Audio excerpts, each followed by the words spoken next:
Hello, and welcome aboard the Ship Octopod. I'm your Captain 7. I'm here with Steve. I see a little train up there, which makes me think we're going on a haunted train. Woo! And the most hauntedest train of all, the Polar Express. No, I don't know. We are playing Reverse 1999 today, checking out the newest event, the Midnight Whistle. We're whistling at midnight, the train's leaving, I don't know. I haven't seen the trailer yet. And welcome in, Cassio. I hope you're having a good day. Is it 7 degrees Celsius where I'm at? I don't know the conversions. I'll take your word for it. You gotta make jelly. Have fun with that. How do you make jelly? Just like, I guess you just kind of like heat it up in a pan and then put some sugar in there, then jam. No, like, what's the difference between jelly and jam? I don't know. Maybe we'll find out on the train. I don't know. Let's just watch the trailer. Find out what's happening.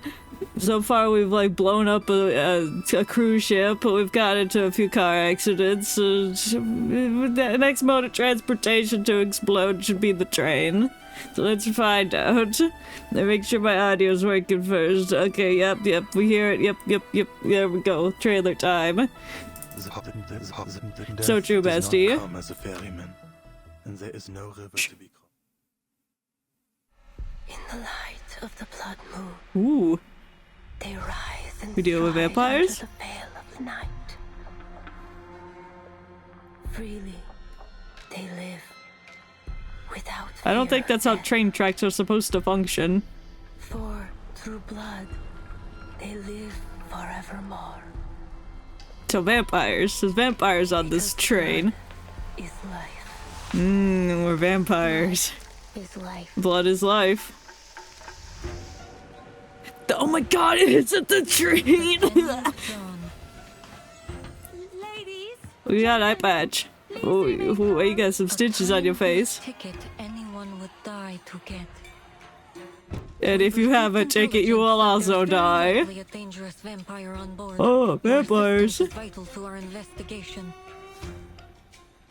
I'm afraid I can't help you. Because you're the vampire? Investigator Samuel. Oh my god, it's Semmelweis, the Ask vampire. around and you'll get 100 different stories. Everyone None of on them this real. train's a vampire, You're chasing a trust. fairy tale. Just like in the Polar Express. Ooh, birds! That's right. I think that's the vampire. You haven't a clue. I don't know, who are you? The true secret aboard. Why are the bats attacking the train? They're eating it! The train's gonna blow up? I don't know. Any memories? She got a flute in her hand? Oh! Night fell. In the I last don't. Oh, everyone's a demon on this train. Eyeballs, hands. and the blood of those sorry passengers trickled, sweet and warm down the throats of the red-eyed monsters, until every last drop. I don't had think been you kill swallowed vampires by up. shooting them. We look forward to seeing you again.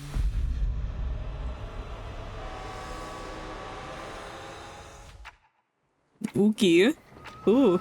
It's midnight. Oh my god, what goes the whistle?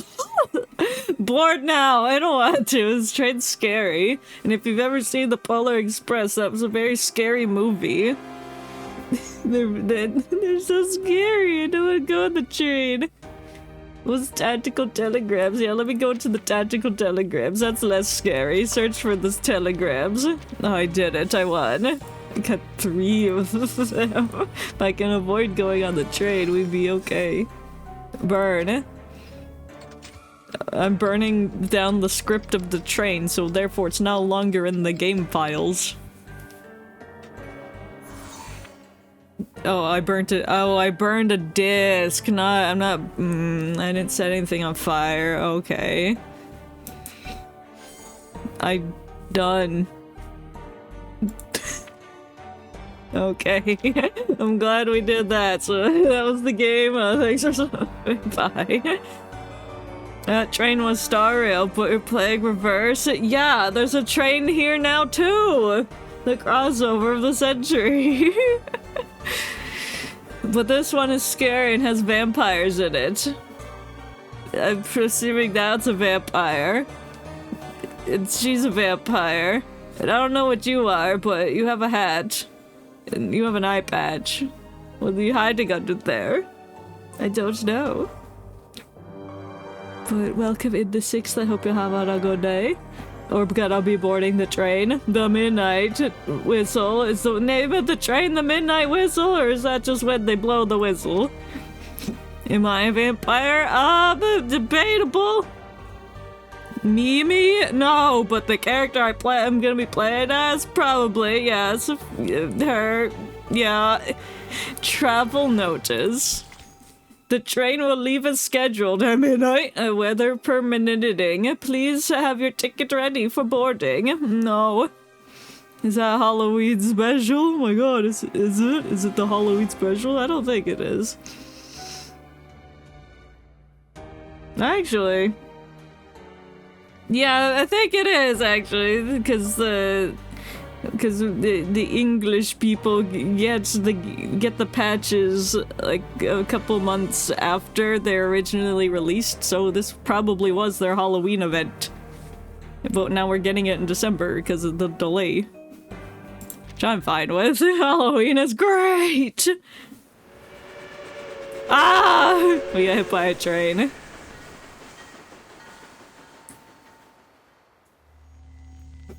Travel notice. I love the Halloween font.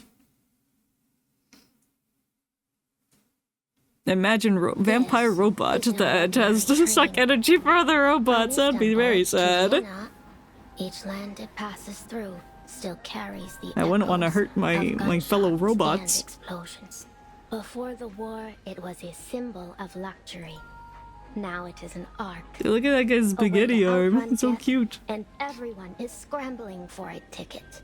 They have no idea that when night falls and the train stops, death comes aboard too. But everybody seems so happy about dying. Night, a group of passengers awoke to the sound of crying. Oh no. They followed it. Break some tissues, man! The crying turned to bawling, and the bawling to wailing, until they reached it. The furnace. Oh.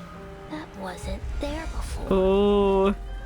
And there, in a carriage that never was, in that place that shouldn't even have existed, blood-red eyes blinked in the darkness. They're doing a very good job at blinking, eh? Scream, they were pulled into the darkness, doomed to join the wailing of the dead and dying in their accursed chorus. As the night fell, and the last slivers of light gave into the darkness, their cries faded. Because they died? And the blood of those sorry passengers trickled, sweet and warm, into the throats of the red-eyed monsters. Sounds delicious. Only when that last drop had been swallowed up. What is that creature? Looks like Oogie Boogie from Nightmare Before Christmas, except in person form with hair. The way a butler might inspect a mess left behind from his master's feast. 231, 232. How many people died? The ceremony is complete, and this journey has come to an end. We hope you had a pleasant trip, and we look forward to seeing you again aboard The Danube Dawn. Thank you for that ghost story. I really want to board this train now. There's spaghetti arms on the train. I need to slurp them up. The Danube Dawn. White woman jump scare. Yeah. She was really white. You're here? Hi! Well, welcome to here. Took you out to make the jelly. I don't think it took that long. It's a perfect and normal amount of time to make the jelly. What flavor of jelly did you make? I know there's different flavors. I really like that person's hat. The boy mutters the words one last time, then closes his notebook and handed it to the woman beside him. I haven't been able to read a vampire story since the war started. Thank you. The war? Them. The war? What war? It's just one of many stories in my Oh, I wonder who collection. that is. I definitely cannot suppose tell it's from the interesting profile enough, then. picture in the bottom left. Lime? Lime jelly? Usually I'd think like strawberry or raspberry, but lime? I guess I could see that. You suppose? That's not something It's I think amazing. about lime. And the next train coming into the station is called the Danube Dawn too, you know. Oh, that's the train name. The train's not called the Midnight Whistle. That makes sense. So it's the same train, isn't it? I gotta put a funny Vampire video in the secret Discord. Oh, keys. hell yeah. I'll have to watch it later. What is in your hand? It's like taped together with red electrical tape. Hello, hello, hello! Welcome in! I'm gonna butcher your name. I don't know what the first thing is. It's something Jonas. Hello! It looks like a bunch of letters to me. Apologies. I'm not trying to pronounce it. That's fine. No, it's not. No, it's okay. But welcome in. Thank you for stopping by. We just got started with the event story. Can you ask a question? What's the question you have? It's about this homebred jelly from drakes. Well, like the mythical creatures of drakes, like dragons, they're making jelly? That's crazy. The folly of youth. The folly of Not youth. yet They're like, able damn, to how discern fucking fiction dare from you reality." talk about vampires in my presence, because I'm a McHuckin vampire. Portrait is like constellation in Genshin, right? So what is Euphoria? Yeah, portraits are like their constellations in Genshin. So jolly.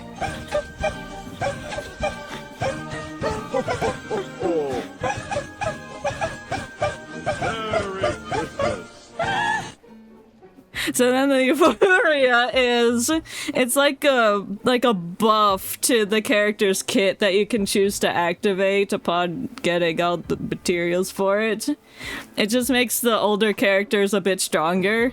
This Christmas feels like the very first Christmas to me. This Christmas feels like the very first Christmas to me.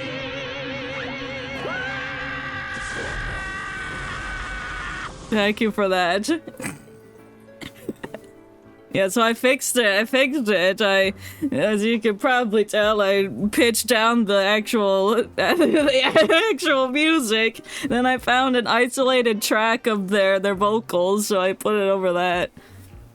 And now it's fixed, and hopefully get no more copyright thingies. How important are portraits in this game? I think it depends on the character, because many of them work really good at, like, just the base character. But I don't know. I don't really go for portraits. Yeah, I think it just depends on the character. Some we want to get, like, P1 or P2 or something, but I don't look at that. I'm like, I'm gonna P5 the characters I like. Fuck you if it doesn't matter, you know. You're very noob, but that is a-okay. I didn't know nothing when I started the game. I'm like, oh, I want to play as the silly apple. I love that. But I typically just like look up guide videos on how to build the characters, because I'm like, I don't know what they want for their mind thing, whatever it's called.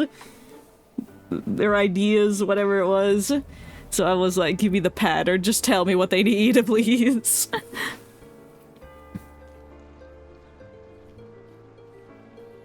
So I'm currently pulling on ripples until Igor comes out. I don't know who that is. Wait. I know Igor. That guy name sounds familiar. Is that the man, the guy with the white hair that I thought was dead, but he's not, I guess.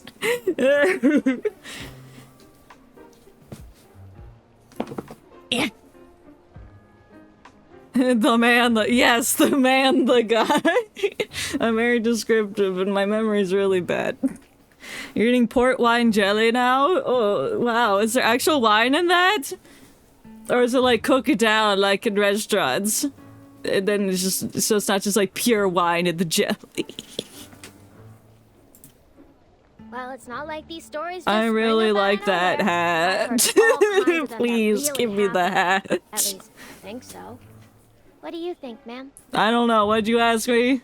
Did you ask if you can give me your hat? The answer's yes. You're feeling drowsy? Oh no. You need to take a nap. Is it the wine and the jelly? I didn't read that sentence. I forgot. I simply write what I see. And I see an intriguing story in you. Oh wow. What story is inside? May I have your name? Robuska. My name's Robuska. Pleasure to meet you. That sounds Russian. Robuska. An interesting name. Who is you, ma'am? I'll be sure to make record of it. The story inside As I me. said, I'm a collector of stories. Well, sometimes may people just have say a something good worth story adding to is my the collection. equivalent of a good friend. Don't ask me who says that. I made it up. She opens her notebook, her shining pen tracing a line across the page. I'd love to, ma'am. But you're about to board the train, aren't you?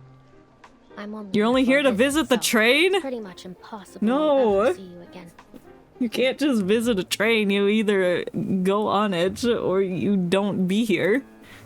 I wouldn't be so sure. She spins the pen idly between her fingers and looks up. I wish I could do that. I just drop the pen on the floor and then Many it a breaks. great tale started with the impossible. Uh-huh. Vampires on a train, eh? That old Yes, look at that guy's hat!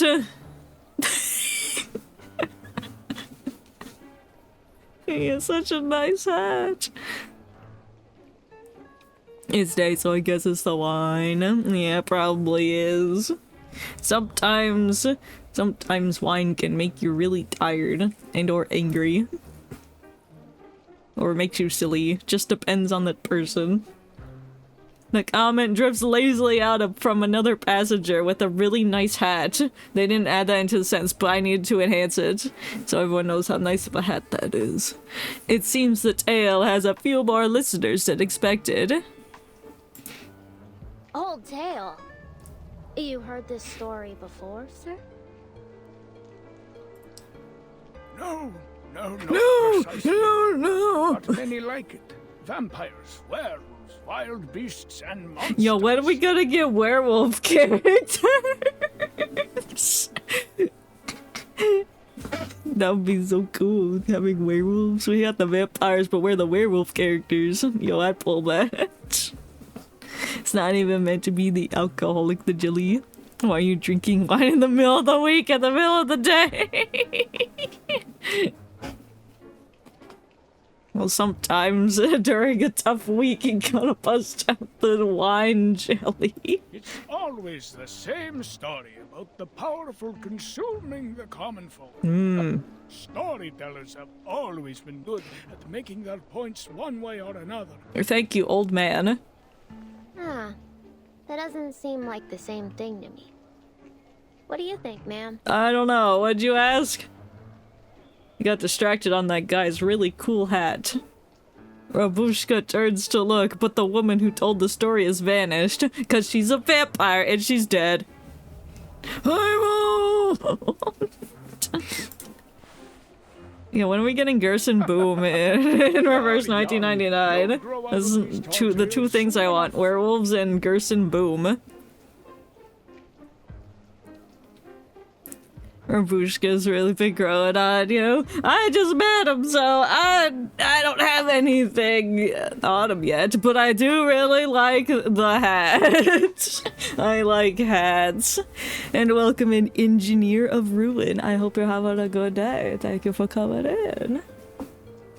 We just started, and this guy also has a nice hat. I am not gonna shut up about their hats. They're really nice.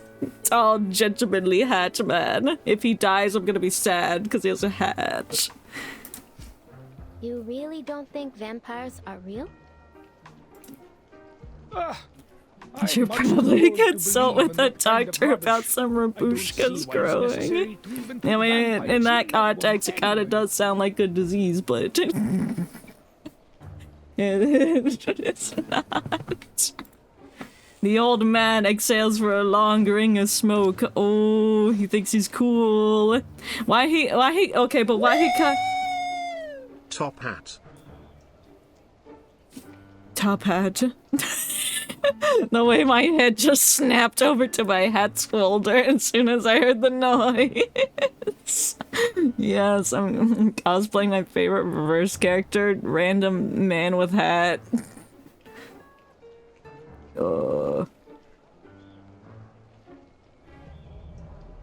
Top hat. Why is it over there? Up here. Doesn't need to be flipped! Needs to be flipped. Perfect. Yes. Yes! Yes! Now I am the old man. I was gonna say something what he looks like, but now I forgot. He bends down, rubbing the raw seam where his prosthetic meets his severed leg. Oh! Of course it's necessary. Does I get bitten by a vampire, then so I had to cut it off? Is that how that works? Oh, maybe he's into the werewolf stuff. Ooh, he's like, I don't believe in vampires because I know werewolves exist. He's like one of those people. What's Dino Blade? Is it like Beyblade but with dinosaurs? And then he's like, let it rip! And then you throw the dinosaurs at people? Yeah, that's how it is. That sounds cool. The boy nods gravely, turning towards the direction of the oncoming train. Think about it. The story's about death, right? And vampires kill, sure. But they also give eternal life. True. I've watched Twilight, the first film. So, say one of the passengers is killed. The vampire can just bite them on the neck, and just like that, they're alive again. Take out the vampires, and now death is a one-way trip. The end of the line. Well, vampires can still die if you, like, shoot them with the... Are those the silver bullets or are those werewolves? It's way more exciting. Which to ones have are the some stakes? twists and turns. I think vampires are the stakes. where's You gotta the stab fun them. in a story you can predict from the very beginning. Ah, you're in for disappointment looking at things like that. The world is filled with predictable endings. Tragic. Most people are allergic to silver bullets in their head, I think. Maybe. I don't know about that, though. They might need to consult a doctor about that, too. The old man, a half-burned cigar between his fingers, gestures towards the corner of the station. Where? Which corner?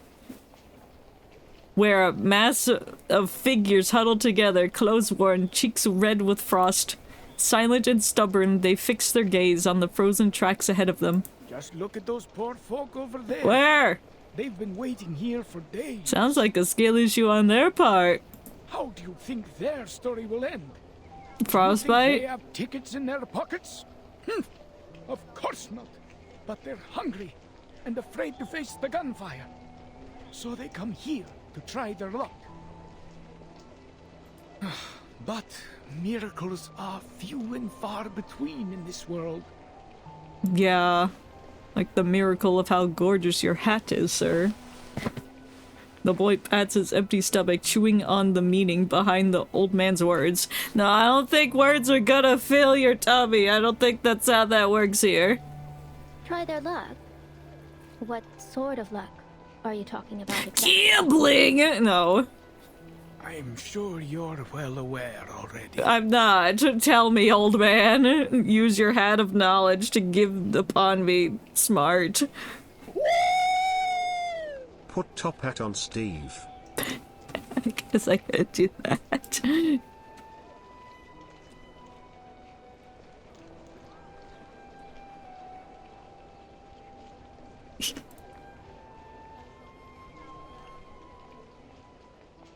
Top hat.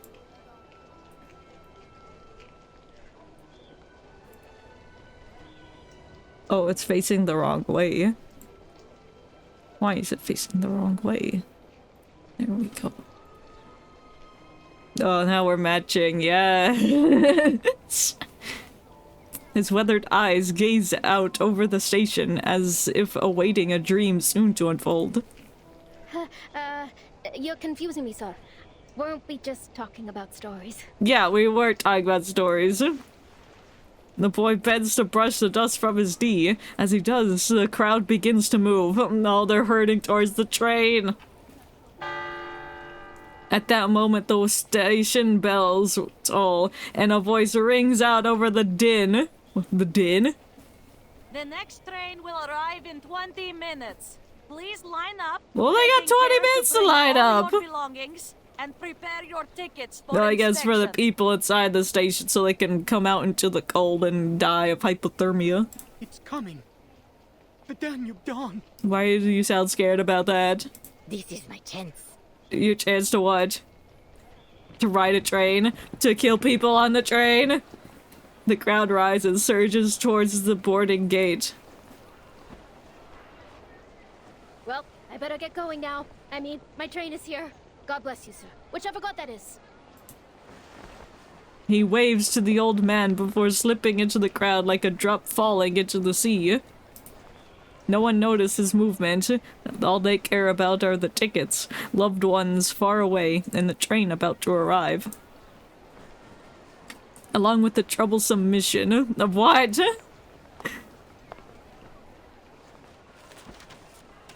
November 30th, 1912. The Danube Dawn is arriving at Midnight? Say midnight. vampires. It's not arriving at vampires, it's arriving at midnight! Bruh. She can't read. Manus Vindictae. The investigator lingers on the name. Is the old man part of Manus Vindictae? Say it ain't so. Expect I'd be dealing with Manus Vindictae for my first field mission after the fifth storm. Well, they're crawling around everywhere. Intelligence, the vampire working with the Manus is set to board this train. I was hoping I'd be able to finish this job with my new teammates. Where are your Get this done teammates? quickly. It seems like they've abandoned you. It looks like this won't be so easy. What if you just blow up the train? She sighs and draws a communicator from her coat pocket.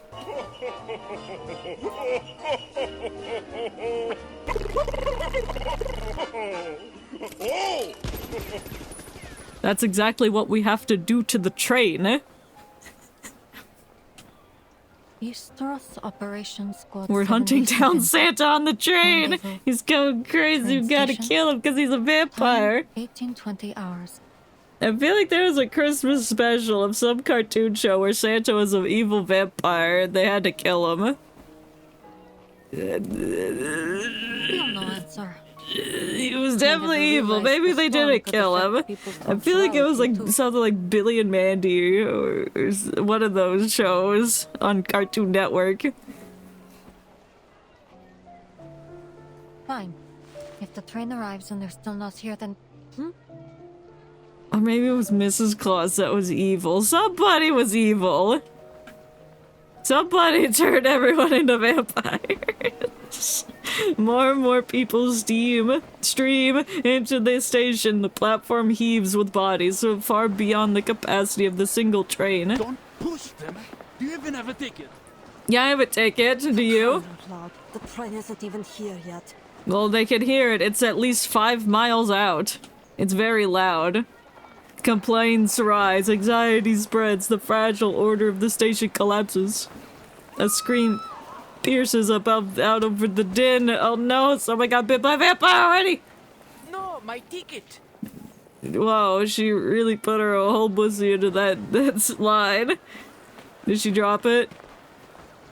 Sir, please give that ticket back to that lady.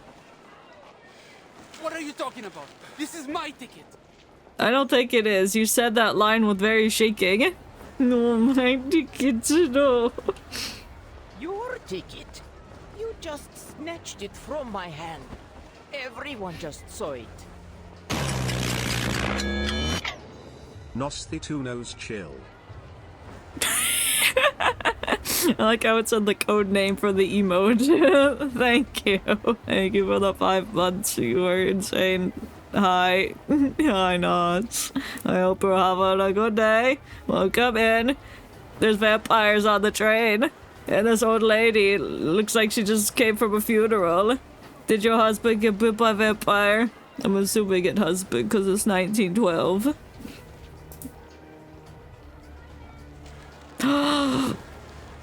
Maybe the husband's the vampire. Oh! The man remains unaffected by her scolding. Sir, there will be other trains. Everyone will have the chance to leave.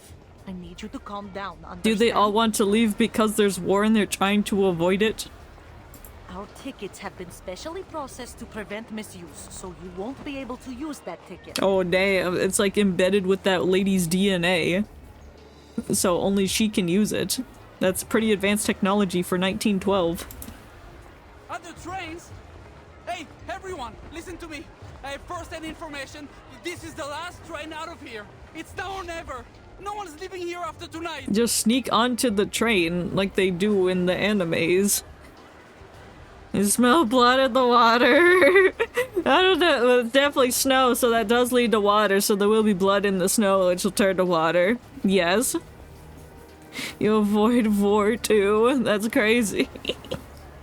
Yeah. The war. Sir! Shouts and children's cries intertwined with whistles and pops of steam, drowning out all persuasion. You don't know what it's like out there. We could all be dead by tomorrow. Probably, but if you get on that train, you'll become like a buffet for the vampires. Oh, enough of your blithering excuses. Blithering? Ooh, that's a fancy word. Heroic speech for... Damn, did she just punch? Did they punch the old lady? Oh, no, okay. Yeah, I need to close my eyes. This man's very violent. I can't look at that. I can't look at violence.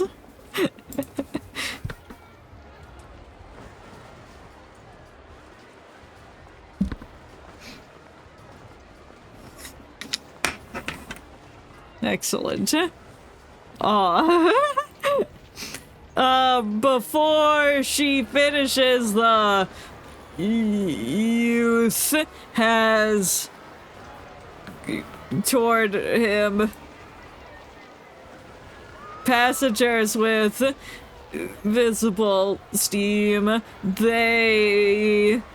The ticketless stand silent would, yes, definition him.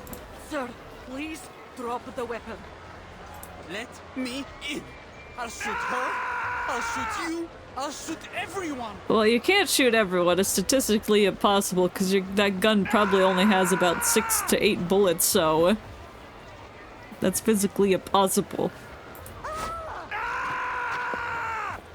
If you wanted to do some real damage, it could be like that one film, that one, I think it's Japanese film, where everybody gets like possessed and then jumps in front of the train. You should do that if you want to kill everybody at the train station so you can secure your spot on the train.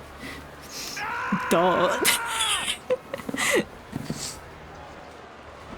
Hot 6. I like how you stopped to get a big spoon just to say 6, 7 bullets. How could you? He clamps her throat and bucks away, dragging her from the yelling lamplight into the girthy behind. You really think I'm just going to be a good leadership and go back home to wait for a bomb to fall on my head? Yes. No. Yo, we have 5,550 spoons! Oh, hell yeah, brother! Yeah. A monumentous occasion. A hollow length escaped him. Blood rising to his eyes. No. If I don't get to make it out of here, then no one else will. Yeah. Damn, I can't believe he shot that old woman. A gunshot pierces the air. Silence fills over the crowd. Hold it, you bastard! Get your hands off that lady! Well, it's too late. He already shot her. Or maybe the guard shot him. Took you long enough to do something. You were just standing in the back. I see you over there. I saw you before, like right there. The hat. That's not cool. Crumbs fall forward, infirming their rifles at the controllability. Don't make us end this the hard way. What do you mean, heh? Who got shot? He sneers at his devil monkeys. Aren't you soldiers busy enough killing each other? You have to come and start roughing us up too? What did you say? I could not hear you. He prints Schmidt a finger, tightens on the finger. Alright, then try me. Let's see who can pull the trigger first. No, this is just like the episode of Bleach where you challenges each and go to killing the hollow off. He's like, whoever can kill the most amount of hollows wins. Whoever can shoot their trigger first wins.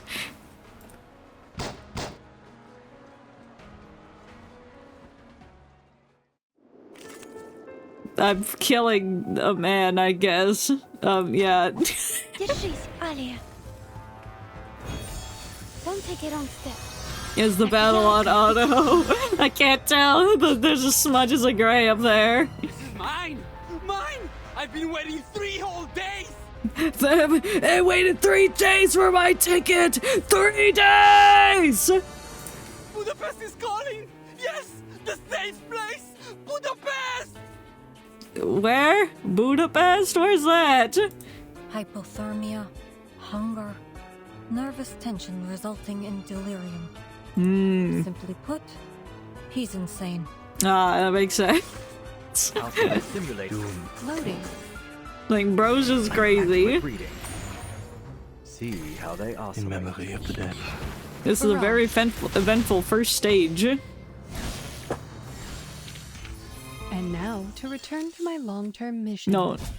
Rest.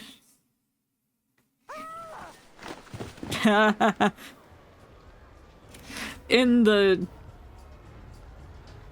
chaos, the shark linger is griddled in the python parade. Are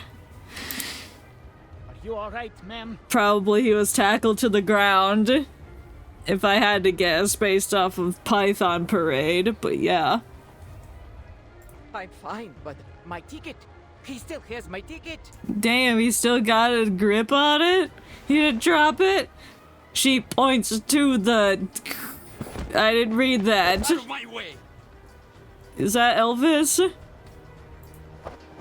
Or is that the guy? It looked like Elvis. If you squint really hard and make your vision really bad, that man looked like Elvis. He finally slinkies off to Gaunt and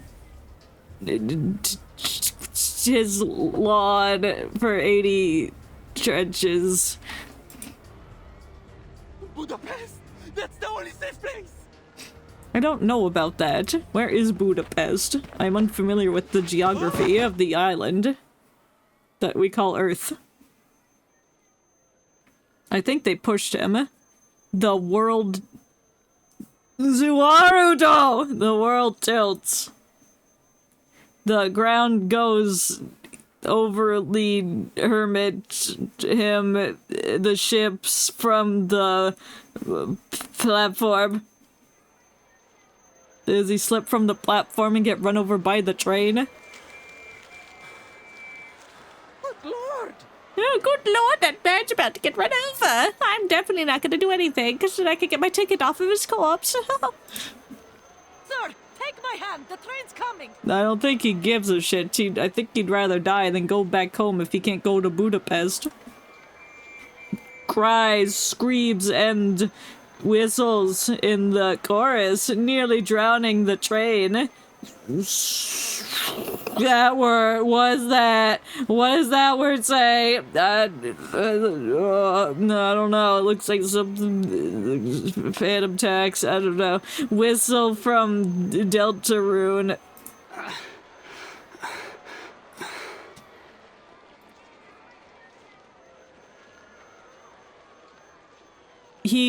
The man stands dazed in the weather of the tracks. His legs are fucking gone, so he can't stand up. He smiles. Smush. Thick ham in calcium of spoke and nuts that really sly ring along again. A think I whistle. Yeah, that makes perfect sense to me. It's the train!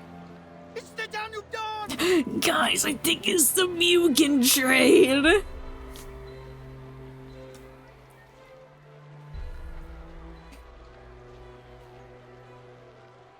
I don't see the train. After years, the shadow of war, thanks to this land residence simulation, instill the Noonday Dawn, makes the crown like a dutiful soldier marching onto the battlefield. She arrives. Teenage years for freedom until life. The Danube Dawn. Budapest. I think you're gonna die now. Oh, thank God I could see again. I can't wait for him to get run over.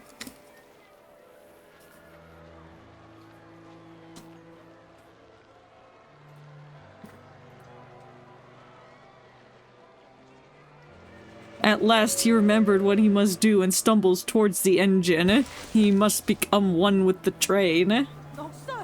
No! He must be pretty far down because the train should be stopping. Mother, Melina.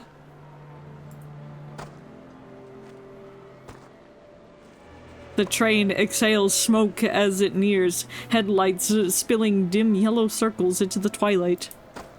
The man limps forward along the tracks.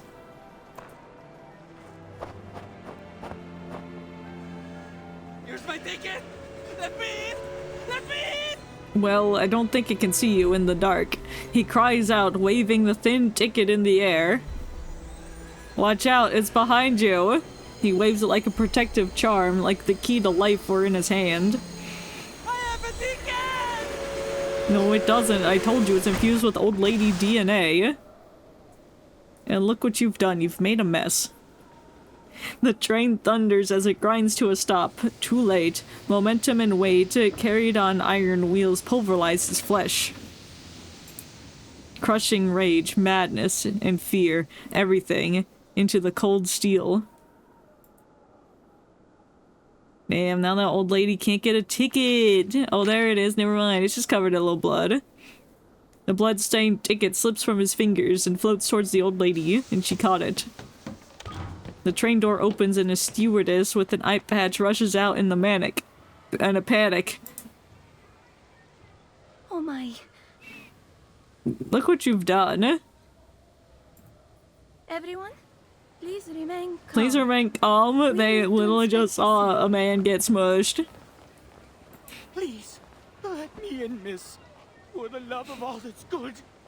Don't let us die out here. Well, we have a casualty on our hands. We must stop. This is the last train you need. Please. You have to help us. The crowd surges forward towards the opening doors. The gore and horror that only occurred is forgotten in their desperation. Oh, so they don't care. I see. They're selfish creatures caring about themselves, trying to get on the train so they can eat each other. Yummy. The rolling mass of faces filled with a stark fear and determination, and bodies jostling for position. Meanwhile, the ticket drifts unseen, landing silently before another. Are you gonna take the ticket or give it to the old lady? It's November 30th. Yet as Semmelweis reaches out to it, she's met with a shadowy apparition. Before she can react, the shadow and the ticket are gone, vanishing into the air. Who sent their demons out here? Is it- wait. Maybe it's not the Polar Express, maybe it's the Mugen train, because there's demons now. Not that there were vampires on the Polar Express before, but... It could be some kind of arcane skill. Who got shadow demons as arcane skill? The investigator scares the crowd in silence, searching for the source of this shadow. Oh, it's you! Ball hat Bick! Come along. We wouldn't want to get lost now, would we? Yeah, I think we do want to get lost. Wait for me, Miss Dorothy. Dorothy! Not here. A class 10 steam. Oh, he's got a nice hat too. It's going, it'll run faster than the wind blows over the Alps. As a compound engine, you understand? No. Steam's got to go through 2 stages before it gets pumped out the top. Oh, is this gonna be like Clue, but on a train, and someone's gonna die, that we're gonna blame the Hat Man, but it was actually the mother of 2. Not here either. Finding no further clues, her pressing mission returns to the forefront of her mind. She picks up her suitcase and joins the madly churning queue. Crowd's starting to rush. Not safe to stand around. Yeah, people will trample each other just to get a seat on the train. Excuse me. Coming through. Yeah, you better be careful. You're kind of short. You might get trampled over. Your first saw to my he died till the train runs over a man and he dies. That just happened. You missed that. A man died. But welcome in, Daryl. I hope you're having a good day. In the brief moment they pass each other, the investigator spots the blood-stained ticket clenched in the boy's hand. What do you mean? Yeah, oh, it's just normal reverse 1999. Normal day here. People just get hit by trains. Try to get on the train that's filled with vampires and shadow demons. Average day. Please, wait. She's also a vampire. He seems not to hear her call, hurrying on as if rushing to board, quickening his pace. The investigator attempts to stop him, but the boy ducks. Her reaching fingers brush atop the what? Atop the what? And you took the hat! It's a really nice hat. The felt hat falls away, revealing a girl's face. Her hair spills free, drifting in the wind. Oh, that's why the hat was over the face to hide. Pale skin, red eyes, and fangs, a splitting image of a vampire. Wow. I think you're a vampire. The girl bows her head, cutting off the investigator's sight. You're kidding. I only got that hat 3 days ago. Yeah, you should have, like, bobby pinned it to your head. You should have put down some wig glue to keep that hat on. In an instant, like a dragonfly into the reeds, she disappears into the crowd. The investigator steps forward to grab her sole piece of evidence. A hat, plain and unremarkable. What do you mean plain and unremarkable? That's a really nice hat! Wear it! A vampire I guess that would be weird. disguised as a normal person, though far from perfectly. They could add her picture to the big book of vampire faces back at headquarters. The great big book of everything with everything inside? Where is that from? The Bear of the Big Blue House. Now, there's two things I need to look up. Where Budapest is and what the Great Big Book of Everything is with everything inside. If nothing else, it tells her the girl's values a clean getaway over her disguise.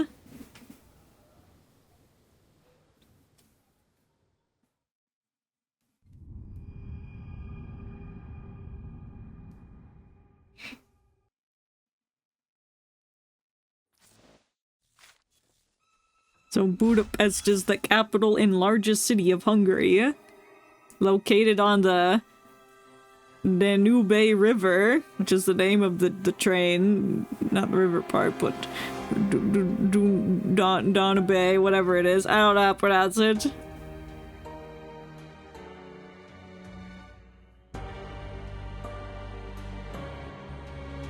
What's so special about Budapest? It's stunning architecture. It does have some nice architecture. What's the other thing I was looking up? A great big book of everything with everything inside. Great big book. No, it was Stanley. Oh, fuck. Stanley. The show Stanley. Alright, he had a... Alright, yeah, he's bald with like 4 strands of hair. And he had a fish. He had a cat and a dog. Yeah. His brother had his... Oh my god, yeah, I remember the show now.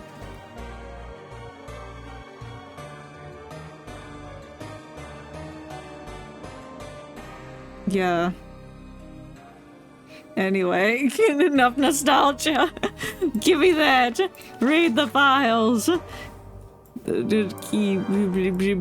Vampires, blah blah blah. The vampires, predictate. Got it.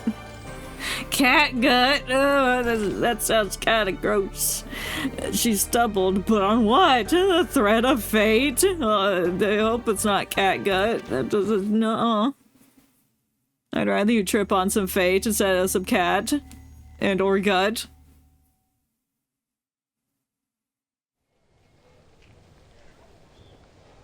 The full weight of the earlier travesty finally hits the crowd as shrieks and horrors, shouts divert the attention of even the most desperate. With one exception, a small and slight figure that darts between the gawking crowd. Phew, didn't follow me. Alright, guess I'll just board here. Damn, but what about your hat? What about the hat? She exhales, though her hands tremble on her knees. You miss your hat? Yeah, she said about her hat. The adrenaline fades, the rising against it comes the ache of overlong hunger. Her head feels like a weightless balloon. Well, there is a dead man in front of the train he could, sample. A little longer yet, Rabuska. There'll be food for days on the train. That is true. All of these desperate people trying to get to Budapest. All you have to do now is get on. Do you have a ticket? She presses her belly, slowly straightening. She slips her hands into her pockets, blending into the line, and glances at the flustered young stewardess. At the train door, the stewardess spreads her arms, pleading with the agitated crowd. Please, wait a moment while our attendant confirms your identity. I've waited quite enough. Thank you very much. Let me aboard this instant. Do you have demons that stole the ticket back? As if the ticket's in your hand now, that's gonna be suspicious. You saw the chaos those peasants raised. A living nightmare, I tell you.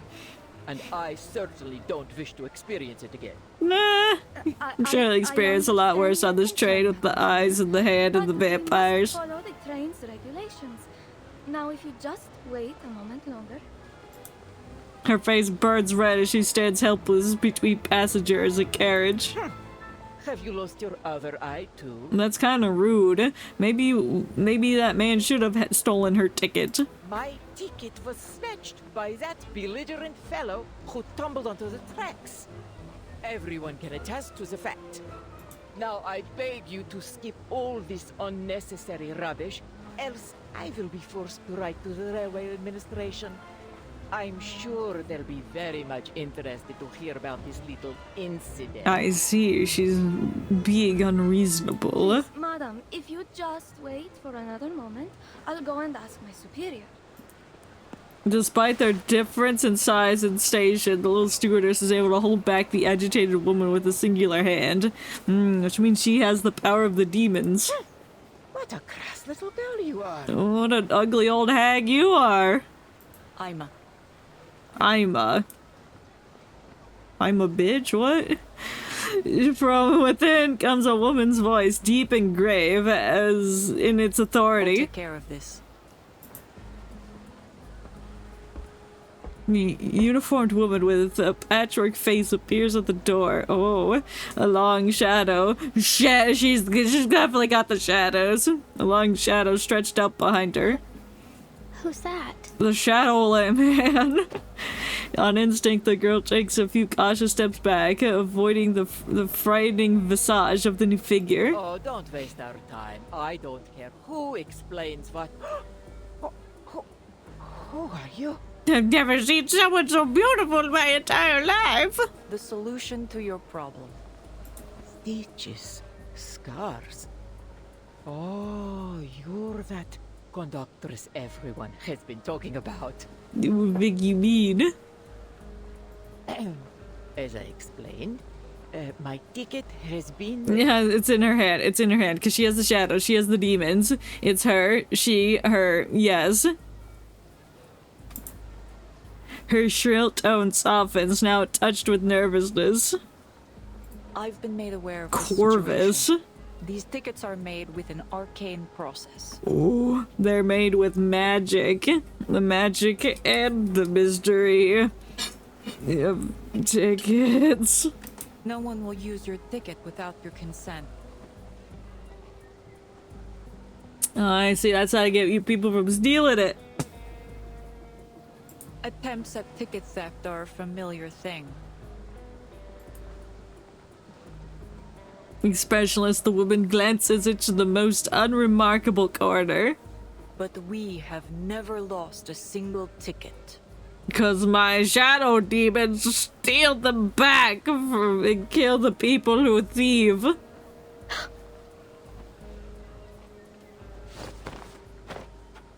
The girl's instinct for danger has never failed her. She turns at once, ready to move. Ow! The heck was that? Her right foot feels weighted down, and she is all at once pulled to the ground. Oh my god, Act 3, freeze. Is Koichi here in 1912? A faint stinging buzz of electricity flows beneath the girl's feet, as if holding her there. That stings. This her arcane skill? A thought flashes through her mind. Oh, white woman jump scare. One step, two step, the footsteps grow closer. She does have footsteps, I can confirm. The arcane processing on the ticket will lead us to its location. It's close. Ooh, does she got the ticket? Okay, stay calm, Robuska. Nothing to panic over. Are you sure? Are you sure about that? Do what you always do. It's worked so far. What's worked? Bite her. Just bite her. Turn to a vampire. She inhales sharply, lips curling into what she hopes is the sweetest, most flattering smile. Then turns her head. Oh. Ah, Good evening, my fine lady. Oh my god. The aura! She's got so much aura! Oh my god. That is a woman with aura. I really like this CG. It's got so much details. It's got so much. It's the lighting. Ooh. Ooh. It looks so good. Ooh, the music. Ooh. Haunting music box-esque. I'm not feeling so good. Well, yeah, you're looking at Shadow Lady. Please surrender the ticket. It's in your left trouser pocket. No, it's not. How do you, I mean, what ticket? No, she can smell the arcane energy off that ticket. A ticket for the Danube Dawn. Bilet za vlak. Train ticket. Understand? No, I don't. No, I don't. Is that Russian? Miss. Her tone falls like a sledgehammer, pinning her into place. All right. I didn't steal it. I just saw it floating in the air. You know, finders keepers and all. I mean, that does make sense, but her body lifts as her collar cinches tight around what? The conductress hoists her up with a disturbing ease. Well, I mean, she is very short, so it must be easy. She stares at disbelief at the swaying shoes, her emotions struggling to catch up. Ima, take the ticket. It's in... Left trouser pocket. I know. Can you sense it too? What's underneath that eye patch? The stewardess approaches with a cheerful smile, reaching a hand towards her waist. Hey! Put me down! Maybe you shouldn't have stolen the ticket off of the air. Get your hands off me! That mouth has a habit of running off. Should I sew it up for you? That's kind of rude. Faint runes shimmer at the tips of the conductress's fingers. The girl wisely clamps her mouth shut. Coins, a red bottle, a few strips of cloth. No, you're just here for the ticket. Stop snooping through everything else. It's kind of rude. Some kind of magic pocket? The stewardess searches the instructed pocket. As she does, she leans in close and whispers in the girl's ear. Don't worry. The conductress won't hurt you. We just want to retrieve the ticket. You could have just asked for it instead of being violent. Found it. Madame Sonia, please take a look. Is this your ticket? Yes, I recognize the bloodstains. She gestures to the carriage. A frantic passenger hurries forward and takes the bloodstained ticket. Oh, yes! This is it. Oh, thank goodness you found it. The woman cradles it in her palms like a prayer. She loves paper. The girl falls limp, like a rag caught in the wind. A few coins, a bottle, some strips of cloth, and a flute, all her possessions to her name. Her luck has run thin, not that she had much to begin with. I'm just hungry. So hungry. I never meant to hurt anyone. Well, you'll be biting people later. Rich people always find a way to get onto these trains. I just thought that maybe I could get on to have a meal. Oh, she's pulling the card. Like, I hunger. Please let me on. Give me some train morsels. She swallows her last protest. You've got your ticket back. So how about letting me down? I'll see myself off. There you are. What sort of trouble have you gotten up to this time? Oh my god, it's her. The other vampire. A familiar, if unexpected savior emerges from the crowd.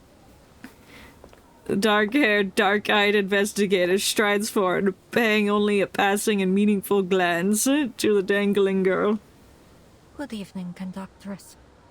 Would you mind letting her down? This is my assistant. Ooh, yeah. May I ask what sort of inconvenience she's caused?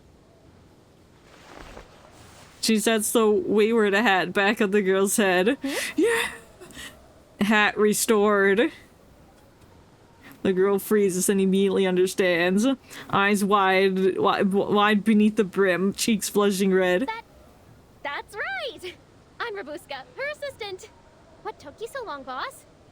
I couldn't find you anywhere. What with all the snow? Yeah, the two particles of snow coming down makes it so hard to see. Corvus lowers her to her feet, studying the two odd figures, so unalike in accent, dress, and bearing. Assistant. Yeah, we're vampires. You may or may not know that. I hope you don't know that.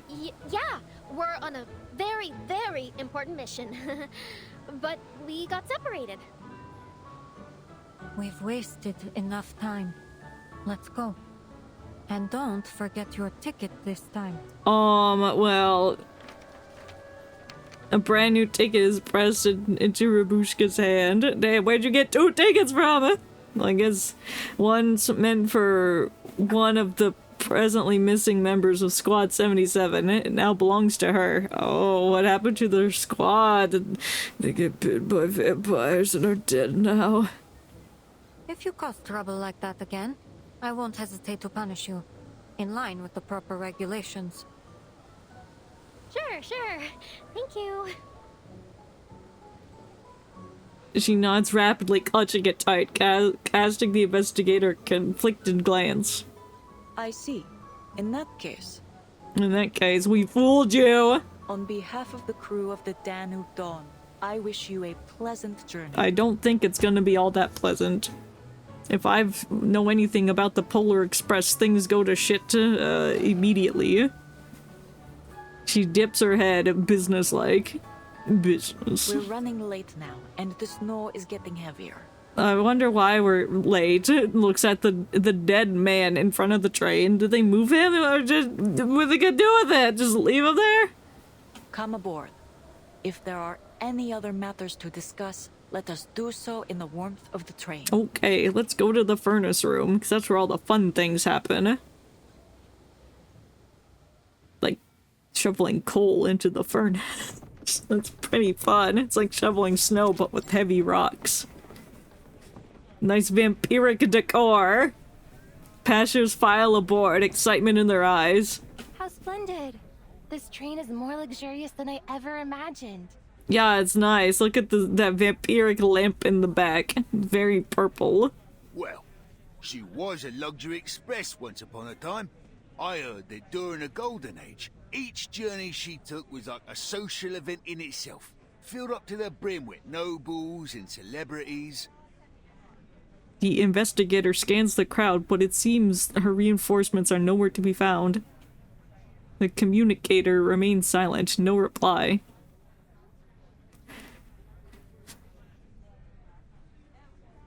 But if each ticket is like arcanely tied to the person who got the ticket, then the one that she gave to Rabushka should technically belong to another person. So therefore it's technically theft. Is that point gonna be brought up, or is it because she got all the tickets from the Foundation or something, then it's just however distributed, and it just smells like Foundation instead of the individual person who the ticket belongs to come onto the train? Did that question make sense? I don't know, but it makes sense to me. It's not all bad. At least I'll have a little bonus waiting for me when I get back to the Foundation. Yeah.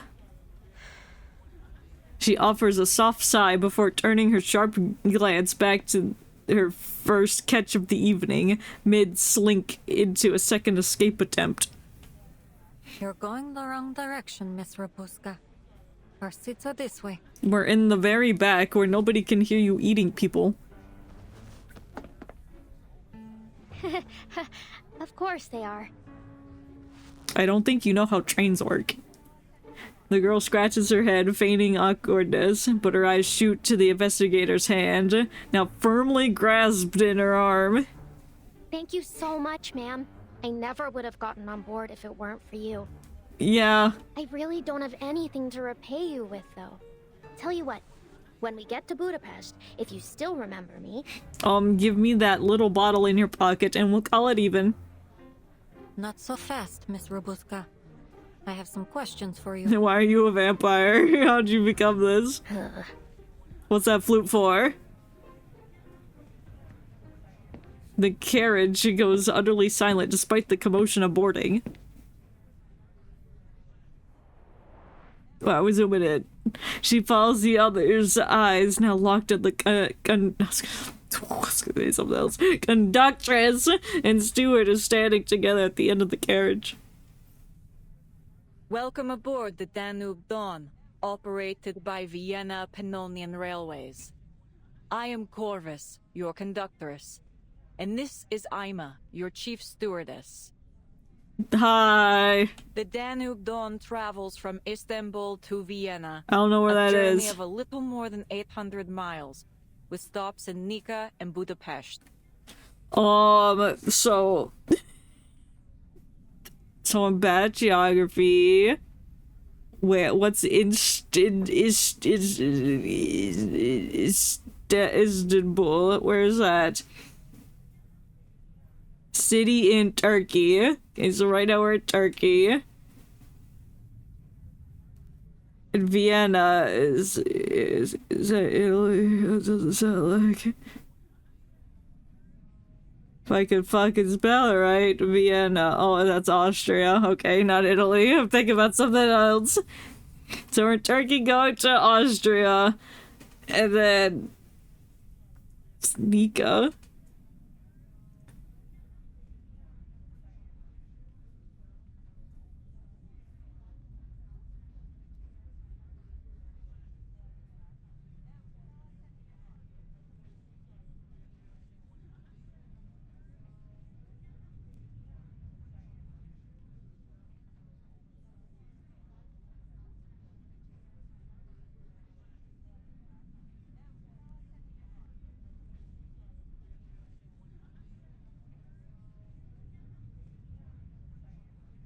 Greece? Probably reference to Greece. Okay, so we're going from Turkey to Austria to Greece to Hungary. Due to an unfortunate incident at the station. Damn, what's up with your clipboard? It's all stitched together, like you. That's a cute detail. As an apology, we have prepared a substantial meal for every passenger. Oh boy, is it man flesh? Free food. Her eyes flash bright, her stomach quivers in anticipation. I don't think it's gonna be what you're looking for. It's gonna be like dry-ass chicken and some baby carrots that are overly roasted and soggy. She steadies her trembling fingers and masks her weakness with the smile. I see you have a particular interest in food. Especially that of the blood delicacy. The investigator smiles at her. You're welcome to my meal if you'd like. But in return, you need to sit here and stay out of trouble. Do we have an agreement? No. Well, I mean, it is tempting. But I love causing trouble up on trains. The girl blinks. Why are you doing all this? I'm just an ordinary girl. Why do all this for me? Because you're a vampire. I'm not keeping you, if that's what you're thinking. You're free to go anytime. You know, you're like, our seats are back here. You can't leave me. She leans closer and lowers her voice with intent. That is, if you really are a normal girl, as you claim. That conductress is sharp. If she figures out you're not my assistant, it may be difficult to convince her not to throw you out. And to top it off... You're a vampire. Around them, the rich and powerful... Or the rich, the powerful officers and riders each settle into their seats. Lively chatter fills the carriage with anticipation. I don't think this train is anywhere near as safe as it first appears. No, no train is. Have you seen the Polar Express? Dude comes out with the carriage full of freaking hot chocolate. That's pretty dangerous. What if the train has to slam on the brakes and then they spilled the hot chocolate cart all over the people? Then they get 3-degree burns because it's a hot chocolate.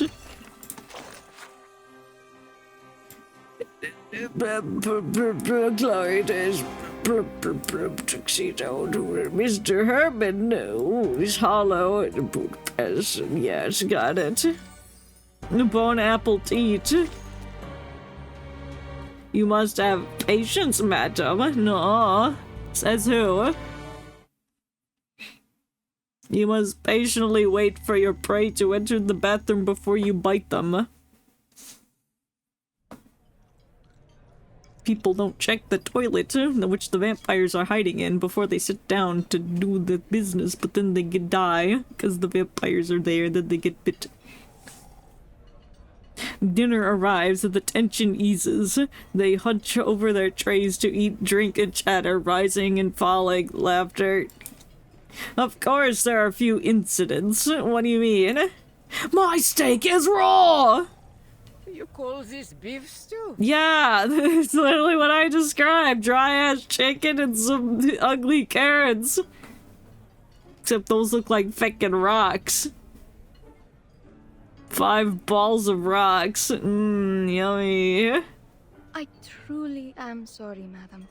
I'm afraid the war has limited our ability to procure supplies. Yeah, you think we can get fresh beef in the middle of war? This isn't even beef! This is meat from the man we read over 10 minutes ago. Slightly different. This is a boiled cowhide in a thin gruel. Well, cope! Eat the carrot! It's probably not even a carrot, but somebody's finger. She slams her knife and fork down in anger. Why using a knife and fork to drink stew? I think she's the one that's in the wrong here. It's always for this and for that with you people. Excuses piled on excuses. Well, you go to war and fight to see how bad things are, you old hag. I paid my fare, the same as usual. I deserve the service I've come to expect. No. Wouldn't you say that's a touch harsh, Mum? Yeah. There's people out there getting showed the kingdom come, begging for any scraps they can get. Yeah, they would love their 5 rocks and their 1 crusty carrot. Ha! Is this what you Brits do? Stick your noses into a lady's business? Damn, why are you rude to the British people? Don't you have something better to do with your miserable little life? What the fuck is her problem? Somebody bite her and kill her already? Perhaps you ought to try feeling the sun on your skin. Or, I don't know, cooking a meal that doesn't taste like wet socks. Well, maybe you should get good. You'd cope. Oh, that's rich, you... Why, our butt not? What a very British name that is. The gentleman flushes red and rises. A stifled giggles around sounds behind him. A woman sits behind them, scribbling profusely as they speak. What are you doing, Mum? Writing the story down, our butt not. Me. Just recording what I see. Oh, I like the webs of her jacket. I think she's a vampire. The editor closes her notebook with grace. Train clash. What was that thing? Was that a pen or a vial of blood in her hand? Lady accuses British gent of abominable cooking. Damn. Or, perhaps, battle at the dinner table. One woman's rage over beef stew. Yeah, make her sound crazy. That's a good title. Don't let me stop you. Oh, it's This lipstick. Is all excellent material. Damn, how do you talk and apply lipstick at the same time? Aren't you afraid you're gonna smudge it? Journalists. Well, that's your fault. That It's her I am. fault journalists exist. No, I'm primarily an editor. But I write reports whenever a good one comes along. Call me Verity. Okay. If you have any interesting material, especially about arcanists, please contact me. I will pay accordingly. Well, there's someone on this board the train right now. The pair falter, unable to reply, and return to their dinner. The coral, now soothed, leaves the stewardess uselessly grateful. Thank you ever so much, madam. Yeah, thanks for coming down the stupid people. Don't you worry, poor thing. I don't trust you. Never trust a journalist. The editor props her head in one hand, turning to watch. At least someone's enjoying the meal.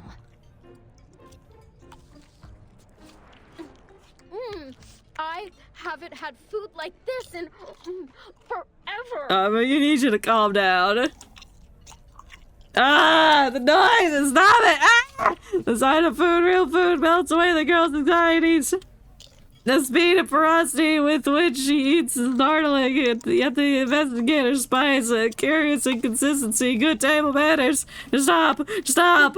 Thank you, ma'am. Okay, whatever. Just stop chewing, please. I hate it. It's Semmelweis. Has anyone ever told you that your eye color is very unique? Like a vampire's? Yeah? Thanks. You're welcome, huh? You know who else has red eyes? Shadowed the Hedgehog.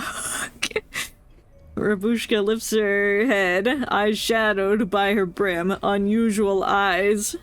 You were saying that this train isn't as safe as it looks. It's definitely not. Why do you say that, exactly? Because it's crawling with vampires and shadow people and eyeballs. She presses her hat lower. People rarely match their deeds to their words. They may say one thing, but I found their true motives to often be much darker. Anyone could be a danger. The passengers, the conductress, or even... you. Her tone is not forceful, falling short of accusation. Still, Rabushka cannot help but make her case.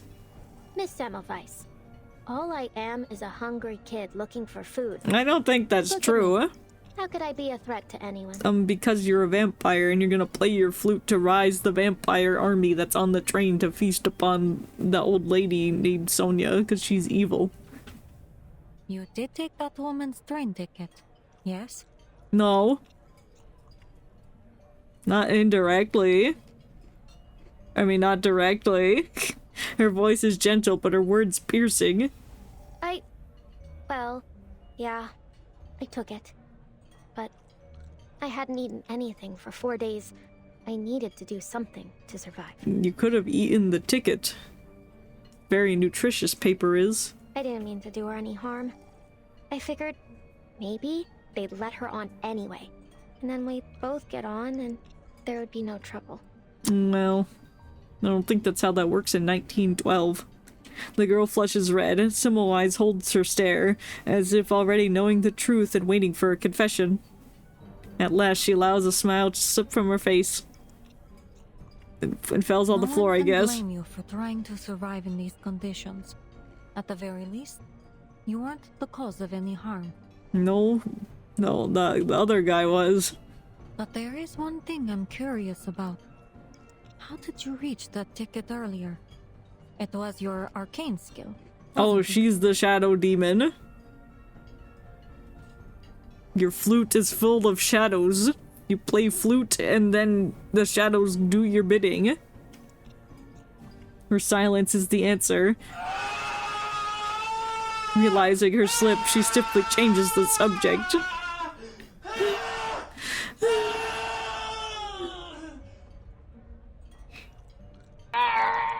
Thank you for the hydrate and the stretch. I can't wait to drink human blood.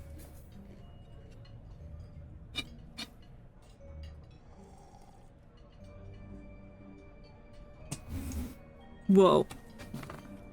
Here. You're on the Polar Express. Drink hot chocolate. Hey, we got it. No, I warned everyone about the cautions of hot chocolate on the Polar Express, because if the train comes to a stop really fast and then spills all the hot chocolate everywhere onto the passengers, and then they get 3-degree burns and die. I don't remember anything from the Polar Express except the hot chocolate. What do you mean? It's not like a heretic. That's not what happens.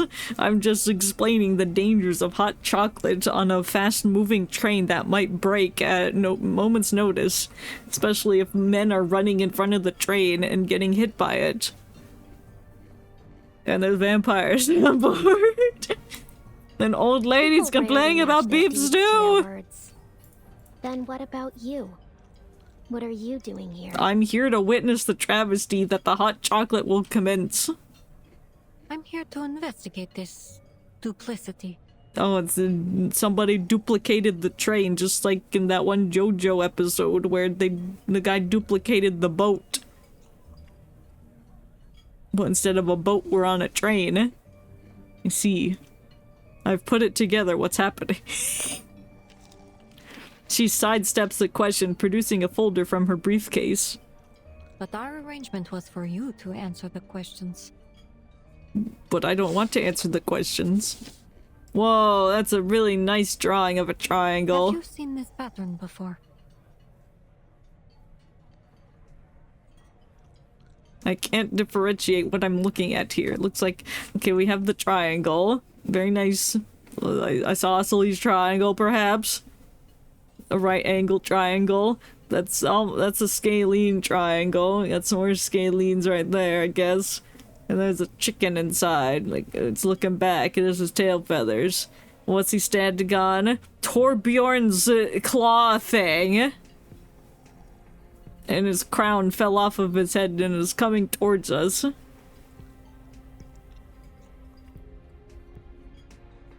Yeah, I've seen this pattern before. It's Torbjorn. He's using molten core. And there's a chicken in there. Yeah. Yeah. I've seen it. Maybe in a market? Or on a wall somewhere. I might be able to search my memory more carefully. That is, if you let me go later. That's not how things work around here. The girl eyes the symbol again, as if thinking hard, but the facade drops. You're quite clever. Unfortunately, your acting skills could use a little work, which means I already have my answer. You're a terrible actor. You're not one of them. What do you mean? You are a vampire. But you're not Manus Vindictae, is what you're saying. She frowns bluntly. One last question. How familiar are you with vampiric legends? Oh, very. We read some earlier. It's often said that their eyes have a peculiar quality. Just like... She meets the girl's crimson eyes, catching a flicker of panic. I have no idea what you're talking about. Are you sure about that? Excuse me, madam. A moment of your time. Yes, conductress. A voice cuts the tension. At the far end of the carriage, the conductress raises a hand, beckoning the investigator. Stay put. I'll be back soon. Do exactly as a good little assistant would do. Understood? Start eating that old lady. Vampires aren't the only dangerous things that may lurk on this train. Are there werewolves here too? Was the old man cooking some legends up or something? Sure thing, boss. Bring me the werewolves. After warning her assistant, the investigator rises and makes her way towards the conductress.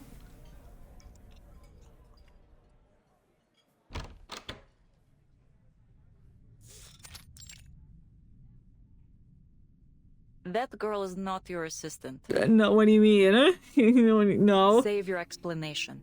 I doubt you've known each other for more than half an hour. Your stitch is glowing red. The conductress leans against the wall in what must for her be a supremely exaggerated gesture. I wouldn't have expected you to probe into matters of passenger privacy. I believe we should abide by certain basic humanitarian principles, even during wartime. Wouldn't you agree, conductress? No. If you were an ordinary passenger, as you claim, I wouldn't have probed. I mean, she does have a point. But you are from that foundation, correct? How did you know? Her gaze falls on the badge at the investigator's chest. That badge with the black and white print. Wherever the foundation shows up, trouble follows. Yeah, and I'm here to bring trouble to your train.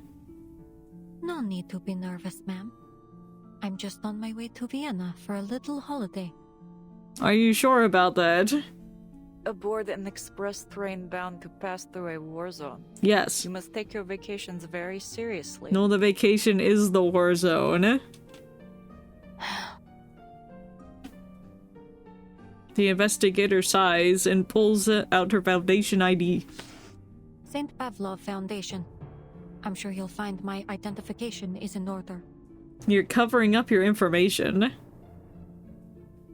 St. Pavlov Foundation. Investigator Semmelweis. Yeah, that's me. Don't look at anything that I'm hiding under my thumb. The conductress returns the card without a change in tone. I see. Is there anything that I might do for you, investigator? We've received No. intelligence that there may be a dangerous vampire on this train. I could use your help in the investigation. I'm hunting you down, conductor lady. She cut straight to the point, stating her mission boldly without restraint. A vampire. Yeah. They exist. A grim shadow passes over the conductress's face. You're chasing fairy stories. If you ask around, all you'll get is 100 different stories. None of them real. Uh-huh. I can't help you chase a myth. Yes, you can. She returns to the sofa, picking up a pair of knitting needles. I'm too busy knitting a scarf to help maintain my train. Is this what conductors do when they're not training? They're knitting. What are you working on? It's called a scarf. It's very red. A scarf for Ima. I see. Any significance of the red and white? Santa. Polar Express. We're putting it all together. Semmelweis steadies herself, forcing her eyes away from the flickering needles. I've been tasked with verifying the authenticity of this intelligence. However, your attitude is very dismissive, like you're protecting the vampire, and you know, is that eye patch lady. I thought Flash is in her mind. You mentioned that you've seen this badge and pattern before. Was it someone you met recently? Somebody who should be on my team but isn't actually here. I have worked on the Danube Dawn for many years, investigator.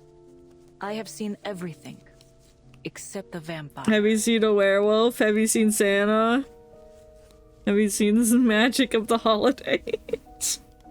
The conductress lifts her eyes from the tight stitches to meet hers. I see. Then let's presume you're telling the truth. It's understandable it would be difficult to imagine something you've never seen. Then let me show you how vampiric I can be. Investigator leans forward. According to our intel, vampires are extremely dangerous creatures. Once bitten, death is a near certainty, regardless of whether the victim is human or arcanist. Mm-hmm. Those few who survive become what is known as infected. Mm-hmm. They're like a bomb with a broken fuse. No predicting when they'll go off. Mm-hmm. Therein lies our problem, conductress. We believe one such vampire is hiding somewhere on this train. Oh, and now we have to figure out who it is before they start killing people. There's no need to exaggerate the threat this may pose to your passengers. You aren't going to turn a blind eye now, are you? Nah, she just wants to knit her scarf. Conductress, the station staff said they want to confirm something in person with... Huh? They want to confirm the existence of the vampire we're hiding in the furnace room? What? Excuse me? Okay. Oh, hello, Mononex. I hope you're having a good day, too. My day is going pretty well. We're playing the train event. It's not the vampire that worries me, it's the possibility of a mana spy that concerns me more. Or even worse, a vampiric mana spy. Oh, I blame the old lady, because I always blame the old people first. It makes sense to me.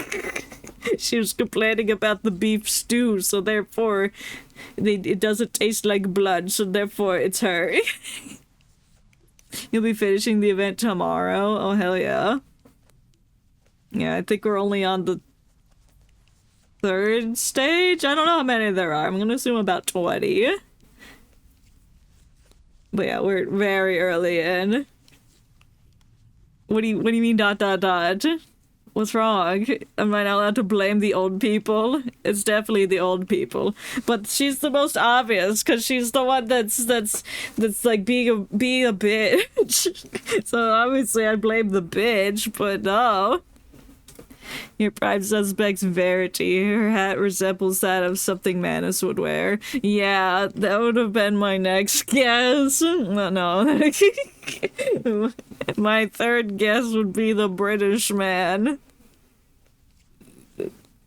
Because you wouldn't expect it, and he's British. The two women sit facing one another, their expressions cold and serious. Oh, am I interrupting something important? Well, yeah, Verity's My hat is apologies, very hatting. Rule of thumb regarding train murders. Everyone's a suspect. That's right. It's like Clue. Everyone's a suspect until you prove that it's not. Wait. I'll go with you. No. I was more thinking Orient Express. I'm unfamiliar with that terminology, so I've used the reference of Clue. Clue is more like a series of dusks. Okay, now about the murder of Sonic the Hedgehog. It's like that, so we have to find out who killed Sonic. But we have to figure out who the vampire man spy is or whatever. It's an administrative process for the passenger who fell on the tracks. Oh right, yeah, that guy got hit by the train and is dead. Said Clue because both it and Series of Dusk have multiple endings. Murder on the Orient Express is a mystery story that got turned into a movie. Oh, okay. I did not know this. Administrative process. She stresses the words. Let's go. Best not to keep them waiting. Keep who waiting? She leaves through the open door, her stewardess trailing behind her like a lost duckling. Ducks? Time to go snooping through her office. Steal her scarf! Steal the scarf! It'll be funny! Wait, so the train has not been moving yet, has it? Oh, I think we're still stationary. We're still at the station. Okay, I guess that makes sense because there is a dead man like in front of the train. I accidentally called the Abe Dawn the Bamboo Dawn on multiple occasions early on. I don't even know what I've called it.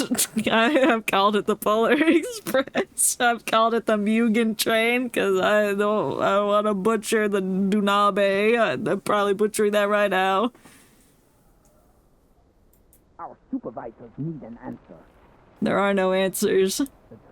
Blame Santa. He did it. The true villain is Santa Claus. He's hiding in the luggage storage train.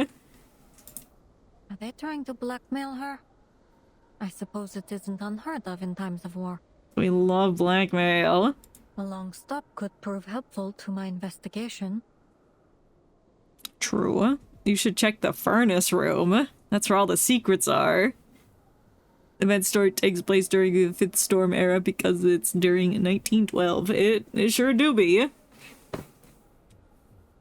It sure is 1912, during the war. Unexpectedly, the conductress does not resist the guard's demands. Instead, she produces a badge. Oh, so you're one of us. Why are you laughing? Same Storm era where Marcus joins the Foundation. Oh, okay. Yeah.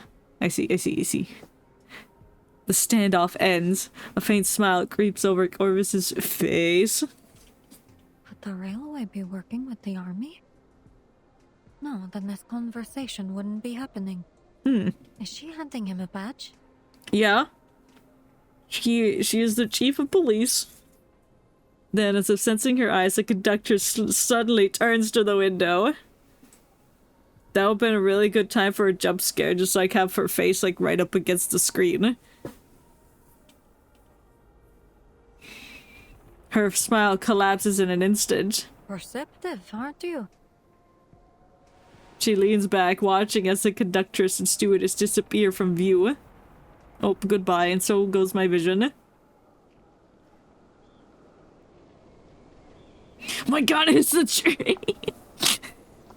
Why is there blood on the front of it? Is that the man blood? Or is that just the pattern of the train? Because that just looks like blood. Yummy blood. On the steps of the train, the conductress halts and waves her hand briskly. Alert the station to begin sanding the tracks. We're departing soon. Why are we sanding the tracks? If the snow is the problem, then shouldn't we salt the tracks, or does sand do the same thing that salt does?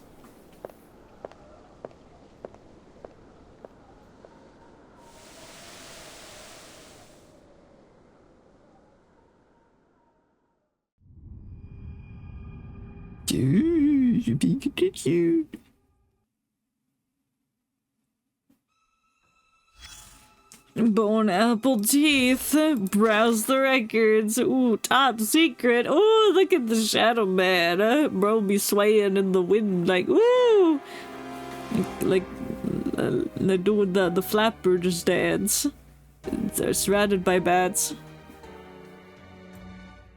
Bloodthirst. Photophobia.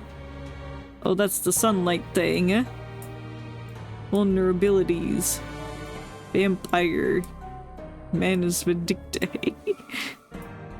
Disclaimer. They're classified as the Beyond. I see, because they're different from humans and Arcanus. According to Google, sanding the tracks provides a crucial traction by spraying fine sand onto the steel rails, preventing wheel slippage when starting, braking, and on slippery surfaces. Oh, I see. Okay. That is good information to know. Because usually, at least where I'm at, people will salt the roads to make them not slippery. So I guess salt helps with the train tracks. I mean, sand helps with the train tracks. Oh, join us in our waltz along the banks on the Dunabe. Oh yeah. Why are you holding a teddy bear? I don't like you. That's the creature we're looking for. Kill it. Kill it! The first stage where you can actively grind for the event currency is stage 13. Ah, I see. I will be grinding that one then. I do love getting event money. The Midnight Piercer will be stabbing people with the spear. Oh, the train is evil now. See how it blows steam on you and burns you? Oh! Ooh! Train animation. I didn't read that. I was looking at the cool train. Oh, now we're going. Yeah! The train is finally moving. I'm glad that the background is like actually moving to give the illusion of train. Hearts long, held in suspension, settle, lulled by the rhythmic sway of the train. Now, what to do when I get to Budapest? First, eat a lot of kapama. I don't know what that is, but I'm sure it's a delicacy. No, wait. First things first, find a job, then kapama. Easy enough, I guess. Find a job so I can eat kapama so I can work harder. That's a good life goal, I suppose. The girl draws her cavil flute. Fingers brush the tiny cracks. You need to fill in the cracks with some, Mama, will the kapama in Budapest taste as good as yours?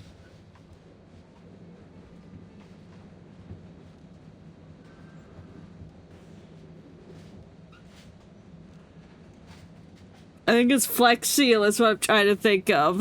She needs to put Flex Seal on in the cracks of the flute. There we go. Kapama is a traditional slow-cooked stew from the Balkans and Greece. Okay. It's a stew.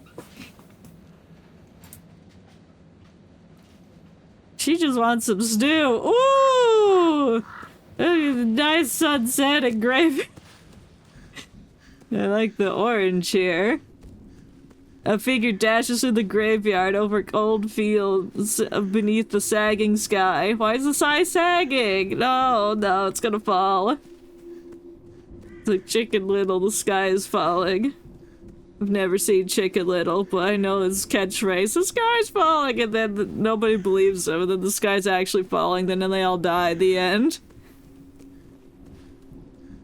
Similar to the graveyard from patch 1.1 story, but different enough to distinguish itself. I don't remember that far back, but I know they do reuse assets and sometimes change them to make them look like different areas.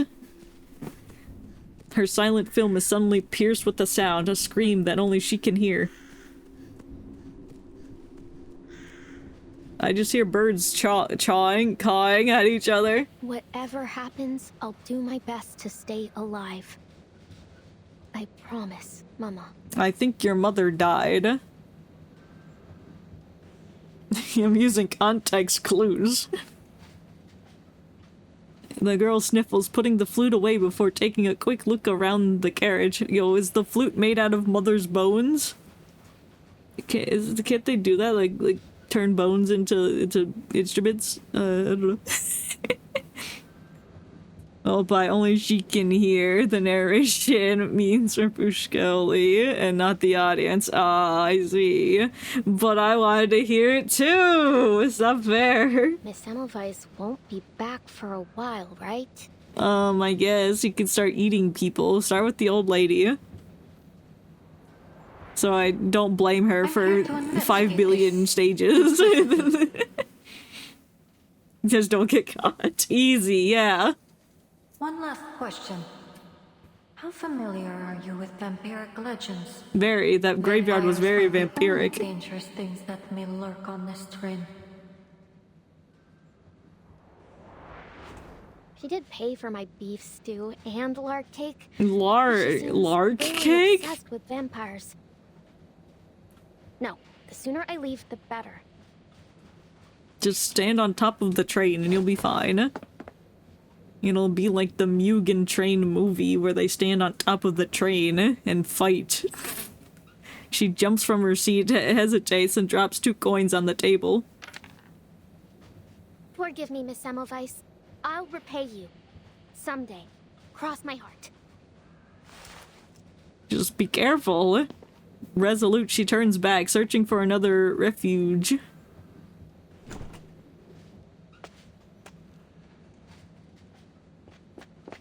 Ouch! Damn, I can't believe you knocked into the old lady. I mean, young lady. Why are you crying? Is your mother a vampire? I'm lost. I can't find my my friend. Sounds like a skill issue to me. Her name's Annabelle, so I don't sure like you'll that. find them sooner or later. It's not like they were thrown off the train or something. You never know. So, just keep on searching. Go on. You can do it. The girl hurries to leave, but her hem is caught. Please help me. No. I don't know where I am. You're on a train!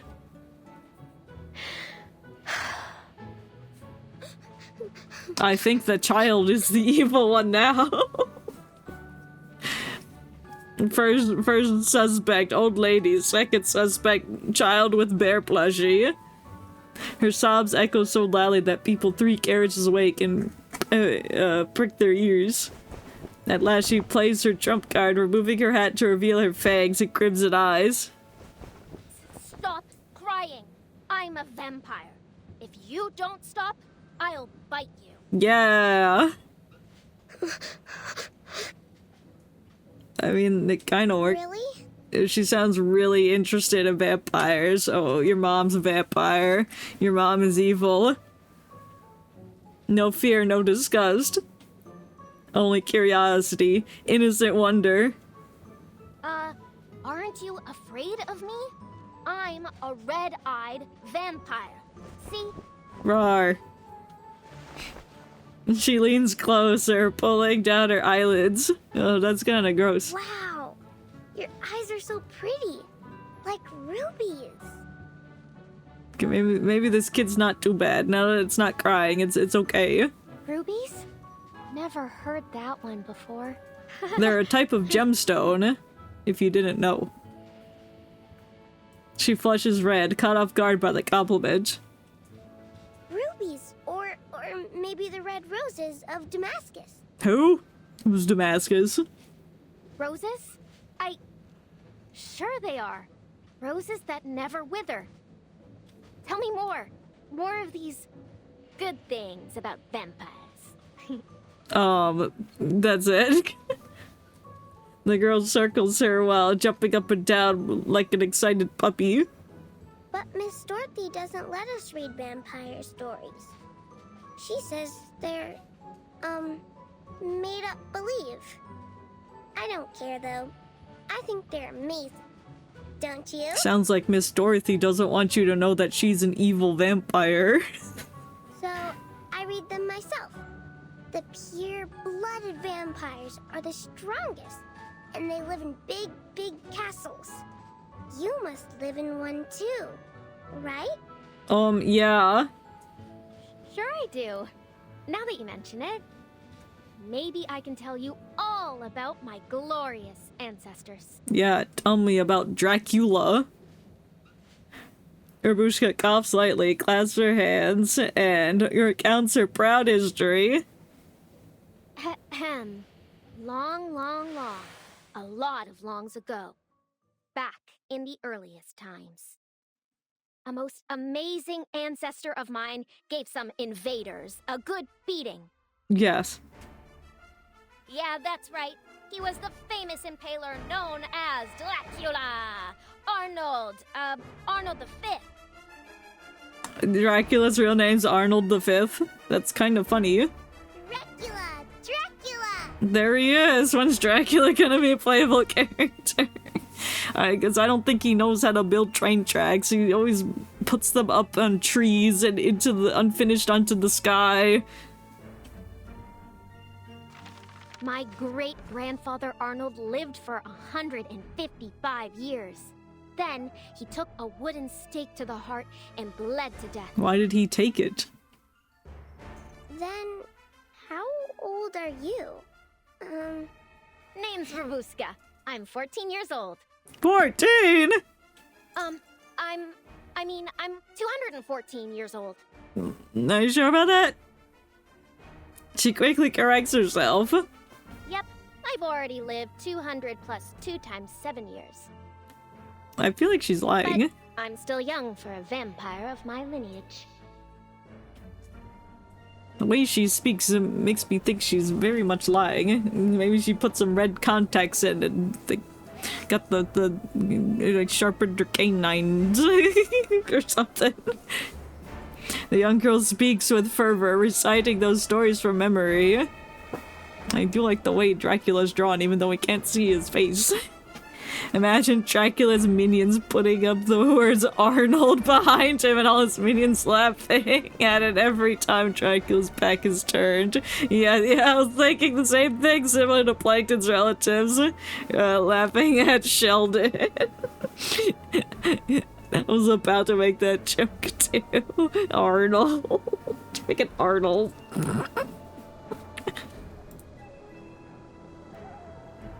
The stories that rise up from the endless snowy winter's silence and blazing hearth, her head on her mother's lap, eyes drifting shut.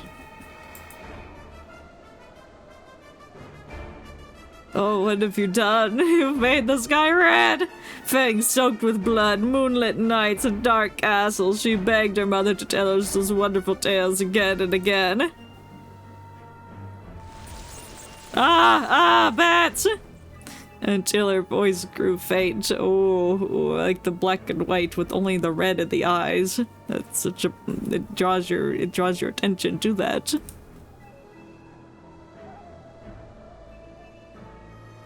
And the little girl drifted into blissful sleep. Good night. Vampire? Why did you have voice echoes? Excuse me? The Volcanic Castlevania crossover event. Out of that with Rabushka as part of the cast. I think it's possible. I mean, Castlevania do got vampires too. It's definitely possible. Or maybe JoJo's part 1. Children gather as if drawn by unseen magic. Ew, who's William? William Aft. The lone bird finds companions at last. You're here. This is my new friend, Rabushka. She's a vampire. Whoa. Wow, a real life vampire? Thanks, Child 1. Your name is William now.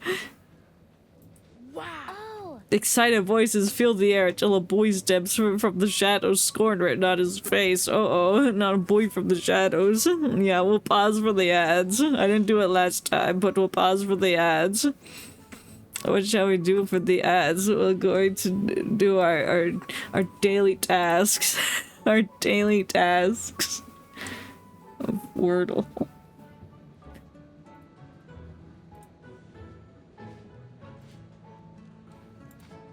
Wordle.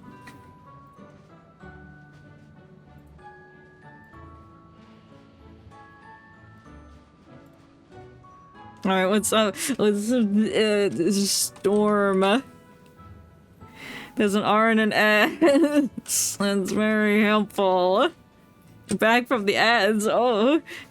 Well, it says I still got the 2 minutes of ads left, so I'll wait for that to finish, because I do have it from 3 minutes. I think the first one is like shorter for some reason. But for anybody else that's watching, we'll wait. Oh,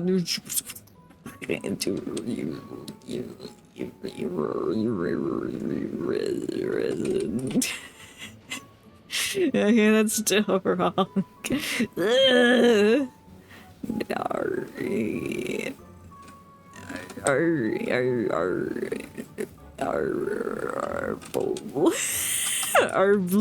that word. Oh no, what can this word be?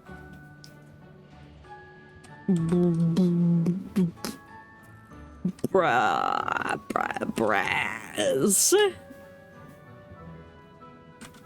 The grass! Yeah! Wow, we really won. With 7 seconds left. We gotta do our spelling bee. It's so fucking yellow.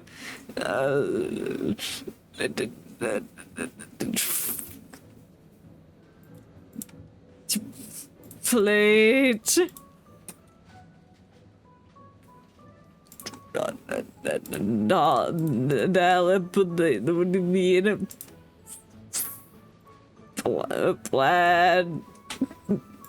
Blade. Tulip. No! PPP! You can't even PPP that word. Tulip.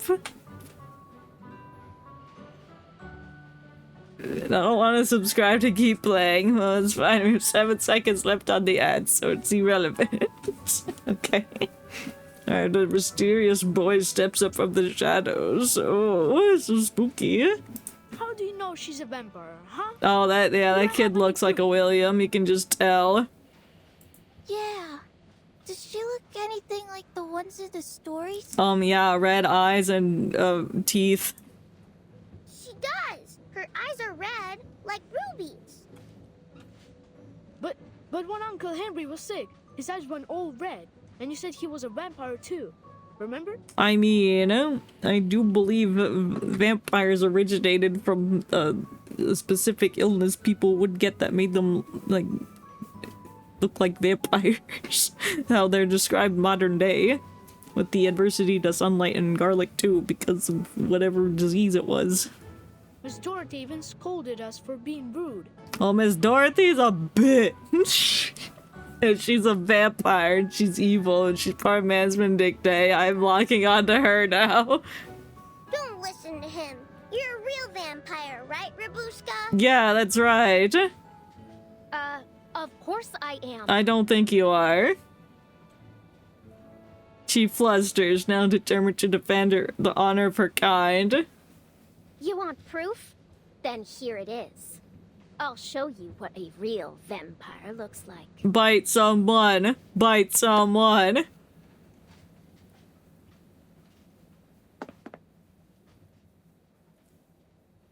She makes a performance of strolling under the light.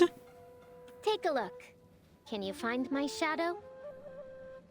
Well, that's just your arcane skill. Probably you can hide your shadow. Shadow. The hedgehog. Wait, you don't have a shadow. You probably sucked your shadow into your flute. Shadows accompany every child, an identical twin matching the movements of their hands in the darkness.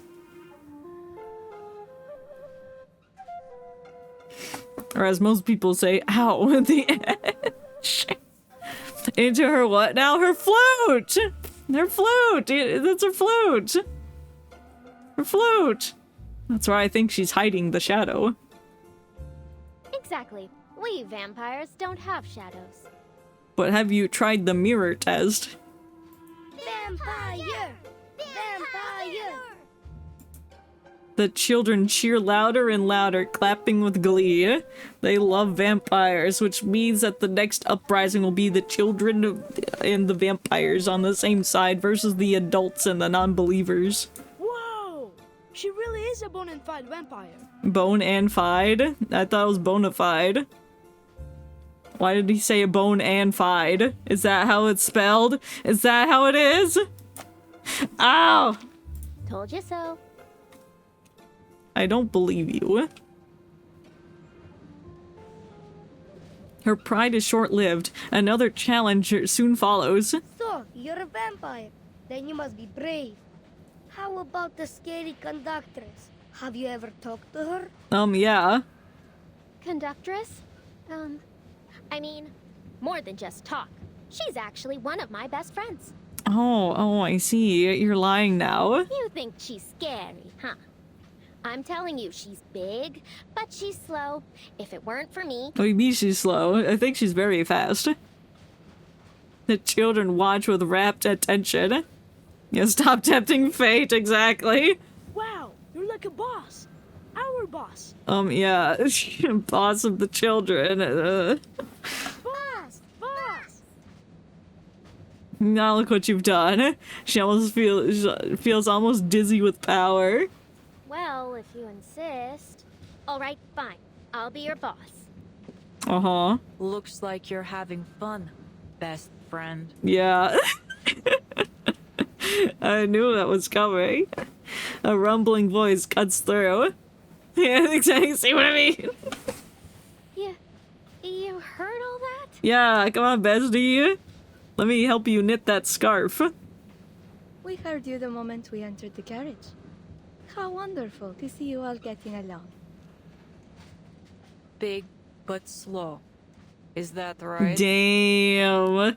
Damn. She's... How tall is she? She's like the standard height of a character. She's not like she's 6'8". It's just a game. Yeah, is the game I called Insult My Best Friend. That's not actually my best friend by calling them big and slow. She's not buying that. Play as you like, but don't block the aisle. Yeah. Go into the furnace room if you want to play. We'll, make sure we do that. Are these your new friends, Miss Robuska? Yes. I made friends with all the children. The stewardess examines the gaggle of children surrounding Robushka. Not just friends. They're more like, familiars. Creatures you can summon at will. Right, everyone? Robushka sniffs, proud of her new followers. Exactly. We're the familiars of the great Vimb. This place is too crowded. I must have a larger castle. You hear me? Furnace room. Furnace room. Are we gonna go to the furnace room of the train, please? I want to shovel coal. I don't know why I want that to happen. I want it. I just want it in the game. What do you mean? She changes the subject abruptly. When we get there, I can tell you some more stories about that. That?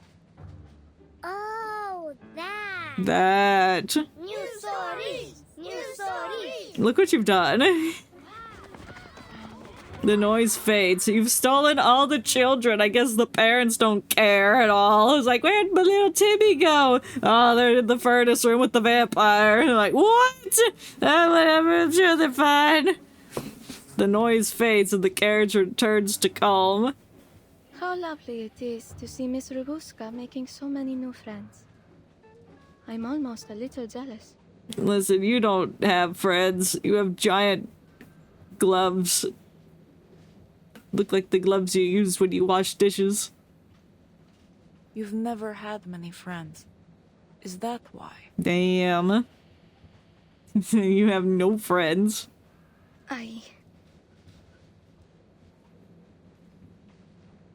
Ima sneaks a glance at her, hesitating.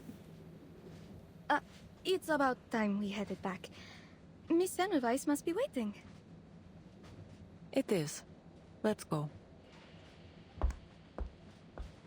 Before leaving, the stewardess casts a final worried look at the mischievous passenger, remembering her shadowed smile. And those impossibly brilliant crimson eyes. Robuska.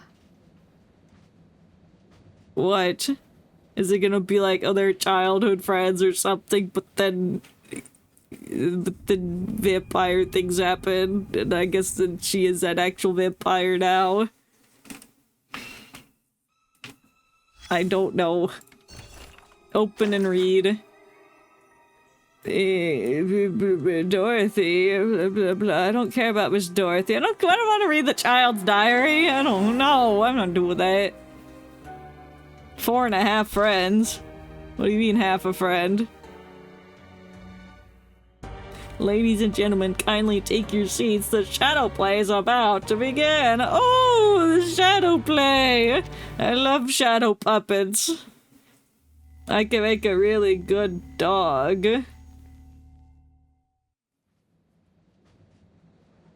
No. No. No. My guess would be someone's gonna get cut in half. And it's like, oops, there goes half of my friend.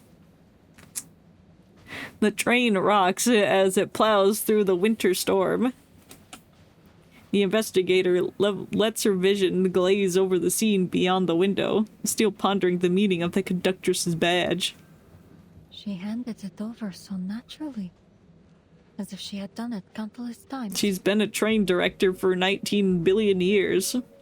Plus, it appears she's encountered someone from the Foundation before. I am forced to conclude that our conductress is hiding something from me. I mean, probably. She pulls a pocket watch from her coat and flicks it open. They've been gone for a while now. Well... She looks around the room. Ooh. That glass cabinet is so smudged with fingerprints. They have not cleaned that in a while. Thanks to the conductor's fine administrative process, every file is simple to find. Oh, it's so dirty. What's she doing to that thing? From timetables to station logs, everything is within reach. These files are just sitting out on the table. Do they have no sense of confidentiality? No. An easily laid clue is often a trap, though.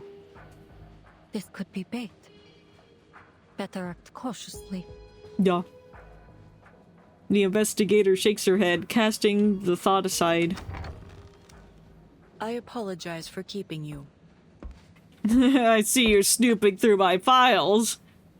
Corvus enters and returns to her sofa. A loyal stewardess follows him behind. She takes stock of the room, confirming that nothing has changed since she left. Ima has placed your luggage at your seat. No need to worry. Nothing has ever gone missing from the Danube Dawn. Are you sure about that? You've waited for some time. Where were we? I don't remember. The Foundation, your vampire, and this investigation you mentioned. That's right. To rule out any threat, I need to verify every passenger on board.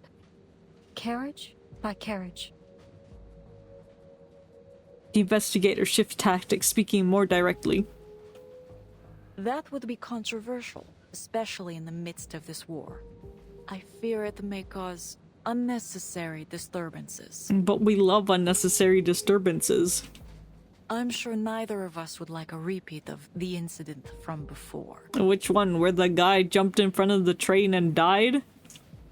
I apologize, but my mission parameters are clear. You've misunderstood my intent. This was a notification, not a negotiation. I'm going to interrogate your passengers whether you like it or not. In that case, I will need to see some formal authorization. You saw my badge. I won't allow someone to disturb the peace of my passengers just because they claim it to be necessary. I mean...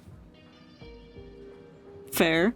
She arches a brow, certain the investigator doesn't have the authorization.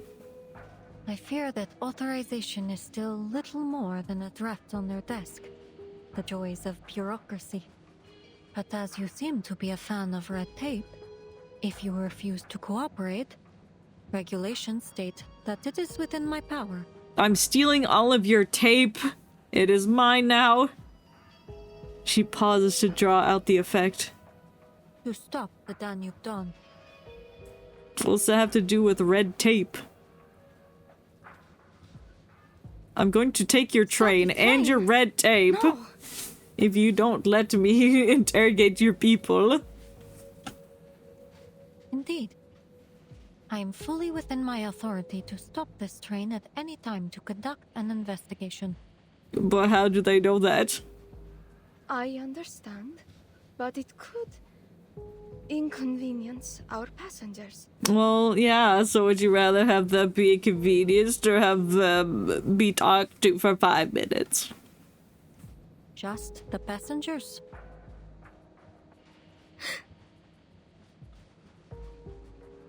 Ima opens her mouth and closes it again, glancing at the conductress. What just happened? I missed it. Corvus stands and pats her on the shoulder. I'm still hung up about the tape. I see. I have one stipulation. That my stewardess and I accompany you during your inspection. As you wish. I assure you the process will be carried out with openness and transparency. Yeah! If the purpose is likewise open and transparent, yes. That's what they just said? Naturally, conductress. I have told you everything. As far as I'm permitted, at least. The investigator maintains a practiced business-like smile as she extends her hand. There's no time to lose. Let's get started. Glad we could come to an agreement, conductress. Time to interrogate every single passenger and rule out that they are all evil. Announcements, explanations, records, their cooperation continues smoothly. How many carriages left? At least 300. Except the locomotive, the brake van, our compartment, 2 registered, and this one we're registering. 12 minus 3, then minus 2, then minus 1.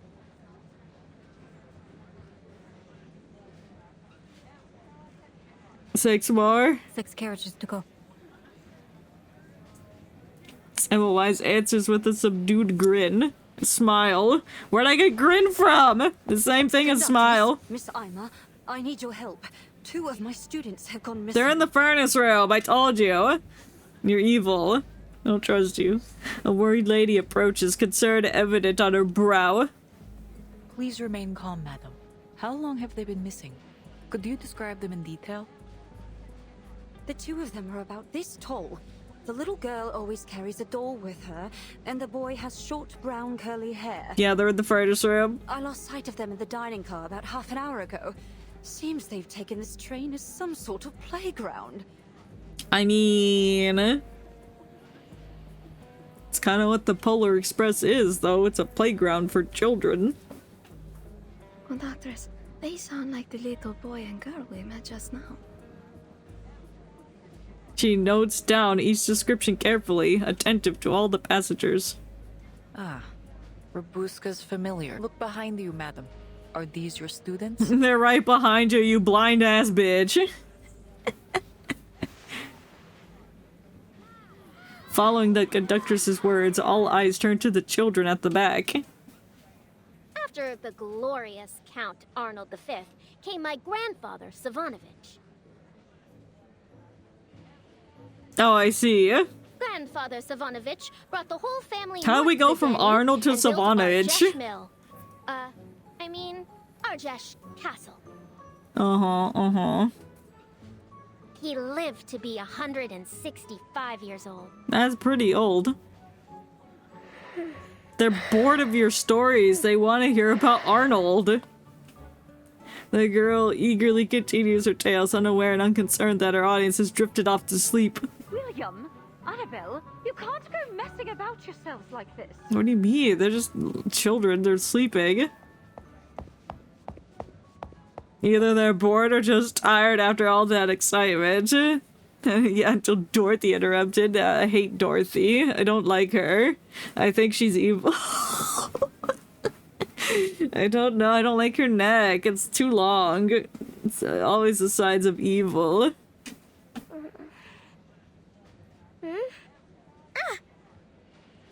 You should be grateful that your children are drifting off to sleep so the train ride is more manageable. The children jolt awake. Annabelle springs, springing from Rabushka's lap. Annabelle, you get back here right now!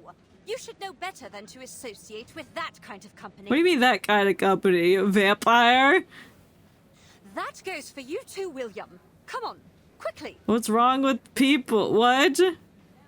That kind of company? Yeah, that's right. Kill her. Kill her. She's rude to you. Is she talking about me?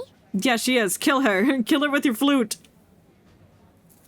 From her sharp gaze, Rabushka realizes the difference in their clothes. Oh, the poor. I see. Don't go associating with poor people. She's one of those. A hand lands on her shoulder, breaking her thought. We meet again, old pal. We're here to register your information if you might spare the time. Yeah, and that old lady called me poor. Kill her. If I said I couldn't, would you let me go? No. I suggest you do a thorough check on her background. I suspect she could be a trafficker. What the hell do you mean by that? What does that mean? What's that have to do with anything? Miss Dorothy, I was lost, and Rabuska helped me. How many times have I told you? You are a young lady of a certain stature. It won't do to get too close to this riffraff. Riffraff, excuse me. Kill her. Riffraff? Hey, lady, what do you mean? Yeah, bonk her with your flute! Apologies, madam. But this is just a simple passenger Yeah, registration. you should kill Dorothy. Why aren't you doing that? No need to worry. Push her Mr. out in Dixon. front of the I train! just have a few simple questions for you. Let's see. What are you? What the fuck does that mean? What are you? Robusta. What are you? She straightens her back and speaks firmly. Sorry. Perhaps I wasn't clear. Yeah, you weren't. You can't just say, what are you? Then I responded, idiot sandwich. Like, what do you mean? Lineage. Oh, sure. I'm Thermanikian. What is that? Let's hurry this along. Not your name, nor your place of birth, nor gender. Arcanist or human. Okay, well, just say that. Say, what are you? So I wouldn't know what that meant either. Oh, then I guess I'm... There is no third option. Yeah, there is. It's called the Beyond. It's called the Awakened. That's a fourth option. Well, how do you know? All right, The girl falters, eyes dodging, but it's William that leaps in to explain. She's a vampire! She's our vampire boss. Of course she's an arcanist. Silence, William. Who taught you to say such things? She did. Nice going, William. You should throw him off the train. He's evil. Oh.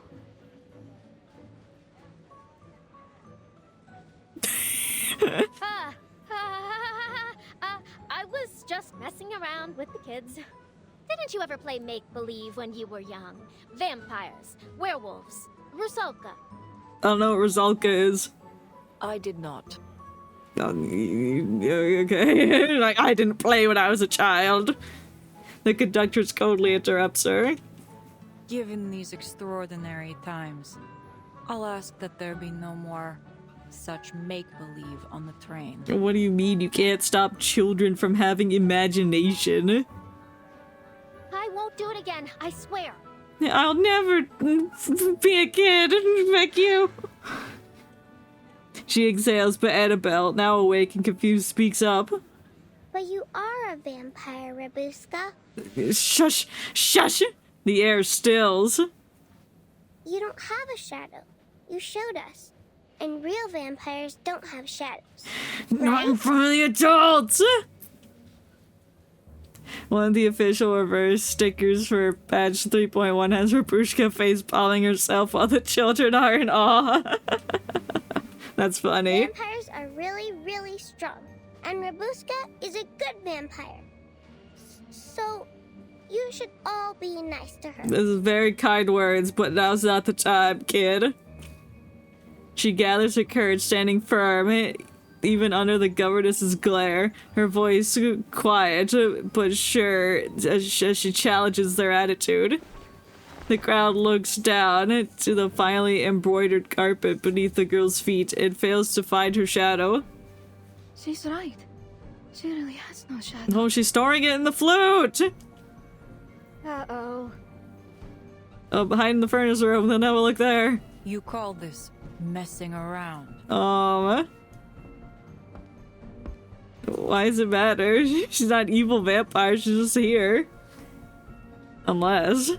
The patchwork conductress takes a step forward, her towering figure making the children stumble back in fear. Her hand rests once more on Rabushka's shoulder, firm yet proper. You're going to have to come with us. Why?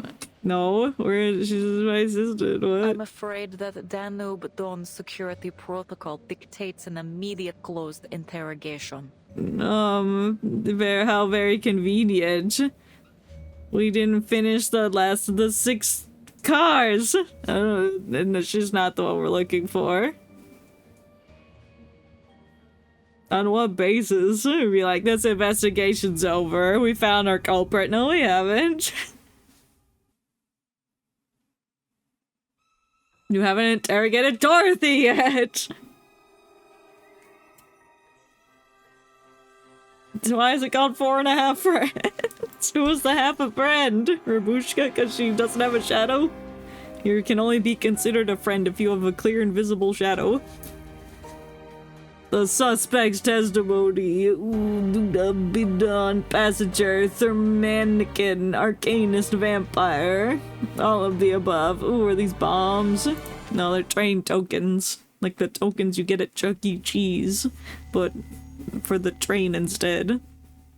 Where's the arcade room in the train? Is that the red tape?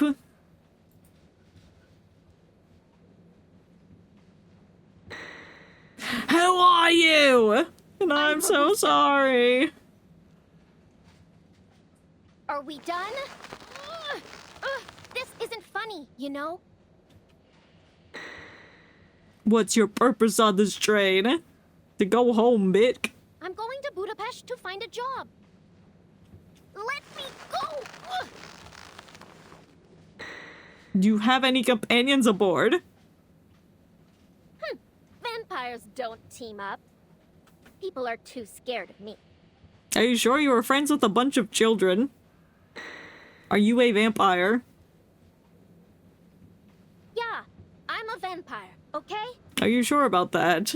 But so what? I didn't do anything. I keep going back and forth, being like, no, she's lying about being a vampire, and it's her arcane skill that makes her look like a vampire or something. But on the other hand, it does seem like she's a vampire. I don't know at this point. I don't trust her with that specific line of thought.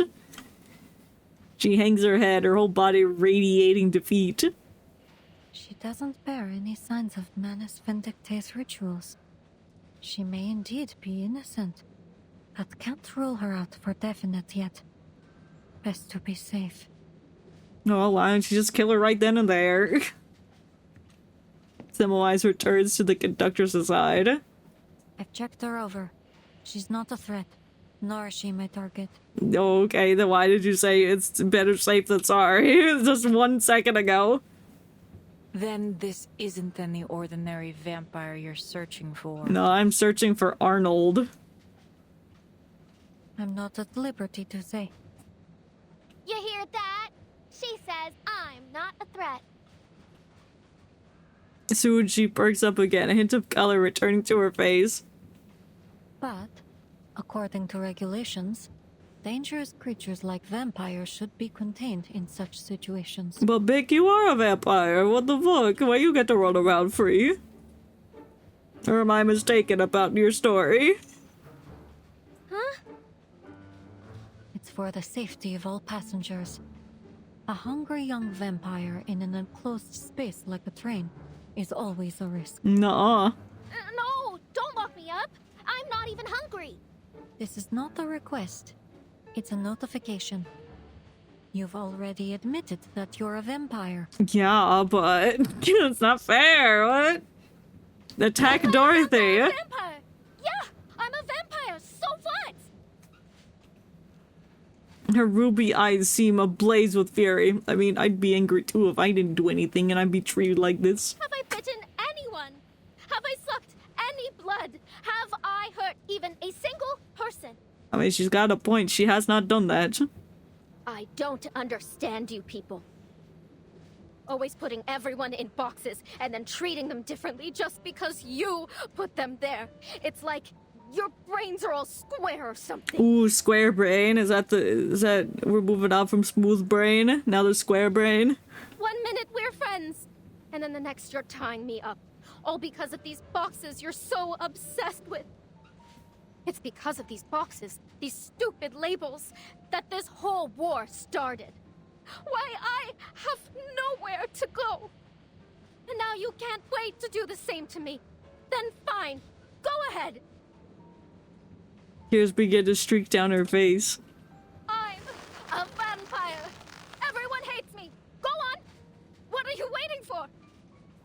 follow your rules. Pierce me through with the stick! Well, I was joking when I said it earlier, but I don't actually want that to happen.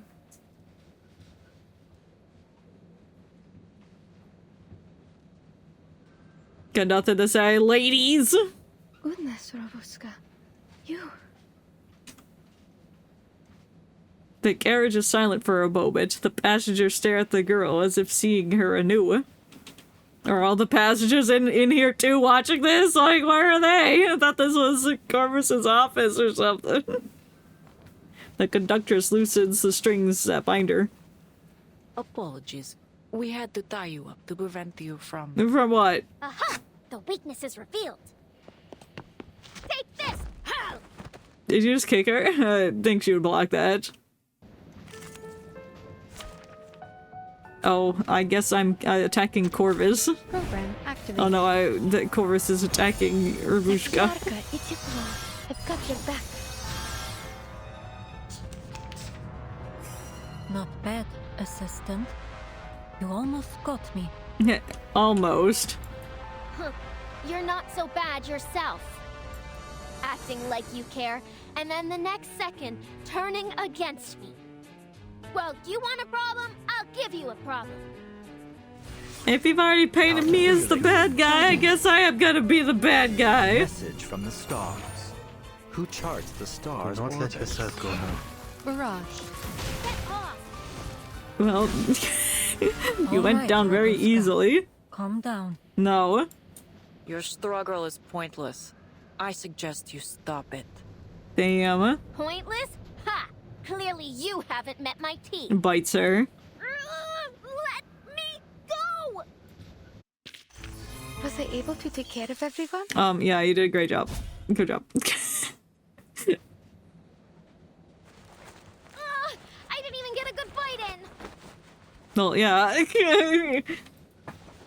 Resistance is futile. The conductress pins her down with ease. You're brave. Thank you. What a nice compliment. Bold, even. Bold and brash. More like belongs in the trash. But you're not going anywhere. For now. Let me go! Let me... I leave her to you, investigator. The Danube Dawn is not a detention center. We have no obligation to take care of your travel companion. Yeah.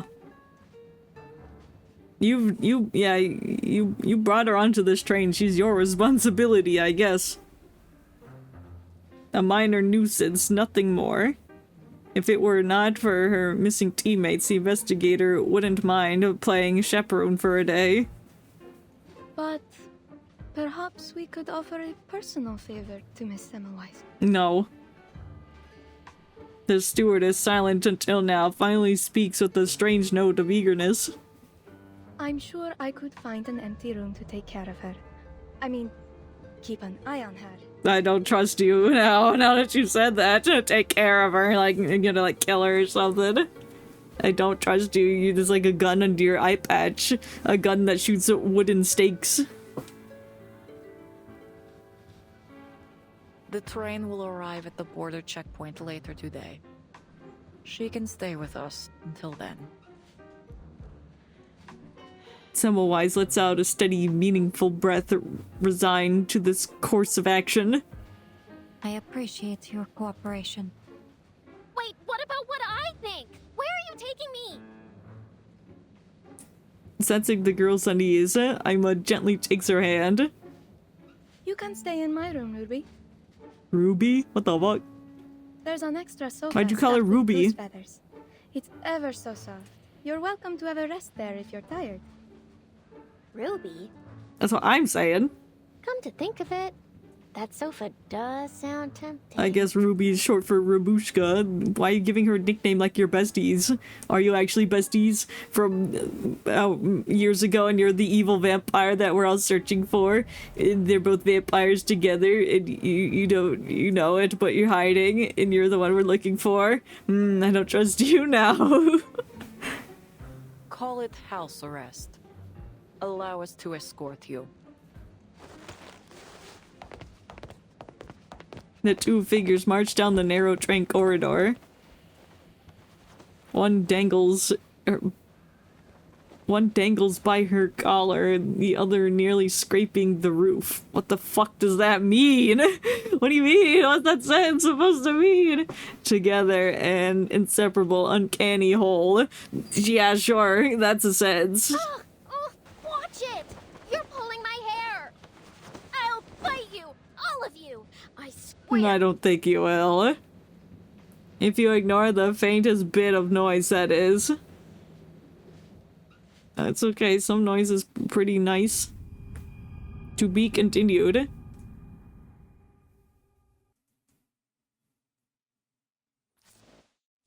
More than one person has claimed... Open the train. Operations Manual 101. The Dunave Dawn is designed to serve all members of the public. I see.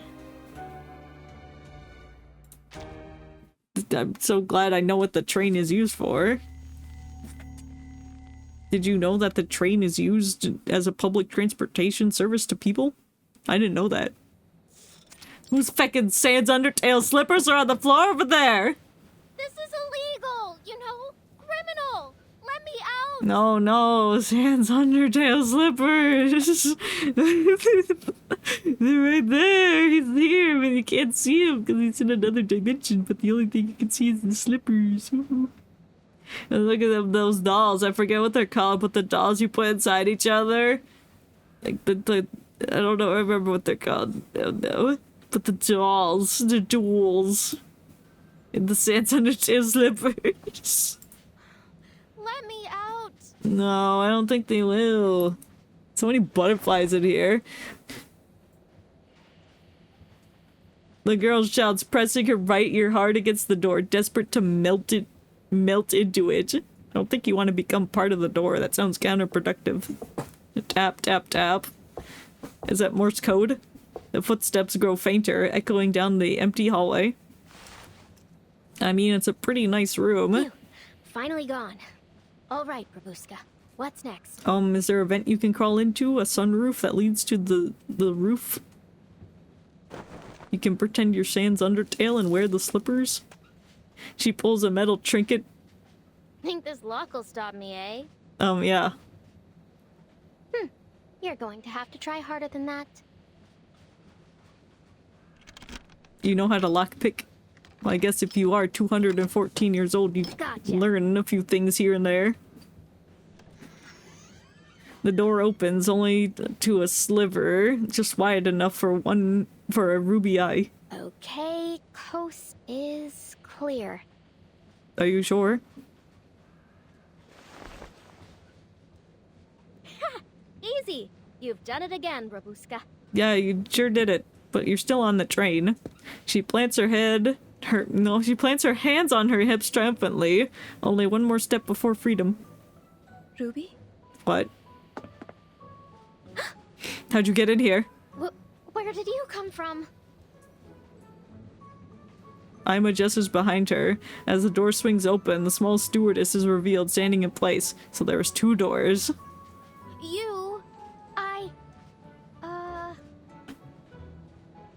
Caught off guard, now we're calling her Ruby. Freezes. She doubts her chances to talk her way out of this. All right, I'm caught. So what? You going to report me to your boss? What do you mean, shh? I don't trust you. The stewardess presses a finger to her lips and winks at Rabushka. Be quiet, or they'll hear you.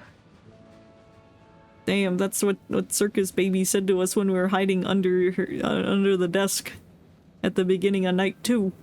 Are you afraid? I can smell it on you. I knew you were a freak. Afraid? Clearly, you don't know me. So, are you going to tell them or not? As long as you don't go running off, I won't. She checks the hall, then slips inside, delicately closing the door. Can you explain your Sans Undertale slippers, please? Here. Where's the conductress? They're in the break van. Miss Semmelweis needs to check over some files. In the break van? Where all the brakes are? Why are the files in the break van? Don't worry. Anyway, it's a bit dull all alone in here. Why don't we have a chat? Come, sit next to me. No, I don't want to. I don't trust you with your dishwashing gloves. Ima reclines on the couch, patting the space beside her. The girl glances at the dark palms, her dark palms and ragged cuffs. My clothes are kind of dirty. I don't want to mess up your sofa. No. Really, I don't mind. My sofa's already messed up. It's ugly. Sit on it, please. Warm words don't reach her. She stays rooted to the floor. Then how about... How about we all sit on the floor? The stewardess claps her hands and seizes Ravushka as if inspired. What? Ah, let's get you changed. Then you can join me without a worry. Huh? We're playing dress up? What? Ah! Lord, you're strong. She's strong. Another reason not to trust her. Not this. Or this one. Ah, found you. Here, put this on. What is it? Oh. Do you like it? I think it's okay. Oh my, you look wonderful. I don't like how you're blushing at that. Does it fit? I guess. Oh, it fits you splendidly. I hereby declare that these clothes are yours to keep.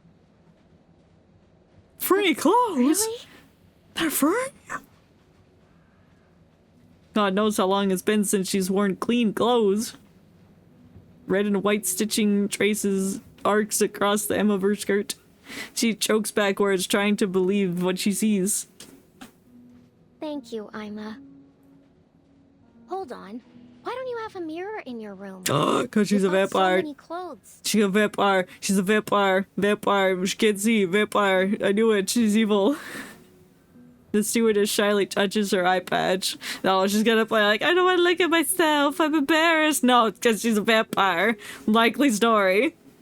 Oh, I don't much like mirrors. My eyes aren't very pretty. What do you mean? They're fine. What are you talking about? I mean, your eyes? Eye looks good. More than good. You're short. You're short. Oh, that's it. I thought she said you're short. That's why I can't have mirrors. You're too short. Shorty. She scratches her head, gaze sliding to a pair of garments stacked neatly. I used to have a closet like yours, filled with silks, cashmere, corduroy. Corduroy? I thought that was a type of wire. Did you buy all these clothes yourself? Do you have money? No. Most of them are from a family member. Who's your family? He said Dracula? that life as a stewardess is as boring as our uniforms. So, whenever he goes off on a long trip, he buys me new clothes. I can't believe Dracula would do that for you. That way, no matter how far apart we Or are, sorry, Arnold. I always feel like he's right here with me. Family. Boring. By the time I was your age, I had already been halfway around the peninsula all by myself. Well... Goodness, that sounds wonderful. But I think my life is rather pleasant too. Are you sure? Every day, the train... Every day, drink people's blood. I mean, all bringing their own stories. I can travel without ever having to leave. And the conductress looks after us. I know she seems stern and maybe a little angry, but she's truly lovely underneath. And a wonderful tailor, too. She's a tailor!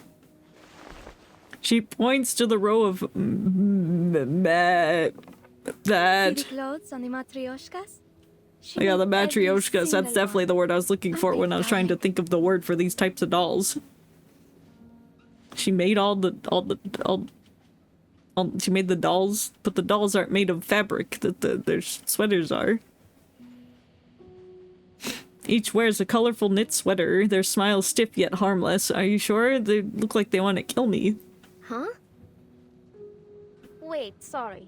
Are there 2 conductresses on this train? No. I mean, No, I can't picture it at all. Well, she was knitting a scarf earlier. Rabuska jerks her head, attempting to banish the uncanny image.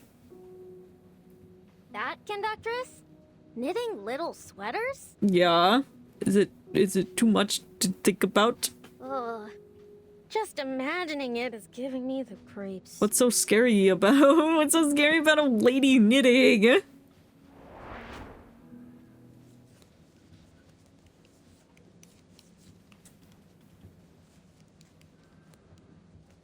It's like she has made no progress.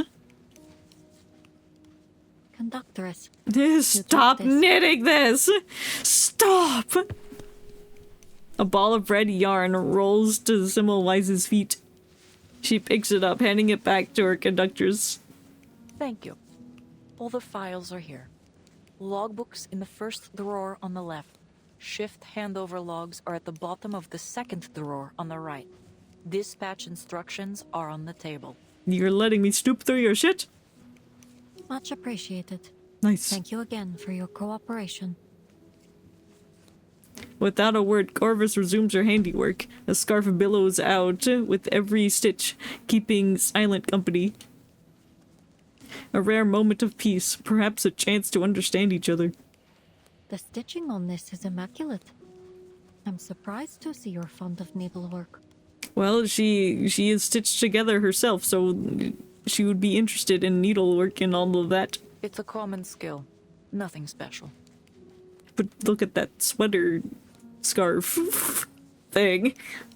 Blunt words, blunt endings. The topic dies. It's like a conversation with me. Except I'm very vague. I'm not blunt. Maybe I am. I don't know. The investigator returns to her files, scanning endless logs and numbers until she finds another opening. The name of this train is very intriguing to me. The Danube Dawn. Does it hold any special meaning? The carriage hums with the grinding of wheels. Music. Another topic dies. It didn't even begin. Sorry. I've never been much good at small talk or knowing when it's appropriate or with whom. Mood. To unite all regions along the Danube. Oh, that's the purpose of the train? You asked if it meant something. She pauses her work to meet the investigator's eyes. It's simple. Unite all regions along the Danube and... To unite all peoples within our nation. Move forward into the new day as one. I guess that makes sense. Unite all regions? Elsewhere, 2 girls lean against one another on the plush sofa, feeling the rhythmic tremor of the wheels beneath them.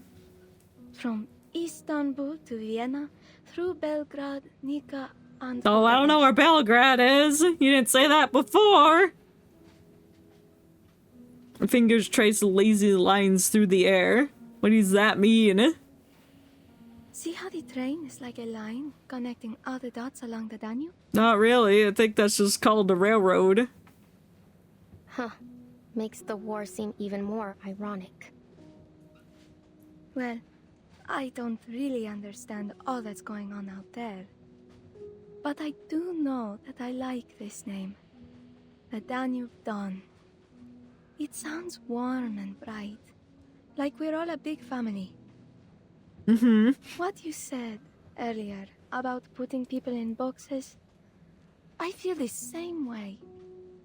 Why can't they just sit down and have a good chat like we're doing now?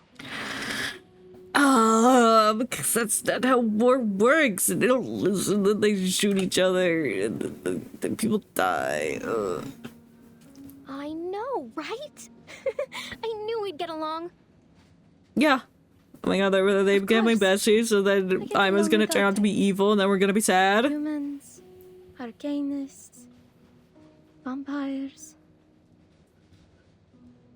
She makes a sly glance towards Ramushka. Why are you being sly? Actually, you're the first vampire I've ever met. Are you sure? It's a little strange and new, but I'm not scared. Are you sure you don't know Arnold? And he's not the one giving you clothes? Yeah, you're not so bad yourself. But is there actually anyone you don't like? The stewardess tilts her head back in deep thought. Yeah, I hate Dorothy. I hate that old lady out there. I hate that British man. Huh, knew it. You like everyone, and everyone likes you. Like a happy little princess. The princess nods, graciously accepting her teasing. I'm grateful for the life I'm living, and I hope you are too. Nah. My only wish is that Except everyone could not. live together peacefully. You're too wholesome, and I don't trust you. She clasps Rabushka's hand. Like this, see? No, I don't see. Polar Express were like the crackhead caravan. Damn! I knew they were putting things in the hot chocolate. Gosh dang it. Maybe we should stop the express at a very quick pace so that all the hot chocolate flies everywhere and causes third-degree burns. I knew it. Well, welcome in, Lord Froggith. I hope you're having a good day. On this Wednesday at 10:16 p.m.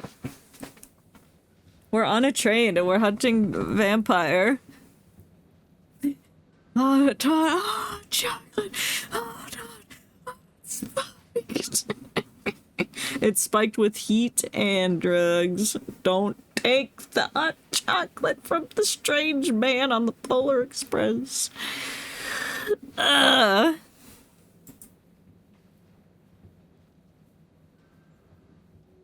fingers are born separate and alone. Wow, and now we're getting philosophical. But if we love them together... I'm not drinking the hot chocolate, no! I'll drink some water.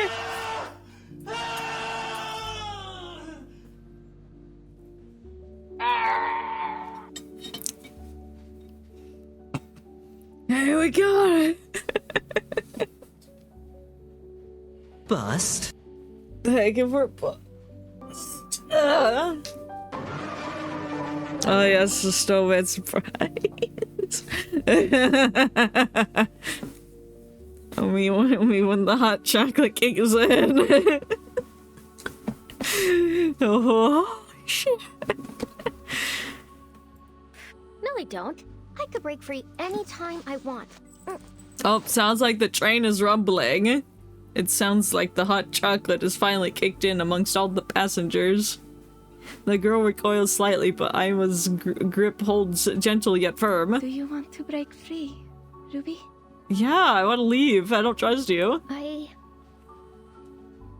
Her pale hand is nearly translucent, faint blue veins showing through. I guess her fingers are kinda blue, because she's a vampire. The drugs have entered the bloodstream.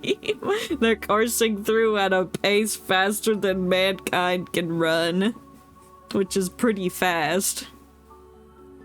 Palm to palm, those threads intertwine, binding them. That's the power of palm.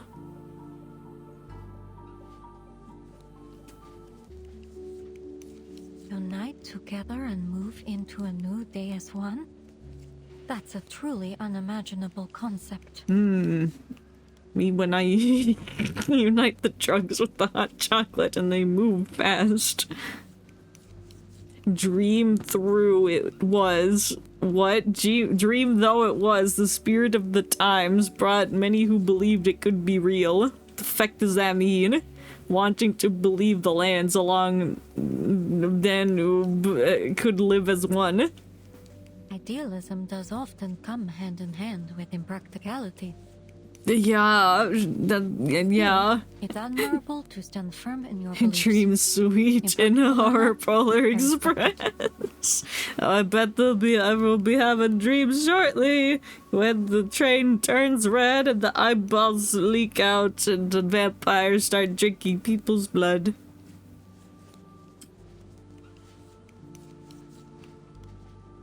I love the sound of the click-clacking of the needles working together.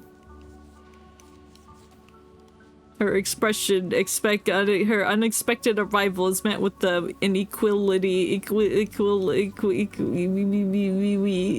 Her needle continues their motion. With her left hand, she loops the yarn over the right needle's tip and deftly draws it to dented back down. Well, yeah. Each pull tightens the fabric and fortress walls forming beneath her fingers. When she finally speaks again, her voice is softened. It's no difference to me. What is? This is only a job. You don't give a shit about running your train. Deliver 13 carriages and our passengers from one point to another safely. That's it. That's not very holly jolly of you to say. 13 carriages? Are you sure? You got the hidden 13th carriage hidden somewhere in this train. The investigator catches a crucial number. Oh, is that different? Seems unusual to choose an unlucky number for a train. Oh, it's cuz. What a holly jolly journey to hell. Yeah, that's where we're going.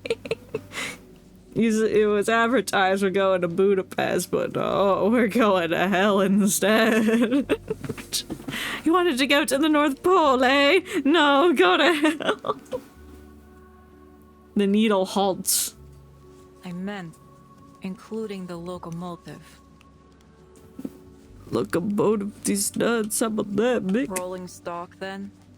I didn't want to be too technical. It's fine, really. It's not fine. I suppose I should wish you luck, conductors. Wish you luck because you don't know the horrors that are gonna be bestowed upon your train shortly. After all, it is our common goal to have the train arrive safely.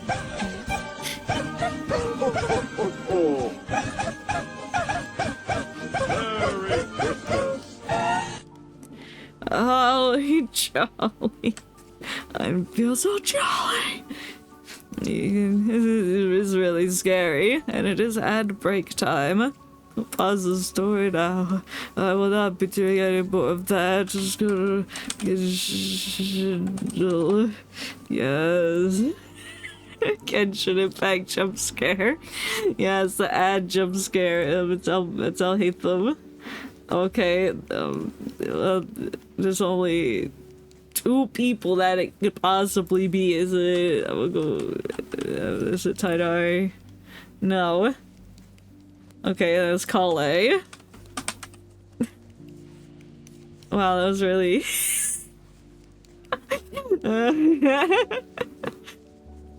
That's crazy. Oh, I have to restart. Shut the fuck up, bitch. It's I'll hate them.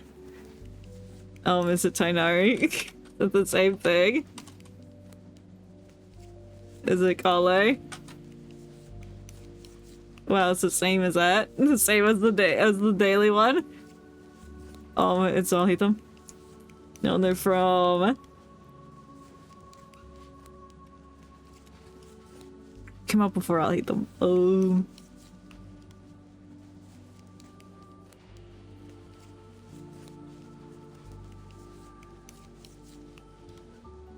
Is it there? No. Oh, she was 3.5. I see. Not that. No sword, not Nilu. Gotta look out, like, that's too many people. It's not Candace. No. No, it's not Natlan Venti, no. I need Sumeru. I need Sumeru people. Somebody from Sumeru. It's not no one from 3.0, so it's not Tainari, it's not Kale. Okay, and not Candy's nuts, no. Yes, virgin. Yeah. It's exactly virgin. Damn, where are all our Sumeru people at? They probably passed, so it's not Nahida, because it's not Dendro. It's not Nilu, because it's not Sword.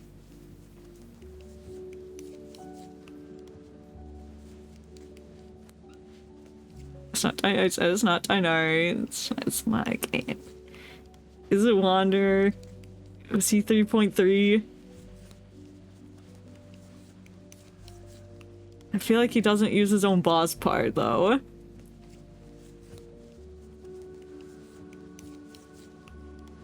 Well, that's my only option, I guess. Unless it's Sino. I'll try Wander then, Sino. Okay, is it Sino? Did he come out in 3.2? Oh my god, what the fuck? Yeah, it's not Virginia. No, we have to finish this one at least. We came out 3.1, who was also a spear, who's also from Sumeru, and is the Shogun's weekly boss. No one Hydro. Who? Is it Layla? No, wait. Is it Layla? Layla's not a spear though. No, she's Catalyst. What the fuck? I'm glad Twitch has actual ads. I like the disgusting brain-on borderline ads of unfiltered shit that's on YouTube. Oh yeah? Okay, I guess we'll figure it out later. Let me think on that for the next ad break. Everything but Element. I know, I was like, who is it? Who the fuck is it? This also has a spear from Sumeru. I don't know. I'll have to look at the list again. Which is why you've been allowed access here. It's gotta be Candace. No.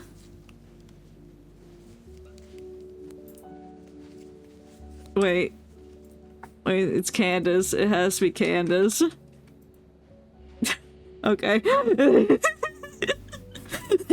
The last stitch done. Carmen's sets her work aside. The soft red scarf now rests on her lap. This is a pretty nice scarf. No, fit these nuts. How about you reverse? It's a beautiful scarf. I'm sure Ima will appreciate it. I'm gonna steal that scarf. How about that? Thank you. It is very holly jolly. A flicker of a smile. Her gaze slips to the clock, checking the time. Oh, midnight. Time to let the whistle.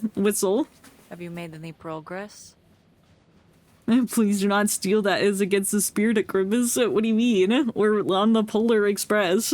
Unless I've been lied to this whole time, we're actually either on the Mugen train or that one train from JoJo's Part 5 where Pesci and his fucking brother were there. I forgot his name. The one that makes people old. Yes, Papyrus' scarf. This scarf is more orangey. It's the wrong color. Not much. Yeah, Grateful Death. Yeah, that guy. Helpful. The ticket reservation log could be useful to cross-check against what our passenger said. She nods. What we're talking about? Think about JoJo's now. We've been here long enough. If you'll excuse me, I have a job to do. Well, yeah, go do your job. You're not doing it. It's been a pleasure working with you, Conductress. Together, they rise and step out. I hope they have a fight on top of the roof of the train. Wait, we aren't going to the North Pole, but I want to get spiked hot chocolate! I know, that's what we all were here for. But we might be getting lied to. We might actually just be on the Mugen train. hot, hey, we got it? Are we sure we got it? I don't know about that anymore. The blizzard rages outside, buffeting the train as it speeds into the night. The mewing train. The train sure was mewing by the end of the movie.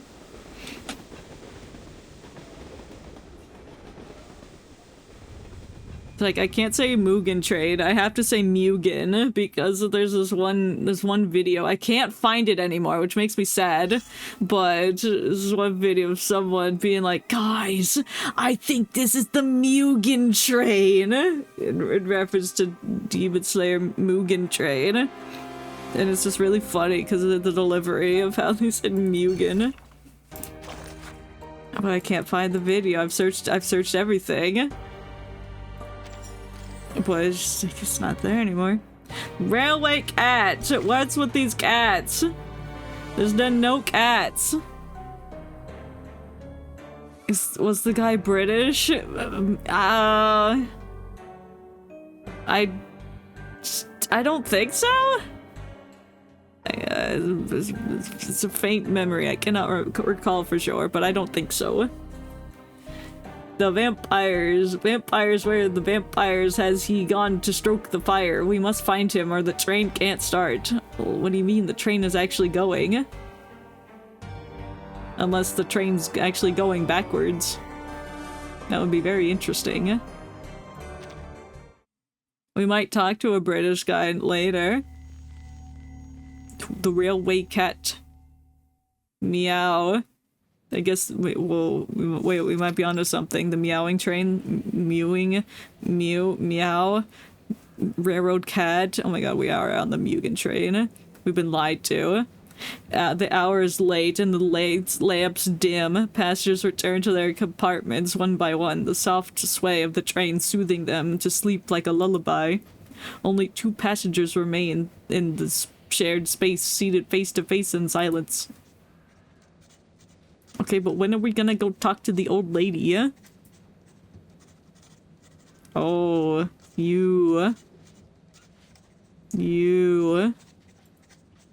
Madam, would you mind putting down your pen?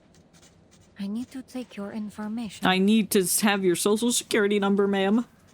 Verity, British, arcanist. I like coffee, battered cod, and breezy nights. Why is the cod battered? Why'd you beat it up? I don't think she's very nice. I hate deadlines and rainy days. That's kind of rude. I understand the deadlines, but what's wrong with rainy days? There. That's all there is to know about me. Now, it's my turn to Man who beat my fish, that's what I'm saying! She did. She beat the fish. Kill her. The editor sets down her pen and leans deep, as if passing along a secret. Have you found it? What? The vampire? The fish beater? I think it's you. I don't know what you're talking about. Well, that's a no, then. She waves her hand half-heartedly. No matter. Maybe editor clip that. What'd I say? No. Report when put in your hands. I've said nothing wrong. Goodbye. Best of luck with your work. Damn, she's so dismissive. She's hiding something. Remove that thing on her neck. She's a vampire. Symbolwise closes her pen and flies. No, she doesn't fly. She closes her files. She doesn't fly. I mean, she probably could if she wanted to. But the editor, struck by a thought, speaks up again. Ah. But since you've been looking so diligently, I suppose I might throw you a bone. Just chucks a tibia at her. This is the tibia from the fish I beat. She leans closer still, giving a wink to the investigator. Rumor is, many passengers aboard this train have heard crying during the night. Ooh. Crying? What kind of crying? Fetus baby goo goo gaga. It starts soft, then turns to a hissing sound. Hissing, cats, mewing, meow, Mugen. All of a sudden, it stops. Are my demons being too loud during the night? I think they are. They're scaring the passengers and confusing them, making them think there's vampires. You know, I think they're gonna kindly ask you to not do that at night. She grips her own throat, smiling at the investigator. Like a kitten being strangled. Damn, why'd they have to add the kitten sound effects? That doesn't sound very pleasant. Well, how did you like my little ghost story? It was quite lovely. Can you tell me it again? Wait, there's something behind you, hanging in midair. It looks like a strangled kitten. Expressionless Semmelweis shuts down the clumsy joke. A good attempt, really. But not nearly enough to work on me. Yeah, but what's that thing under your hat? Oh, that's your head. Got him. That's such a funny joke. That was how her joke came off as. Not a joke. The editor straightens but doesn't shed her smile. Back to your You're work, never then. fully dressed Little without one. Miss Clueless. Oh, clueless? Oh, we're playing Clue, bitch. I'm Colonel fucking Mustard! The registration is finally done. Feeling a trace of fatigue, Semmelweis returns to her seat and opens her files to review. One of the few trains. I mean, she is kind of wearing yellow, so she might be Colonel Mustard. Who are the other characters? There's Professor Plum, Green Man, Scarlet, Red Lady, A crew with as of Blue yet Bick. unidentified backgrounds and a haunted carriage. I think that's all the Clue characters. I feel like I'm missing one. All passengers on the I just know manifest have Colonel been Mustard registered. because he Mustard. No notable discrepancies to be found. She stows the papers. Everything falls into place too neatly, even absurdly justified, but something is off. And still no sign of the menace. It seems the key to all this lies with the conductress. I don't think she's the one behind it. What is she hiding? I don't know. She's hiding her immense talent for needlework. Stopping? That didn't really sound like a train stopping, it just sounded like hydraulics. I mean, I guess that's part of trains, but... Excuse me, sir? Why is the train stopping?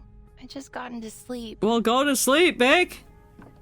The steward hurries through the corridor, examining the roused passengers. Apologies for the interruption. I'm afraid the train must come to a temporary stop. Why? The railhead is impassable because of the heavy snow. Well, then move the snow, idiot. The situation is being dealt with as we speak. Please stay in your rooms and remain calm. There's rooms? The dining carriage will come around to deliver nighttime desserts. We have Leipzig lark cake and Turkish delight. Should you require anything What else, is please lark let me cake? What the hell is that? I've never heard of such a terminology used to describe a cake. Yeah, do you not know what snow is? She lifts a corner of the curtain. Yeah, that does look like snow. Just inverse snow. The snow, it does look inverted. It is falling down rather than up.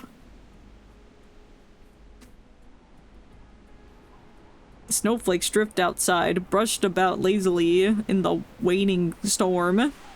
The storm!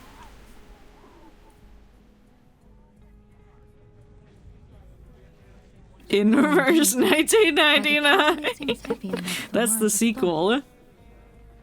Because when we fix time itself, we're gonna just play the game normally, starting from 1999 and upward. It may not be Isaac Newton, but that looks like snow falling. It does kind of look like that, so you might be onto something there. That, or we're inside of a salt shaker and somebody's pouring new salt into the shaker to fill it up.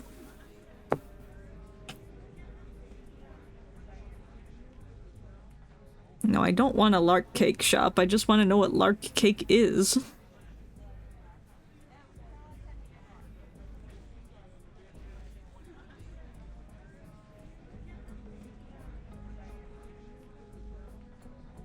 I guess they're kind of like layered cakes. All the ones I'm seeing are very layered. Like 5 billion pancakes on top of each other. I guess. On the other side of the train, the little vampire remains fast asleep. Good night, I guess. Don't start crying in the middle of the night. No crying. That does not sound like gentle breathing. That sounds very painful, actually. Rabushka lies sprawled on the sofa, breathing evenly, and that's not evenly. That was heavy. The day's turbulence has worn her down. A new friend's comfort was the best lullaby. How odd. I've never known a vampire to sleep at night. Because she's lying. She's definitely lying about being a vampire. She reaches out, inching towards the sleeping face. Don't touch her! What are you doing, you freak? Oh, it's time. It's time to kill people now! Time for my daily cry! The stewardess shakes her head, brushing the hair from the girl's cheek. Look at this smile on her face. I don't trust you! She must be having sweet dreams. It's a shame I have to go. Listen to the way she's talking! She's evil! What the fuck? She rises and quietly closes the door. Light fades into shadow till the room is swallowed in darkness. See, she made the room dark. She's evil. Nighty-night, Ruby. Oh, good night. What are you doing? If crying starts now, then I'm gonna be...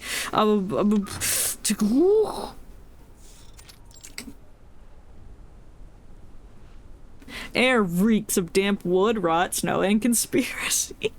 My favorite natural element, conspiracy. The girl drifts among the trees like a phantom, fading into and then reappearing in the dark. What the fuck? The conductress has been waiting in the snow, crushing flakes in her palm. Oh yeah, she's really flexing on the... You're late. Did something happen? Yeah, I was lulling my friend to sleep. Felt sense of security. No, sorry, I was just making sure the vampire girl was asleep. Did anyone see you? The train, the forest, the winter winds conspire in grey silence. Snow falls calmly but steadily. I was careful. No one saw me. Are you sure about that? Good. They're expecting us. Who? The bandits. The two move towards the rear of the train, vanishing into the heavy snow. Snow prints follow. Just as I thought. Oh. Sneaky stonky.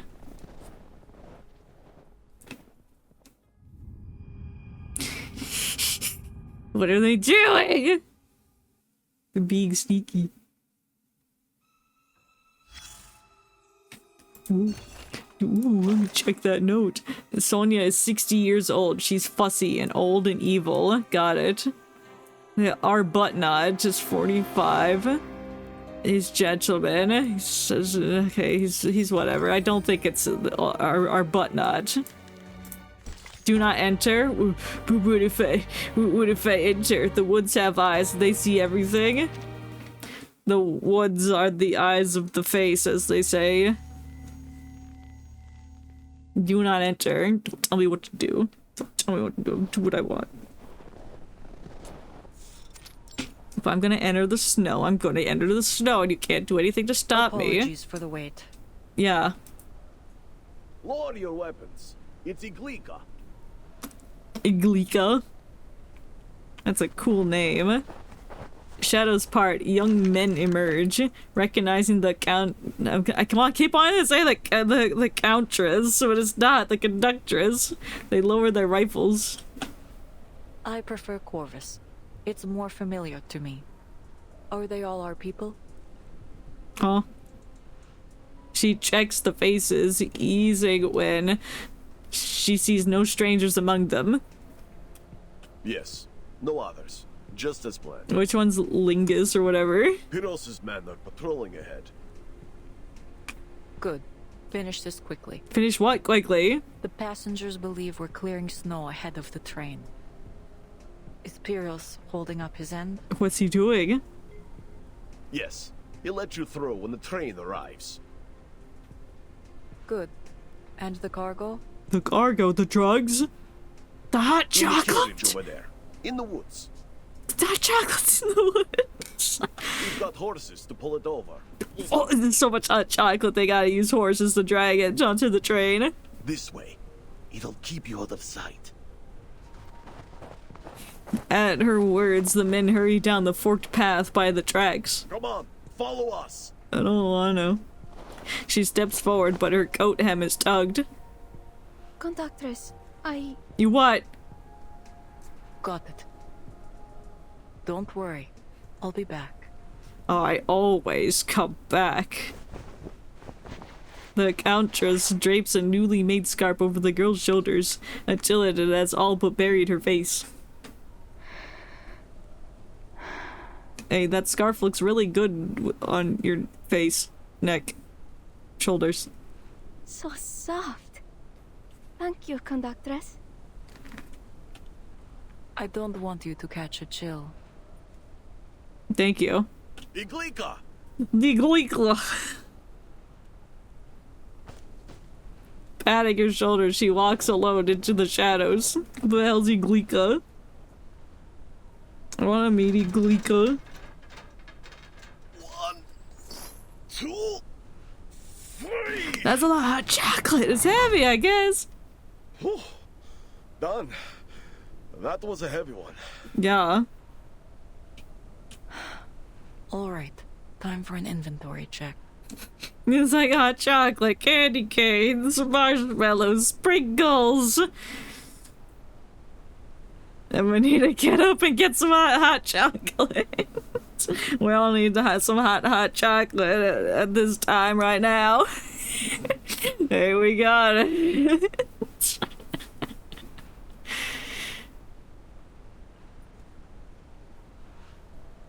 She's added another. Been drinking tea all week? I think you mean hot chocolate.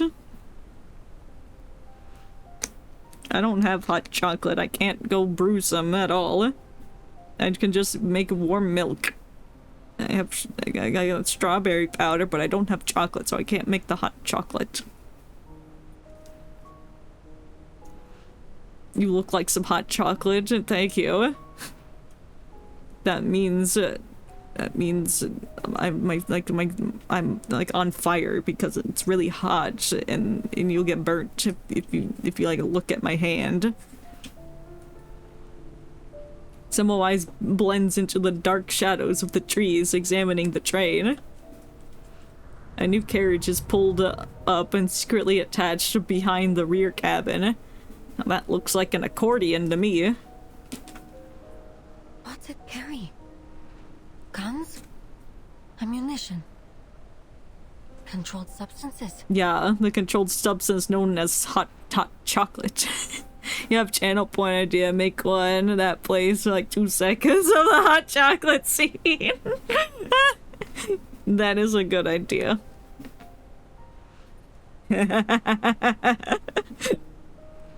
Just the hot chocolate.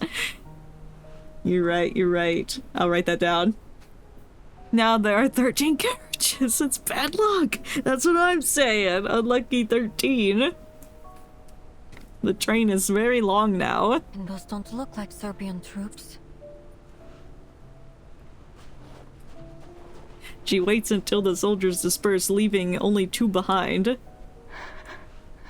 Are you cold? Why are you crying? I hope it's not Friday.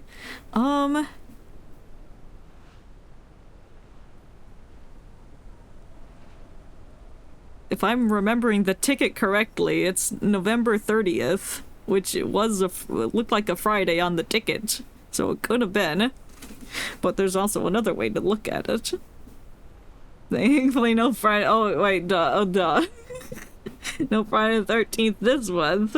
Okay, but it's November 30th, 1912. Was that on a Friday? What day was November 30th, 1912. God. Oh, it was a Saturday. Okay. Damn. Unfortunate. That would have been a really interesting coincidence if it was on a Friday. And there's 13 cars. Not really, but anyway. If you want away, that's what I'm saying. Ima lowers her head and clutches her scarf.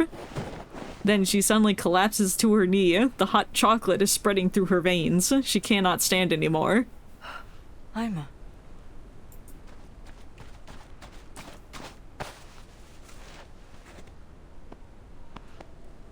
There was a Friday the 13th in December of 1912. Ooh. Ooh. Ooh. The hot chocolate is too strong. Conductress, the hot chocolate is too strong. We have Friday the 13th this month. Now we have 13 carriages. I can't think anymore. Their figures lean together in the storm, like ghosts rooted among the trees. Hot, hot, holy sparked. In that moment, all else melts away. The world is only the two of them. I think that's what we call the snow globe. Is she dying? Oh, she's evil vampire, isn't she? Shh. I know. I know. What do you know? Brain greater than Jello? I think that's true. Silly girl. Shouldn't have gotten so close. What the fuck are we talking about? Is she upset about the 13th train? What are they? Could it be? Could it be what? Just fucking tell me. The hot chocolate trafficking ring. The investigator, hidden in the snow, frowns at her keener eyes. You should be able to smell it from here if it's that potent of hot chocolate that made Ima fall. Now they're gonna shoot you with candy canes. Great job. Hands up, where I can see them.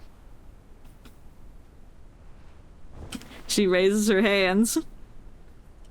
Turn around. No, you.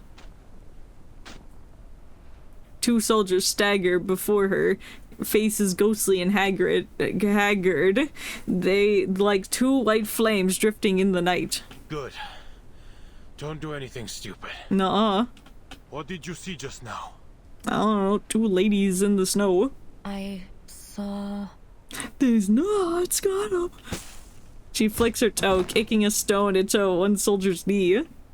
Ah! Wow, that didn't hurt that bad. He cries out, buckling to the ground. That's the knee where I stored the drugs. She lunges, seizing his weapon at the same instant, turning it on in the other. My turn now. And he came in. I'm just here for the hot chocolate.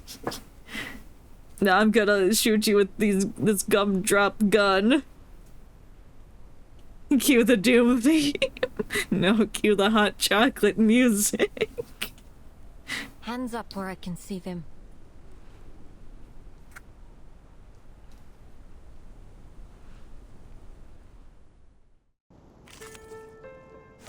Well, now I have to fight them and kill these men. Where is that budget hog hiding?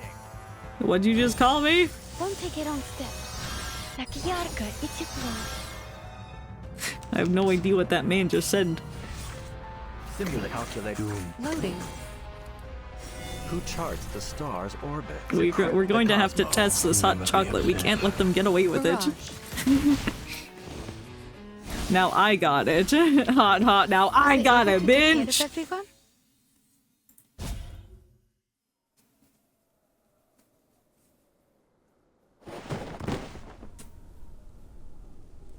Two young soldiers lie unconscious in the snow. Something's wrong with these soldiers. Uh-huh. Slow movements, unsteady steps, and their faces. oddly pale. I think that's a side effect from drinking all that hot chocolate. No bullets in either gun. That can't just be a mistake. It's quite silly that they did that. There's only only candy canes in there. Like what's the like? This is like peppermint balls or whatever. Like the wheels of like peppermint. I don't know what they're called. And then they're just like mint balls. You know, the swirling red and white ones. The ones. Like the one Baroness von Bonbon was rolling at us at the end for her boss fight, but that one was pink and white. But I'm thinking about the red one. Balls in my face, your tiny little mouse balls. The irony is they were not tiny balls; they were massive. Oh, it's mouse balls I'm thinking of. You're right, not the peppermint balls. She checks their gear: empty rifles, unmarked tags, and a trinket that draws her eye. Oh, it's the... Oh, that's quite different, seeing it colored from the drawing that you drew. Because the drawing she drew, it looked like Torbjorn's mechanical arm, but now that just looks like a wave and a dolphin doing a nosedive. They're secretly the mouse balls. I think you're right. Same shape and size. This looks to be the item the conductress gave that soldier at the station earlier. Ooh! Manus Vindictae. Finally you rear your head. Does that mean Corvus is part of the Manus Vindictae? She runs her fingers over the familiar symbol, then pulls her communicator from her coat and presses the button. Investigator Semmelweis to Foundation. Mission number 0073 MV. Go ahead, investigator. Progress update. I found the Manus Vindictae insignia on a soldier at a station near Belgrade.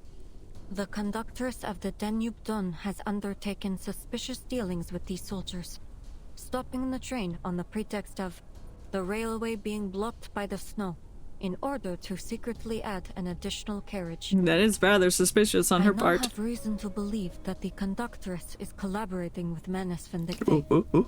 Whatever's in that carriage may be related to our blood-sucking target. Nuh-uh. One more thing. I've lost contact with all members of Squad 77. Maybe you should have reported that first, you know, like when it actually happened. Mission 0073 MV, report received. We will continue our search for Squad 77. Please proceed with your mission, investigator. They might just be at the North Pole already. They took the actual Polar Express. Report finished. She snaps the device shut. She looks up at the dark sky. The storm is easing. Been out here a while. Any longer, and I might start to raise suspicion. Yeah, you should probably hide. Time to head back.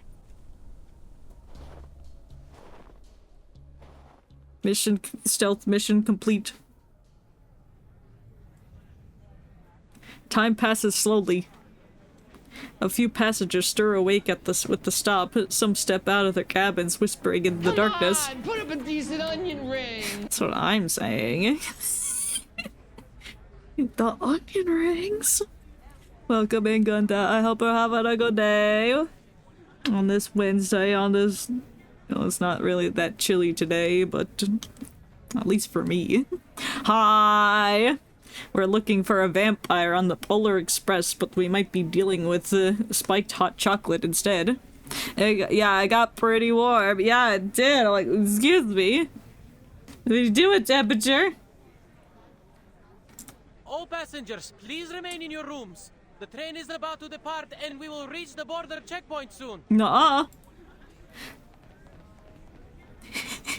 Want some spiked hot chocolate? Here, do you? The steward moves between cars, calming their unease. Between the two cars, he sees one door ajar, wind blowing, snow inside. Why is the door open? Why isn't your door open? Wait a minute. There's something underneath.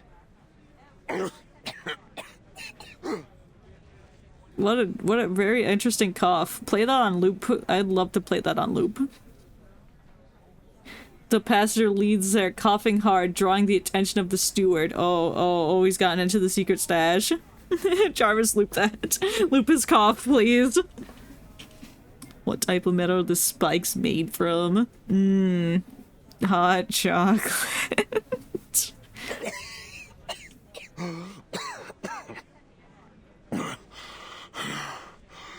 Excuse me.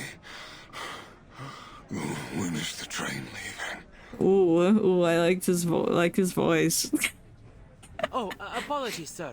In about 10 minutes.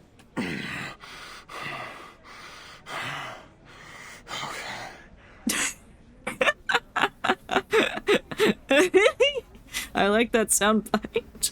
Oh yeah, he's unwell. And what makes you say that? He sounds perfectly fine to me. I'm clipping his audio and stealing it for my own personal wares.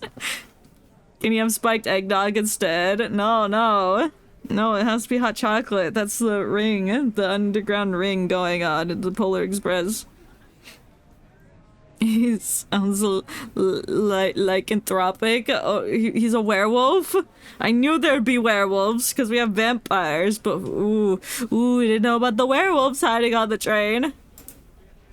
He lowers his head with dejection. When the steward leaves, his eyes roll, lips twitching with guttural rasps.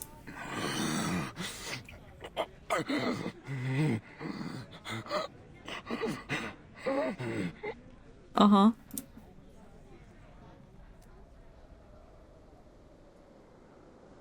He sounds okay. Damn, that's the Steve. That's the whipped cream that they put on top of that chocolate. Ah! They're filling the screen with it. Stop. Low rumbles drown voices, shouts, and any stray sound in the train. Dawn rolls into the storm, laden with passengers.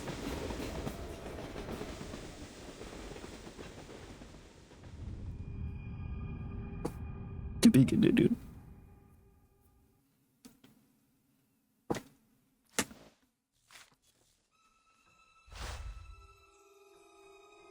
Among the dead. Oh, child of shadow, within your mysterious tomb, I bid you to sleep in peace. Sounds like we're dying tonight. I can't wait. Among the dead. Finally, that's what I'm saying. Ooh, look at this storybook. Storybook at freaking backdrop. I always have the same dream. Yeah, the title card is very time nice. stands still. People never grow old. Gribbsy. Sunshine never Yeah. fades. Look at the ornaments they put on the tree. It's really pretty. And I'm kind of blocking the pink rose that's like slightly lower than my mouse, but it's on my shoulder. Because there, I can hear Mama's voice again. Mama. My, look how long your hair has grown, Rubuska. Mama. Did Sonic recover from the other day? Oh, that's a good question. Yeah, he's fine. He won't look at me, but he's fine. Sit up for a moment so I can comb it for you. My hair was just like yours when I was a girl. I do worry when I comb Nicola's, though. His hair's like your father's, all curly at the root. Oh, we're getting flashbacks. Before her family was taken away by the Polar Express, the evil version. Come on, Mama. Please keep telling the story. In the light of the blood moon they rise. In the light of the blood moon, they rise and stride under the veil of night. Oh, I guess for context on the Sonic thing, if you weren't there for me playing Silk Song on Sunday, I like to squeeze and step on my Sonic plushie to alleviate anger. That's why that question was brought up. The Polar Express to hell, exactly. Freely, they live without fear of death. I felt like I should explain the situation about Sonic. You go like, wait a minute, out of context, it sounds really weird. How would the Amy Rose plushie react to that? She'd probably cut off my foot, but she's not here to see that, so shh. She doesn't need to know. I was not in fact here to watch Silk Song because I need to finish Hollow Knight, so can't get spoilers. That is very fair. Yeah, I can't stand spoilers. Unless it's like telling me the location of where something is, because my dumbass ain't gonna find it naturally. If it's not specific in the directions. For through blood, they live forevermore. Through blood, they live. And through blood, they die. Me, Mama. What about me? Well, I don't know, what about you? You? Well, you are our dearest Robuska. One of the youngest vampires in the family. Okay, well, Mother's confirming that she is a vampire, but there's something about her. She's like, maybe she's not like a real vampire or something. Seasons changed, years passed, and you've spent 214 years, 4 months, and 2 days in a deep, deep sleep. Okay, so she is actually that old. Thanks, Mother. Now, the people suffering from the war cry out, Robuska, awaken! Open up your scarlet eyes and help us. Why would she help us during the war? Why?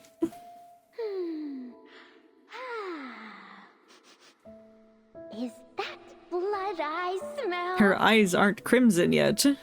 Now, the great vampire Robuska has awoken from her endless sleep. Unless Mother is playing into the delusions. My family? Never fear, Mama. Robuska's here to bite their necks and suck their blood. Yeah, kill them. You silly thing. Have you forgotten? As vampires, we're not afraid of anything. Not even the evil hot chocolate for the Polar Express. Death. Same thing. And then she blew up.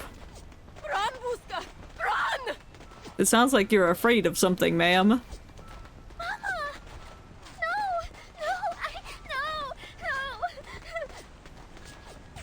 You drifted off to half sleep and it sounded like a cartoon character from a show I watched got fucking possessed. That's really funny and interesting. Buska, run! The only thing she seems to fear is losing her family to the war. That is true. Program activated. Because the Balkans War started in 1912. Ah, I see. I was wondering what war we were fighting. Yeah, but that makes sense. Let's carry on with the story, shall we? Yes, Mother. Arnold gave Gargana a ring. Who, Gargana? With a gem as red as blood. Who the hell's Gargana? It's Mama. Mama's Gargana? Wait, you're not Mama. That's not Mama, that's some creature. Calculate doom. Hold your breath. A message from the stars. See how they oscillate. In memory of the dead. But only for an instant. Greece, Bulgaria, and Serbia against the Ottoman Empire. I feel like that was touched upon in my history classes, but the majority of that class and all my history classes just focused on the Holocaust. That's like the main point they were like teaching us about, and everything else is kind of like a side thing. Just as I deciphered, or prophesized. So most of the other, like, not really smaller wars, but you know, like the ones that weren't World War I or World War II, you know, were just like kind of not really glossed over, but way less talked about. Away from the gunshots. Away from another burning village.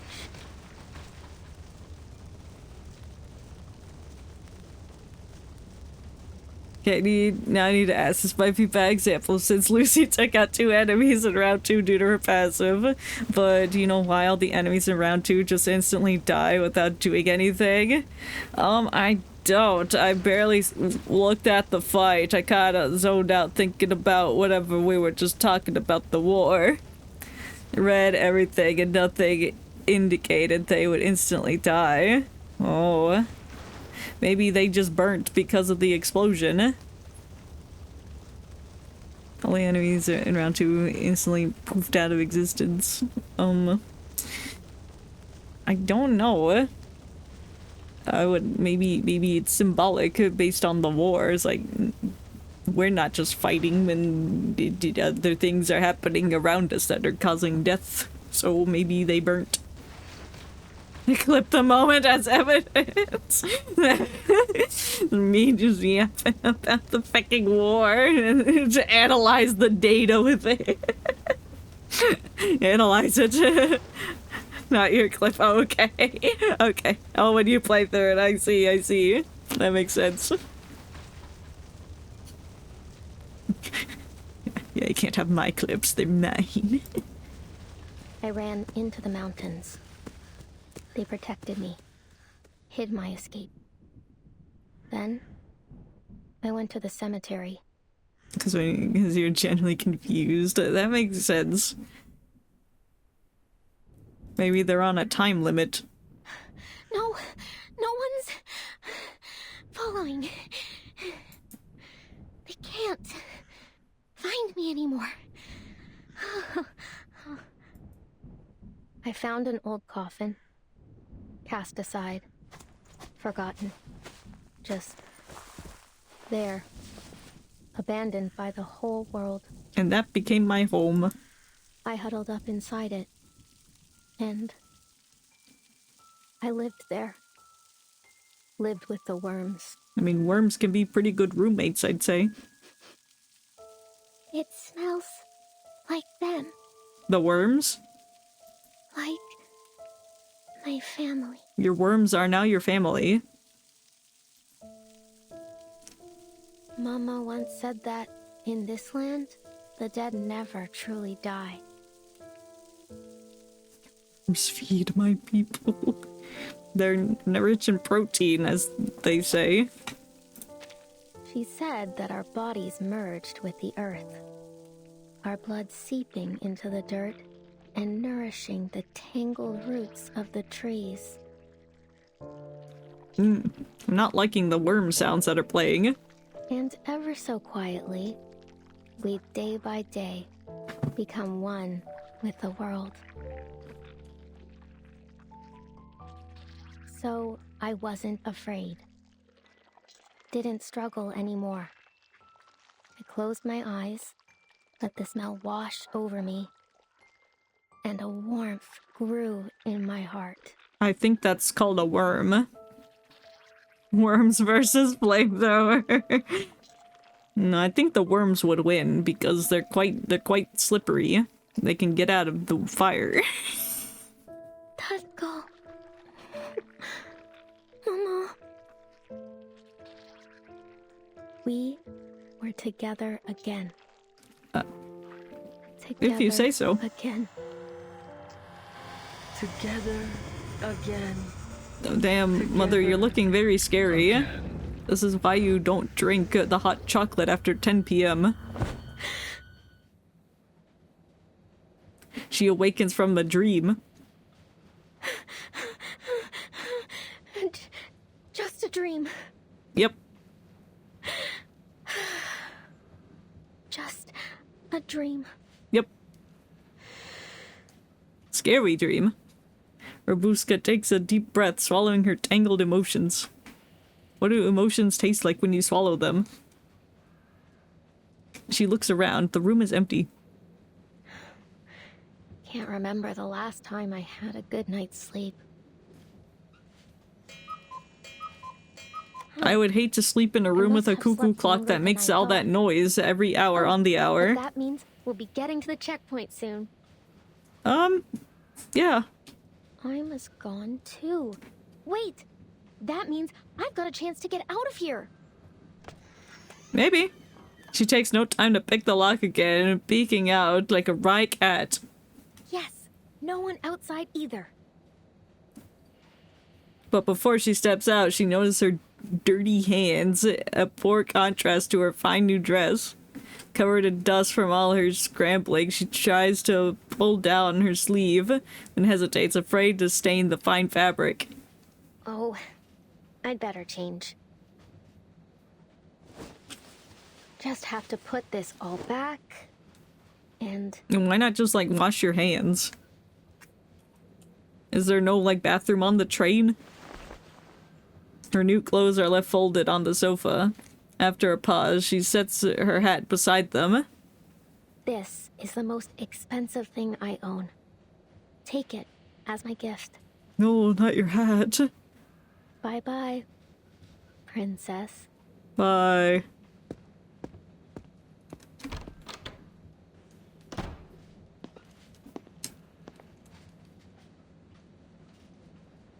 The young vampire slips through the carriages. Most passengers remain asleep. The night is freeing, yet oddly lonely. Quiet. Too Nobody's quiet. around now. Then I can have some fun by myself. Yeah, I love having fun by myself. She lifts her flute, letting notes keep her company. Just like the old days. Just like the old days. Play that flute. You like my flute playing? A soft tone escapes, slow and sweet. Right. Here I am in carriage 1. Carriage number 2. Another note falls, another rises. She drifts lightly through the carriage like a passing breeze.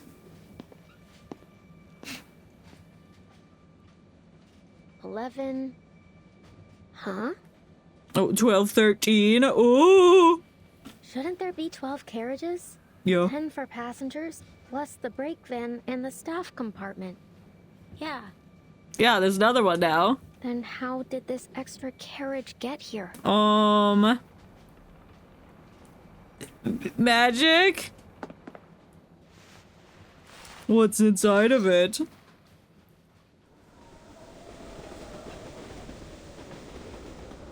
A new carriage, one she's never seen before, rattles in the dark. Why rattling? But the train stretches long in the night. It almost feels endless.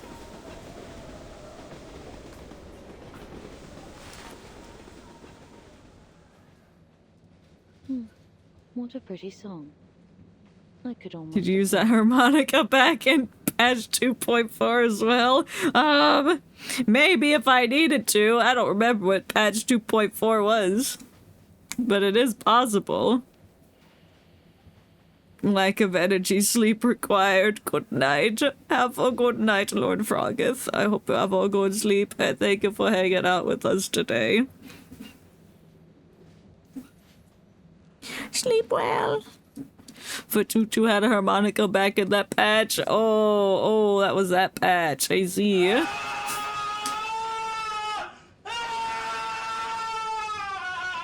Maybe. I can't quite remember. It is possible. Thank you for the hydration. Toast and drink the hot chocolate now. Ooh.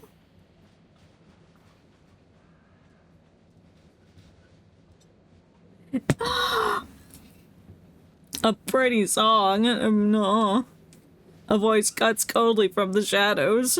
Oh no, it's... you're that lady from before. Blah blah, Vertity. I don't remember her name. I'm counting how many carriages there are. This helps me with it. An interesting little game. From your hometown, I presume? Don't write that down. She's left-handed. Take note of that. Take note of that, and you're left-handed, this bitch. She shakes her head.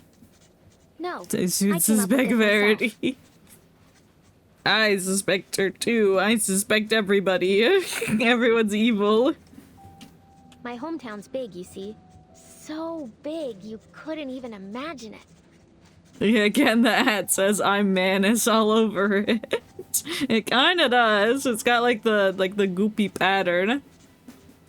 Climb one mountain, another rises. Cross one river, another follows. The sky stretches endless and gray, a road without end. Lucky for me, my mother gave me this caval. So I used it to name every mountain and river by giving them each their own note. Yeah, so this mountain is... and then the mountain over to the left is... and then this river is... I really like the river called... She grips her flute with pride. Nobody fecking break it. If anyone breaks her flute, I will kill them. Are you certain? No. The editor looks up from her scratching notes, her eyes tight with interest. Oh, she's got her own CG. Train can multiply, even if you played the entirety of Bach's Mass in B minor. You'd never count them all. Multiply, duplicity, as Semmelweis had said before. Go ahead. If you don't believe me, you'll see soon enough. Why are you being a freak? I can see why you suspect this Bic. Verity offers a wistful smile. What? She looks down at the corridor, or down the corridor. The carriage sways lazily as if beckoning her forward. Moonlit peaks through the clouds, pale and cold, shrouded the scene like a white burial sheet, hiding all secrets beneath it. Oh, evil. And there, in a carriage that never was, in that place The spaghetti arms. Blood-red eyes blinked in the darkness. Ooh. And the blood of those sorry passengers trickled, sweet and warm, into the throats of the red-eyed monsters.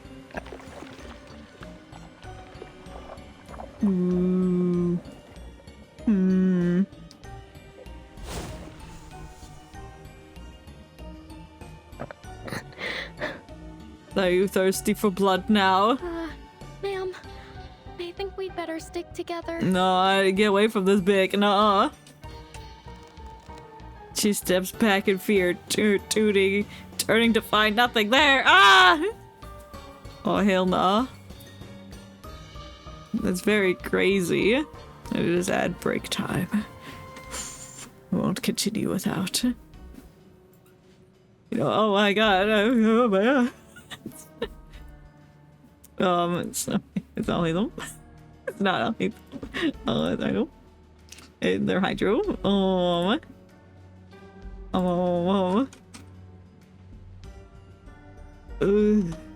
You. Okay, it's not you. Hydro unit from slightly before Nalia.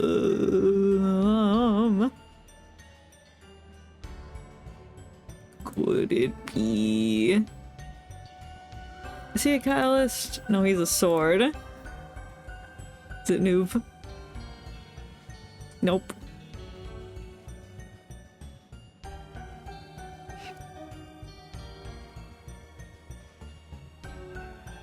It's not Farina because it's not sword. Fontaine Hydro Unit. Fontaine Hydro Unit. That's not Nubilant or Farina.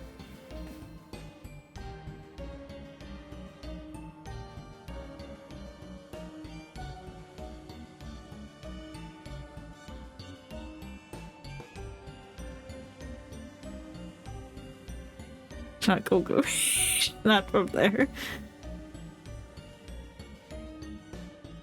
No. No. No. No.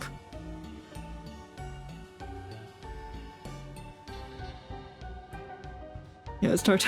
Yeah, it's Tarticles. No. No, it's not Risley. That's the joke. It's not Yelan. What the fuck? Ooh. It's nobody.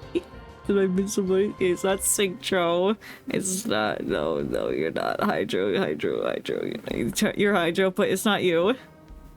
Oh, it's Siegewayne. Obviously. I'm forgetting that Siegewayne's a person. Well, there none, and Day is 3.4. Far, Shiva record of Ragnarok. Okay. You got it.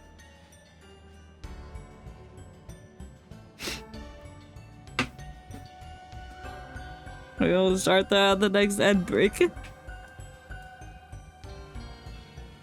Which is coming to an end right now. We'll get that next time. Oh yes, the lady's gone now. Just an old iron door swinging by itself, its hinges groaning. Creak, creak, oh no. Ma'am? I think she's gone. She's smuggled herself into the final cabin. So isn't Leonidas fucking just a unit? Yeah, it really is. It's dummy thick. It's got biceps for days. Oh my god.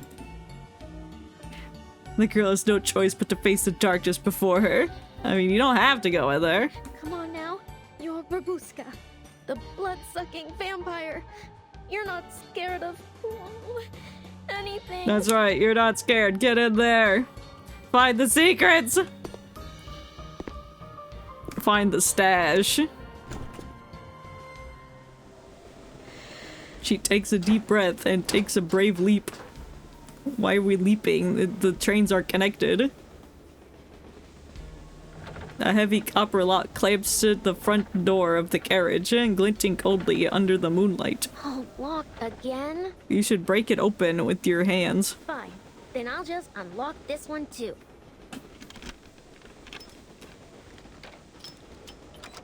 Open sesame. Well, I don't know all I could do. Just one push and she could slip inside. What's in there? Oh my god, what is in there?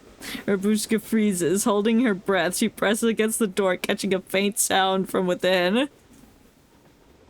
On one such night, a group of passengers awoke to the sound of crying. They followed it. Then, the crying turned to bawling, and the bawling to wailing, until they reached it. They reach what? A door that wasn't there before. No, this was a door that wasn't here before. Fear creeps over her. She turns to leave when a sharp gust throws the door wide open. The ancient groan of the door could wake anyone, or anything, long asleep. Slowly she lifts her head to face the darkness. That looks pretty good to me. Oh, maybe not. There's creatures out there. Oh, ew, ooh. Ew, what are they? Eyes flicker in the dark, the ghostly flames gathering in the night. Damn. Before she can scream, a hand clamps over her mouth, dragging her into the eclipsing shadows. Damn, one of us. What the hell are they smuggling? What is that? What are these things? Are these the werewolves? Are these the vampires? Well, damn. Yeah, check that note. Oh yeah, number 3, and then the song, and then blah blah blah. Oh, UTT editor Verity. Oh. I'll listen to the song. Nameless nursery rhyme. It's very, yeah, it's got a name. It's quite a shame that carriage number 13 is only on stage 11, and is not on stage 13. 1 carriage, 2 carriage. Don't look too closely at the 13th. I'll try not to, but I think I'm gonna be looking very closely. Carriage number 13. Something you don't want on your carriage number 13. Weird dead vampire creatures. Alright, she's down. Bring the garlic steak and salt. What the fuck? The heavy hand covers her face as coal smoke, garlic, and earth choking her breath until she nearly faints. Careful, Yakov. Don't let her bite you.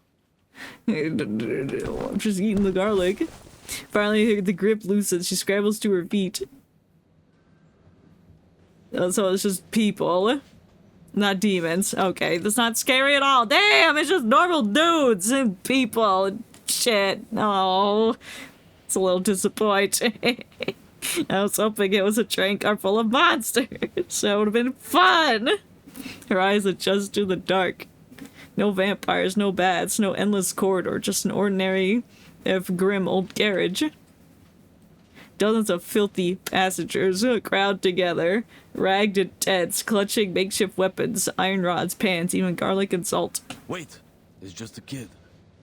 You're not a vampire, are you, young lady? Yeah, no. Of course I am. You're looking at the heir of Dracula, the Impaler himself. I think you mean Arnold. They raise their weapons once more. Whoa, whoa, whoa. Let's not be too hasty. This vampire's already got a full belly. For now. What do you... Stop, they're gonna shoot you. And tell us why you broke in here. And don't go telling lies.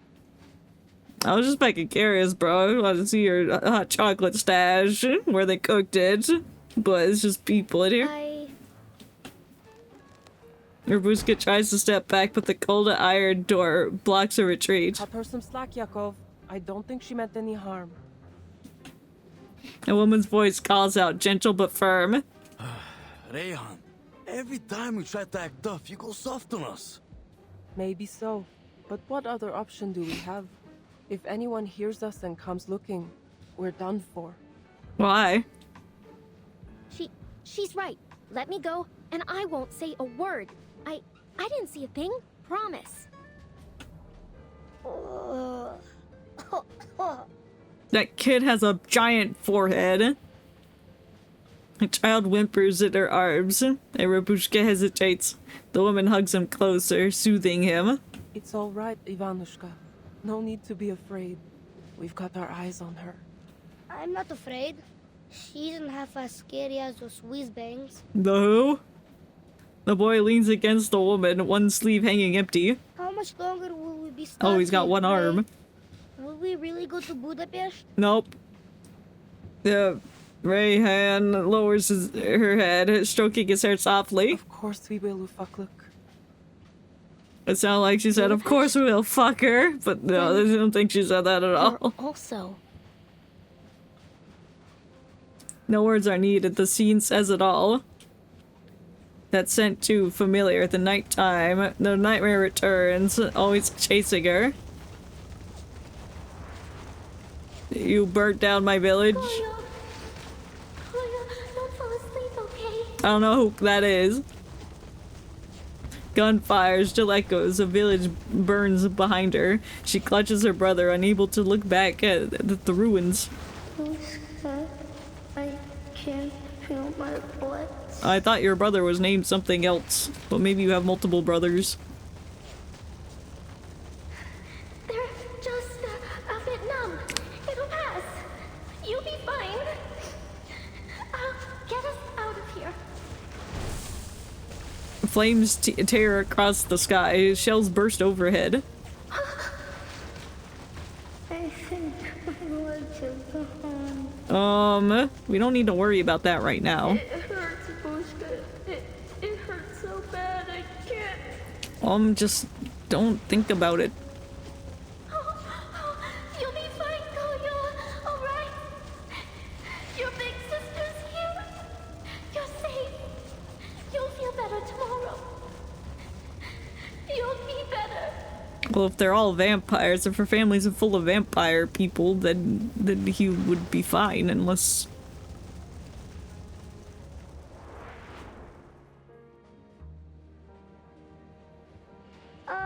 Miss Vampire, what happened to your eyes? They've gone all red and watery, like white rabbits. I'm sad, bitch. Mind your own business, bug-eyed freak. Me went.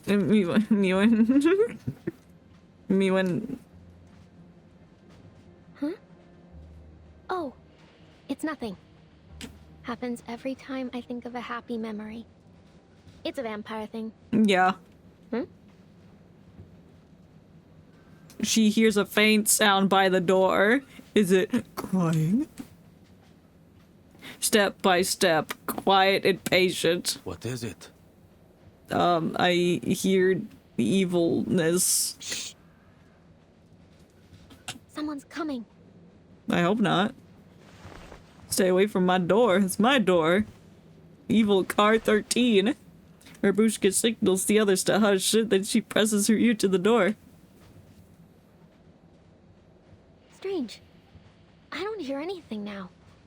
Was it just my imagination? They're on the roof! Oh, no. No, we're gonna see eyes through there! Bruh. She lowers her head and sees a dim yellow glow seeping through the crack. A shadow blocks the light, swaying with the train. Santa Claus, he's here! She turns in a panic, but meets the gaze of the helpless boy. Are the bad men coming for us again? Yeah. I don't want to go with them. Well, too bad.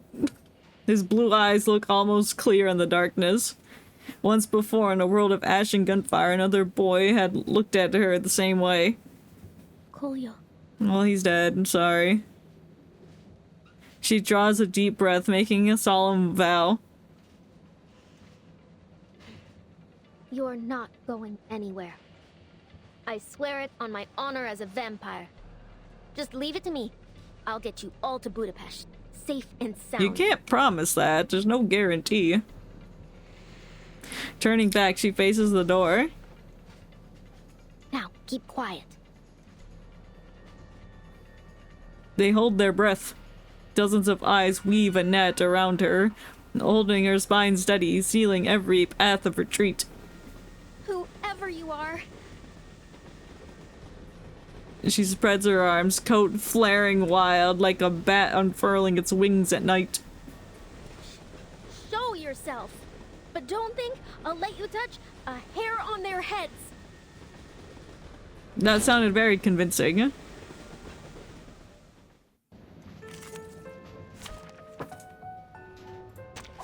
Program activated. Yarka, I've got your back.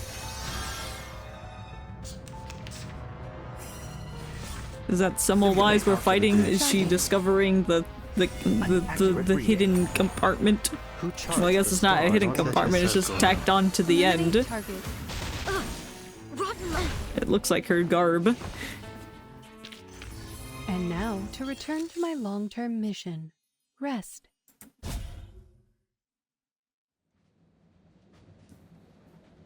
The effortless battle, yet the defeated refuses to yield. Oh, that's quite enough. I'm warning you. No fangs on the train, Rabushka. Huh? What are you doing here? Hearing her name called in the familiar voice, the girl slackens her grip. Funny. I had intended to ask you the same thing. I'm investigating. Here, I don't think you shine a flashlight on them. You're like blinding them. Yellow beam falls, weary, half wild eyes. No one speaks, her speed and skill in intimidating the onlookers. No sign of Squad 77. And these people don't look like menace either. Nope. Could they be the cargo she was talking about? Unless they have drugs inside them. Are they civilians? She pauses for a moment, then speaks again. No. I thought this was actually Rabushka seeing a vision of Semmelweis' future. If you've played a series of Dusks, you know what happens to Semmelweis. I have not. If you don't use the alternate model for Semmelweis' current, they don't use this alternative model. Oh, I see. Wait, a series of dusks. Wait, I may have. Hold on. uh, wait, that was in this game, wasn't it? Is that one game mode? Yeah, the game mode where you do things. I need to go back to it because I got stuck on it. Yeah. I forgot about that. I do need to continue with that. Now that I have stronger teams, I can probably get through some of the harder levels. If I haven't... I know there's like a couple different endings to that. I haven't gotten one of the endings. Like the secret ending, I guess. I don't know. I don't know what you need to do for that. That's for future me to worry about. Who brought you on board? The conductress? Think before you answer. I know more than you think. Do I remember what happens to her at the end of that? I don't. I know she... I mean, she got her vampire duplicate part. She become vampire. She got the Bella. I forget all how that works. She's like, got some sickness or something. She went to the cabin and then something. I don't know. So is this before? That takes place before she becomes vampire? Why are you on this train?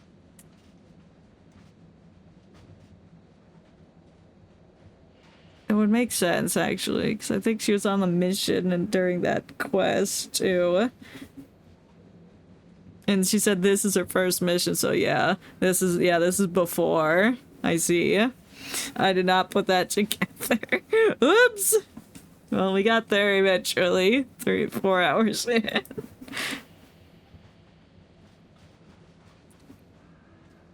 Yeah, not saying anything else for those who haven't played it, that is fair. That's very fair. Silence. Eyes filled with unease and suspicion fixed on her. She knows only sincerity will break through the wall between them. Didn't realize this was her first mission. Yeah, she said it in the first stage? Whenever she first started talking, she's like, I can't believe they sent me to do Mana stuff on my first mission. Just listen, please.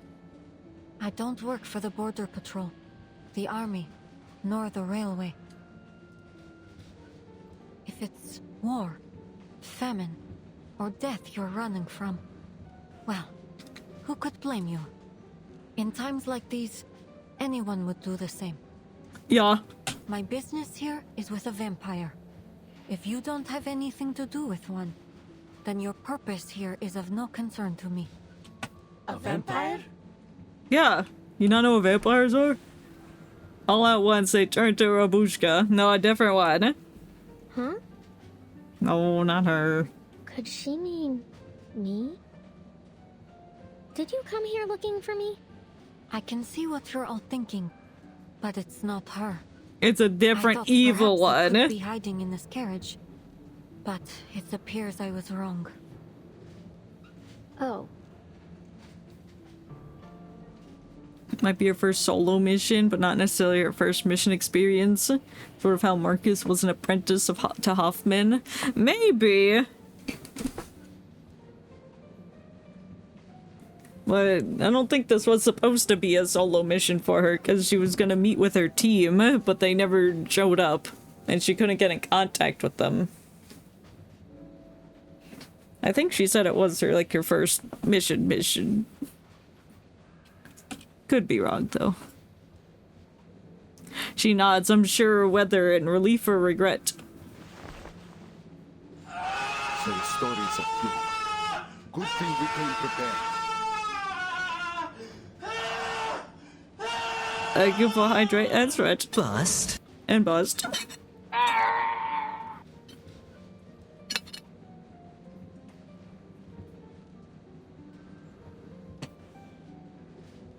According to Merge, Marcus was a level 2 investigator during chapter 6, while Semmelweis Merge confirmed that she was level 4 investigator by the time of this event story. Yeah, I don't look at the Merge. Okay, so probably for a solo mission then.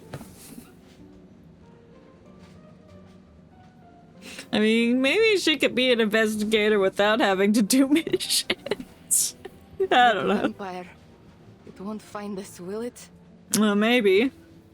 Worried murmurs rippled through the carriage. Look, I'm willing to help you, but only if you give me some information about yourselves. After all, trust is a two-way street, right? When you're making a timeline document, you always gotta take every piece of supplemental material as evidence. Yeah. I understand. No, I see the vision. Yarkov surveys the faces, sighing under his breath. We're refugees. We come from all over. Someone offered us a way out and we took it. It's nothing more than that. Are you sure about that? We were told to wait near Belgrade station until the train stopped. They said someone would attach this carriage to the rear, and as long as we kept our heads down and stayed quiet, we could make it across the border. As for the conductress, she didn't speak much. She said there'd be people on the other side, people who'd feed us, give us medicine, help us start a new life in Budapest. That's the well, I hope that works out for you. She's taking a huge risk for you. Smuggling you across the border could put her behind bars. She asked for a fair price, I assume. Yes, a hot chocolate. The passengers shake their heads. No, nothing. Only that we keep quiet and never speak a word about it to anyone who doesn't need to know. Whoa. I never would have figured her for something like that. She's like a stone statue on the surface, but underneath she's a grandma that loves to give her children candy. Even though she's not grandma age. But that menace insignia. How did she get it? And why did she give it to those soldiers? Because... And I can't forget that the rest of my squad has vanished without a trace. Semmelweis takes a glance outside, an unyielding screen of white snow. She checks her watch. We'll be reaching the checkpoint any minute now. A checkpoint? Their time is short. Just like them. As to confirm her calculations, the train begins to slow.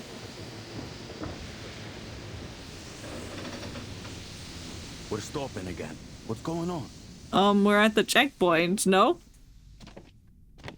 Yarkov presses close to the door, peeking through the crack, his eyes suddenly brighten. You're right. It's the border checkpoint. Good news, folks. By tomorrow, we'll be out of the country. Shh, shh.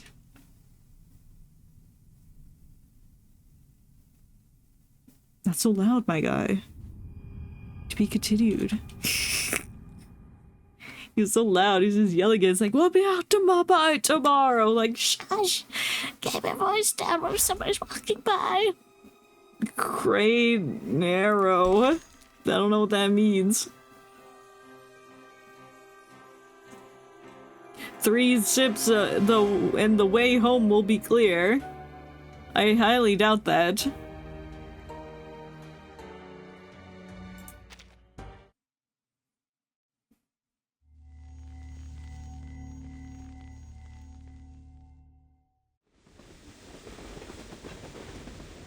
The train glides into soft brakes to the checkpoint. The steel beast breathes out a final belch of dark smoke before it stops. Of course it does, polluting the environment. Look at that clipboard. The Danube Dawn. Yeah, that's the train. Operated by Vienna Pannonian Railways. Yep. 12 carriages. What are you gonna say about the extra one? Date of arrival, November 30th, 1912. Location, Nika border checkpoint. Yeah. Persons on board, 250. 50. Does that not sound right?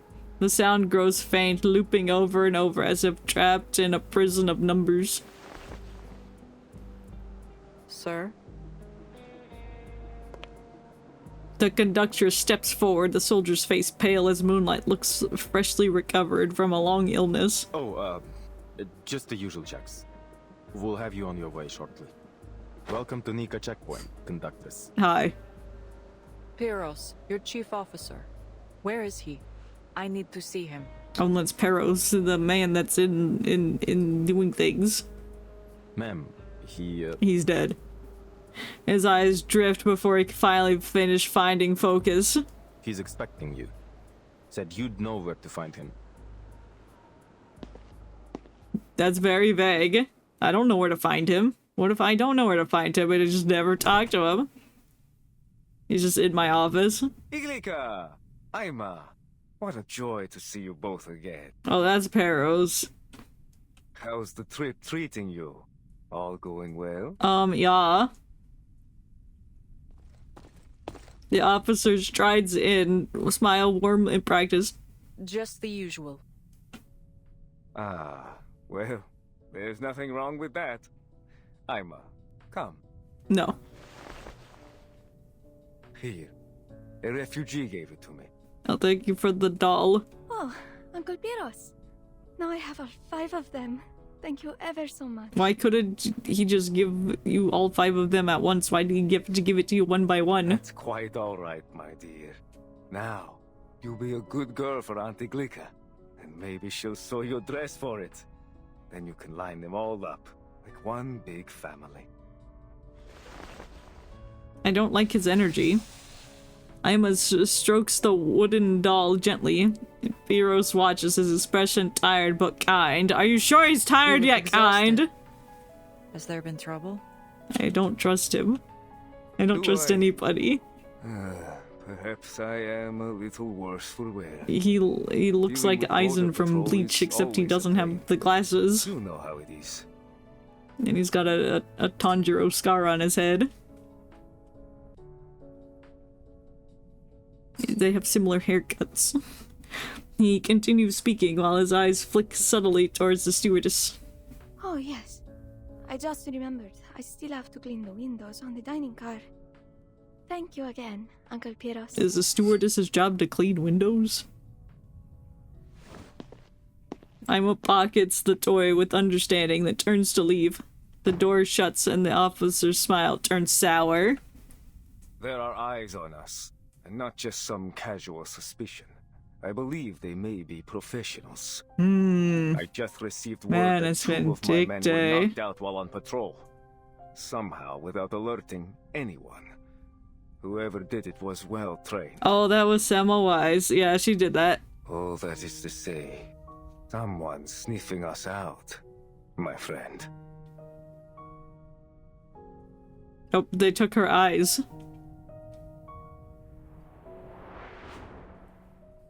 To rule out any threat, I need to verify every passenger on board, carriage by carriage. I am fully within my authority to stop this train at any time to conduct an investigation. You sussing her out just based on that? What's wrong? I know that look. You know who's behind this, don't you? I'll handle it. The St. Pavlov Foundation. You heard of them? Why do you know of them? He wastes no time. Oh, Iglika. You've met them already, haven't you? They're on your train as we speak. Wait, is Corvus Iglika? How else could my men have been ambushed in such an isolated location? You're harboring a snake, my friend. Whether you know it or not. A snake? She's not after the cargo. As for the assault, I will handle it. I won't allow anything to jeopardize the mission. This train must reach Budapest. She dismisses his concerns with a sharp wave. Makes me miss it. Miss what? I'll never forget the day you stood up for me. It's thanks to you that they even allowed me to stay with the guerrilla unit. You're welcome, I guess.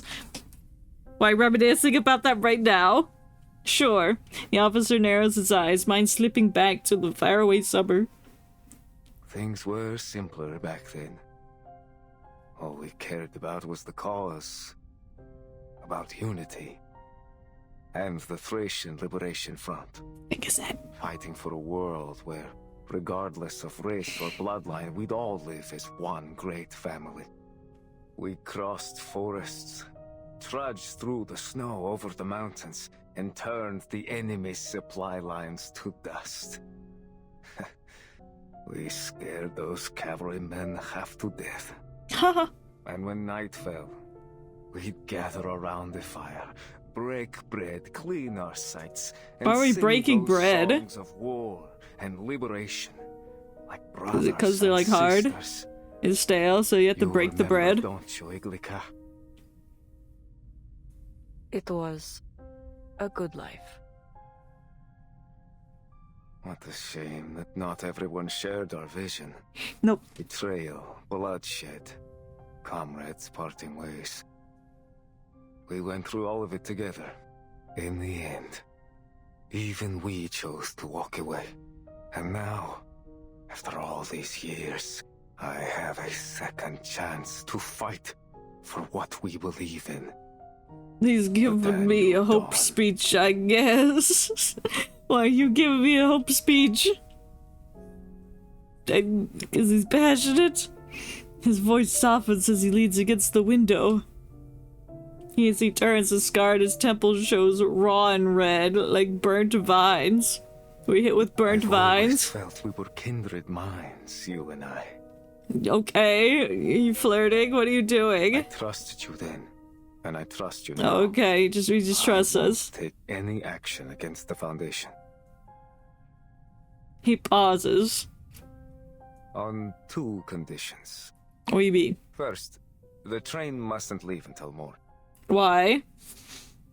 We need it here long enough to go through some procedures and put together a justifiable account of the assault. Why? Procedures? You mean... I'm getting there. Second, I need to conduct a full search of the train. Why? Same old talk. Stops, papers, inspections, it never ends. The train's already been searched. You'd only raise more concern with the passengers. I can provide you the passenger list if you must check. Barrow shakes his head. I'm like, no, I know you've smuggled more people in. Believe me, my people don't enjoy this any more than yours. Well, if you know about them smuggling more people onto the train, why do you care about the passenger list? It's only a matter of time until people start asking questions about the attack. I don't think anybody saw the attack. Well, I guess on your side, because they know, but... Besides, better that I do it, rather than getting the government or the company involved. We wouldn't. What else are you looking for on this train? Are you a vampire? Is he the evil one that I'm looking for? His point is made. The conductor carefully chooses her next words. One of my crew members will be with you at all times. And tell your men to stay clear of the cargo. As for the time we're losing, I need compensation. Food, medicine, and priority clearance when we reach Budapest. The paperwork there is cumbersome, and each minute the train is stopped risks our cargo being exposed. It's give and take. Do we have a deal? Sounds like a pretty good deal to me. His expression blanks and yields to faint resignation. Hey, Gleek. I know you wouldn't make this easy. You never do. Well, you're trying to steal her precious time. This is a fair negotiation, Pyros. For both of us. We both have responsibilities to attend to, yes? Yes. I guess they made a deal. They shook on it. The door creaks open, the conductress leads. Her steps firm, face lightened by unusual ease. Peros follows, neither angry nor content. Finally. Is everything alright? That was a long talk. No. Man will Of search course, train. Sweetheart. I got a little carried away talking about the good old days. Lies. And I should know better than to challenge your boss at the bargaining table. Yeah, you can't gamble here. No, he mutters complaints and bends low, voice dropping. Listen, I'm sorry we haven't had the chance to talk. There's a lot on my plate right now. Is there? But when I'm done, I have another gift for you. Oh, what is it? I don't like that. Thank you. Carried away is a bit of an understatement. Yeah. He was just yapping. Another? But Uncle Piros, my closet is already bursting. Oh, he's the one that gives her the clothes. This one's a secret. I don't like that. We'll see soon enough. A secret surprise from man. I don't know about that. With a wink and a lazy stretch, he trails after the conductress out of sight. I don't trust him.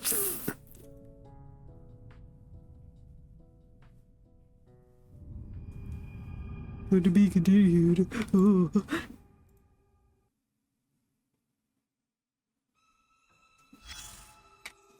Give me this. Listen to the past away from.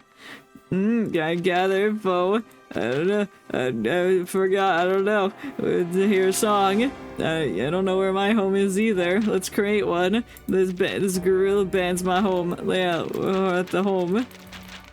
Yeah, we live together. Yeah. Even if this guy is suspicious as well, I still don't trust Verity. I don't trust anybody. I don't trust him, nor him, or that couch, or that candle. The non-returnees.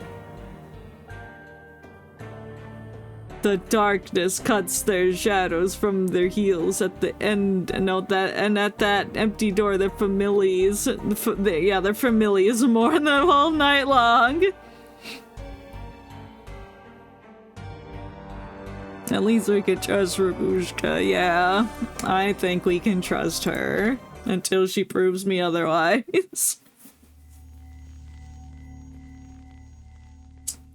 The nurseries. Outside the carriage comes heavy footsteps, followed by a wave of restless complaints. Extra carriage. Thanks for telling me you were there. That? Boots. Sounds like soldiers. Okay. The currency grinding stage. I can't wait to see who we fight. Could it be Piros again? How do you know Piros? Oh, I guess. I guess they would know him. Officer. He's working with the conductors to get us out of here. A new name, a new problem. Is he a problem? Yeah, he is. I don't trust him. Symbolize frowns. Come on, Norbuska. Time to go. Huh? Oh, right! I'm supposed to be in Ima's cabin. I better not be seen here. Yeah. Well, wait! Mr. Buska! No! Just about to leave, she turns back to face the boy. Thank you for protecting us. She didn't really do anything. I hope I can be brave like you when I grow up. She just said some words like, I'll make sure you get there safely. I'm like, is she the one that's gonna get them there safely? I don't think so. She can't help but smile as she leans down to pat his head. And you're a good boy, Ivanushka.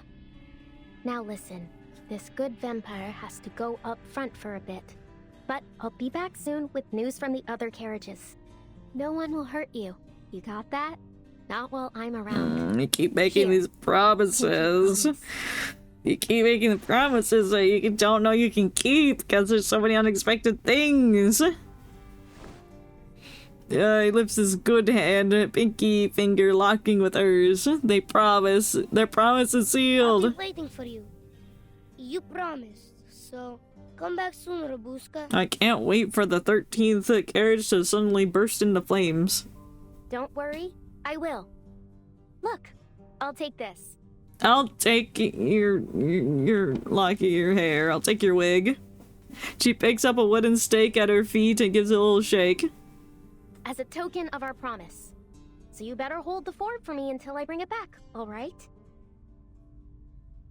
So you're stealing their weapons?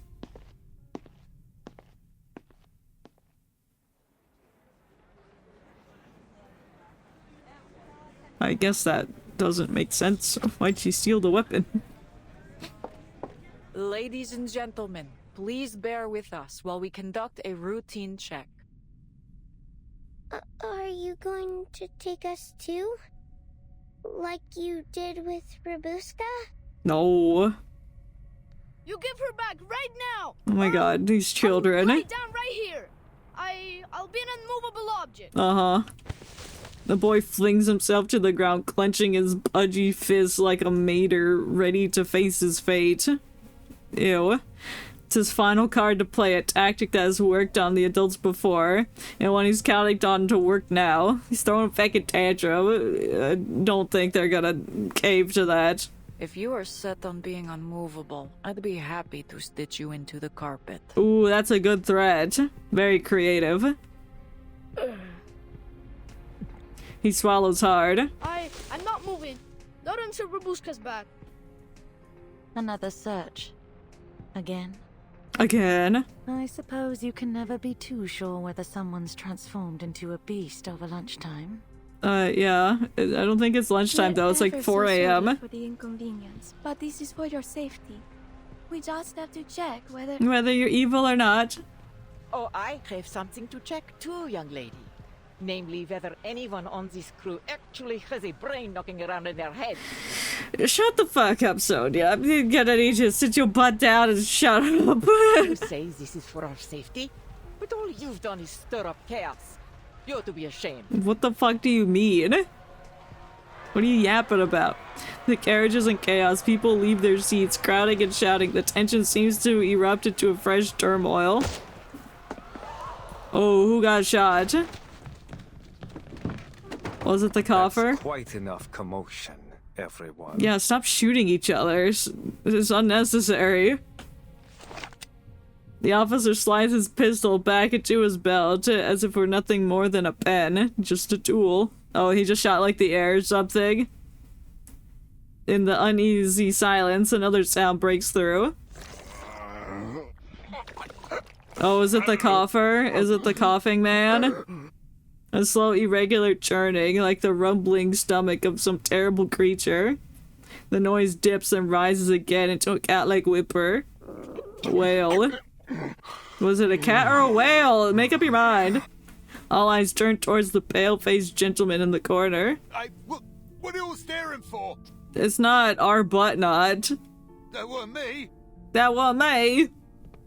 Footsteps echo. Semmelweis strides through the gathered people at a quick pace with Rabushka trailing close behind.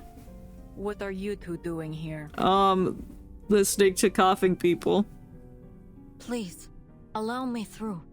There's something wrong.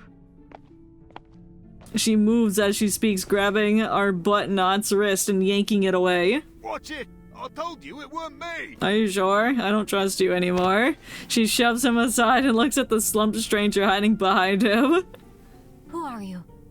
I didn't see you during the registration. Can you speak, sir? He sounds very unwell. The passenger can hardly lift his face to meet hers. It sounds like he's crackling. His face is chalk white. Red streaks score outward from his pupils. He then opens his mouth, revealing a thick black sea of blood swirling inside. Ooh, yummy. That's where they're hiding the hot chocolate. Oh no. Don't drink it! Hot. Hey, we got it. Oh no, I don't think we want it anymore. He collapses, choking on blood, gurgling as he swallows it back down. Oh, that's kind of nasty. The investigator kneels and pries open his eyelids. An infected? He was bitten by a vampire. But this looks nothing like the usual symptoms. A mutation, perhaps? It's mutated with mayonnaise juice. Hold on. Would anyone care to explain this? No. What infected? Infected by what? Vampires and creatures. A pinch of cold, a dash of salmonella, and a spoonful of tuberculosis. What do you think? That sounds like a delicious potion. I'd like to buy some. He's been bitten by a vampire. Vampire! I think he passed out. Overwhelmed with the shock, the passenger faints. Okay. It wasn't really that shocking, I guess. My goodness! A vampire? On this train? I figured those were just old stories. Yes, old man, yes. Oh dear. Looks like we've got an unwelcome guest aboard. Iglika, did that strange girl do this? No. He looked towards Rabushka. I overheard the children talking about some shadowless vampire boss. Oh my! I thought it was just a silly game. Shut the fuck up, Dorothy! Shut up! You have no room to talk! Everyone turns to Rabushka in a convincing silence. Without her hat, there's no hiding those ruby eyes. Their fears find a cause. I knew there was something wrong with her the moment she came on board. All that shouting and running about. Well, she didn't do that. She didn't bite that man. I like to imagine that he aimlessly passed out in its Eliza's arms, but she sidestepped out of the way. That would have been funny. Shiba Boo by no, there's no grannies here. Well, I guess that's a granny, but nuh-uh. And look, she's awfully pale too. So are you, bitch! Have you looked in a mirror? Oh wait, you can't. You don't have eyes. Got him. No, it wasn't me. This isn't a courtroom. There's no use pleading your case. You're going to have to leave the train. What do you mean there's no pleading your case? You can't just kick her off the train just because you suspect she killed a man. That's kind of rude. After all, we can't have a vampire wandering free on the train full of ordinary people now, can we? Yeah, we kind of can. She didn't do it. You'll have to find your next bite elsewhere, kid. Why you sound like a dick? Pharaoh signals to his men. Take her away. That's not your call to make. This is my train. Yes, sir.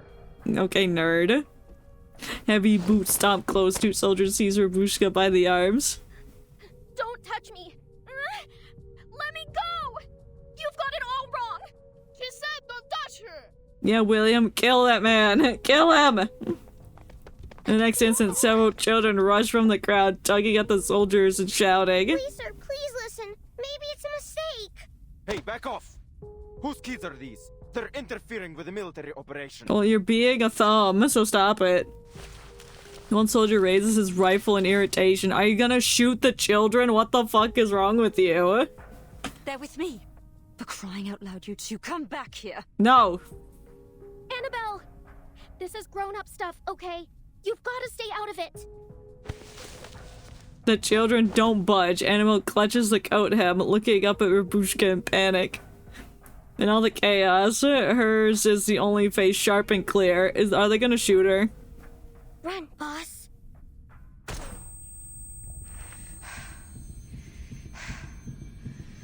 Did they just shoot Annabelle? Did they shoot the child? Run, Buska. Oh no, she's just having a flashback.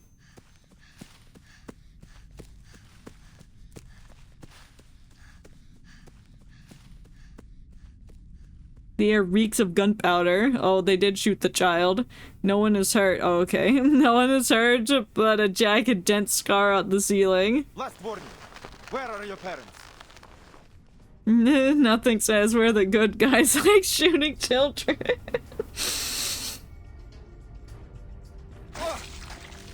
Oh, damn. The children bit him. In the chaos, a small figure breaks free and hurls herself at the soldier. No, boss, Rabushka. Rabushka locks it into his arm, her fangs sinking deep into his skin, sucking as if to drain every drop from him. Yes, kill him. Yeah, put the gun down. Stop shooting children. Yo, if she didn't bite his arm, would he have shot the child?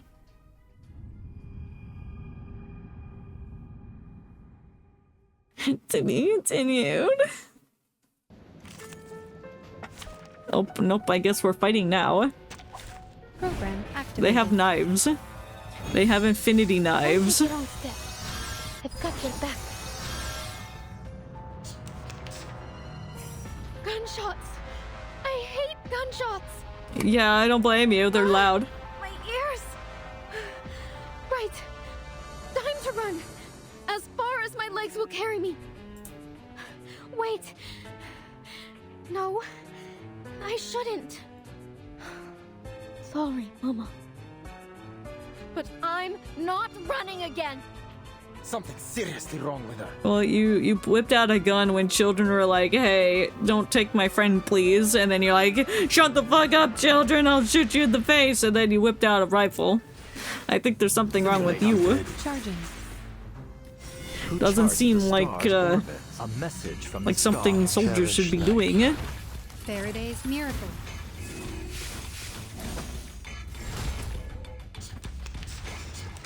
Bye. Fleischwunde. Hope gets loaded. Doom, there is no end to this Let me misery. help, please. We have done it. We have won. Was I We are able the to good take care of guys. everyone?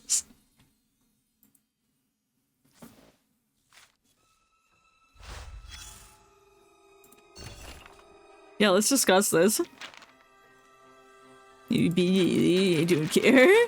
Got a different now. Don't want to get spoiled for the rest of the story. Have a nice rest of stream. Thank you for hanging out with us. Yeah, I definitely do not want you to get spoiled if you're gonna play this soon. So yeah, thank you for hanging out. Why click if you're gonna skip it? Because it gets a little star and then it's 100% completed if I do it. Sometimes you can't progress to the next stage if you don't like on the little things. Sometimes you can. The conqueror worm, she blew out the candle, then darkness abounded. That's what I call turning off the lights.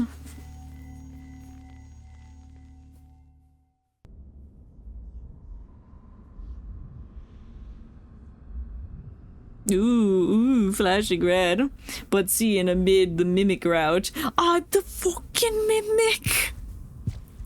The blood red thing that rides from out the scenic solitude. It raids, it rives with moral pangs, Edgar Allan Poe, the Conqueror Worm. Thank you for providing an Edgar Allan Poe quote. I never read The Conqueror Worm. I've only read The Pit and the Pendulum. The soldier hurls the girl aside, his hand marked with 2 clear bite wounds. I don't think you should be laughing. She bares her teeth, fangs dripping red. Look who's going to be a damn vampire now. Guess I'll have a little company in that cell. Ooh, got him. Bloody hell! That's all you have to say to this? Bloody hell. Oh, that's just wonderful. This train will be infested with vampires before long. Well, that's your fault, Sonia. The gathering people form a ring around the soldiers and the girl. The children are pulled close by Dorothy. Why? Stupid Dorothy.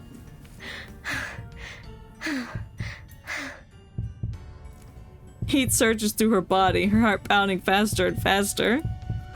She locks on him. Yes, any second now, he will pale and collapse. His veins will branch like spring twigs, crawling into his eyes and mouth, then spray jets of blood like a fountain. And that doesn't happen, because I don't think she's a real vampire. Nothing happens. I didn't feel a thing, you little brat. The soldiers raise his hand to strike her, but his wrist is seized. A cold voice cuts in. Enough. Pyros, this was not part of our deal. Discipline your men, or I will. Yes. Corvus lets go, annoyance flickering across her face. Easy now. This fellow's just a little on edge. What do you I'll mean? see to it that he learns his lesson, I assure you. But for now, we seem to have a far more intriguing problem. Yeah, how about that guy that died? He steps forward, unhurried, stopping before Rabushka, sneering down at her. Why hasn't he? Because you're not a vampire. He should have turned by now. I bit him. Tasted his blood. How adorable. Still living in your fairy tale world, are we, little lady? Yes. He crouches, studying her crimson eyes. Tell me, why would you pretend to be a vampire? Is she pretending? Was I right about that? How does he know that? Her lip trembles. Suddenly she feels cold. I'm not pretending. I am. Come now. Those little tricks. The red eyes, no shadow. Very clever. Quite the flair for theatrics, in fact. Why are you bothered by this? But I've come face to face with real monsters, little lady. And you're not one of them. You may be human or arcanist. But a vampire? Oh, not a chance. I guess that makes sense, because if she was from a family of vampires, then her family wouldn't just, like, die in the fire. What? I don't understand what you're saying. Urbushka tries to shrink away, but her shadow beneath her quaking feet betrays her. Look, her shadow. It's moving. How did she hide her shadow? Was it in the flute like I suggested? The shadow grows and warps and retreats again into a modest, ordinary shape. She looks at those around her, finding suspicion, distance, pity. Emotions that weave into a suffocating trap. Boss. No, I'm telling the truth. Does she not realize that she's not a real vampire and she just thought she was for 214 years? No, but that doesn't make sense, because if she was 214 years old in the flashback, then she would be older now, but no. It just says she's 214. The words tumble out quick and desperate. I am the youngest descendant of Dracula himself, daughter of Arnold VI, the greatest knight ruler of our time. Oh, you said the fifth before. And his monster of a son, and then the war came. It tore apart our home, and only I survived. Me, Rabushka, the vampire. The shadowless, the unbleeding, the unwoundable. She's just going, I'm not pressing nothing. Her eyes shine with madness, cheeks flex rosy red in fervent daydreams. I crawled over mountains of corpses, waded through rivers of blood, ran between fire and screaming shells. You picked a bad time to start talking. We're in an ad break now. I lived! I carry the strength of my father, mother, sisters, and brothers. Their blood runs through my veins. She falters. I'm the powerful, deathless vampire Rubus.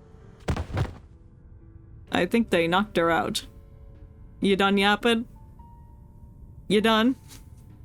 You done? She's done. Like, God, oh my God. She did that for a whole minute. She did that for a freaking whole minute.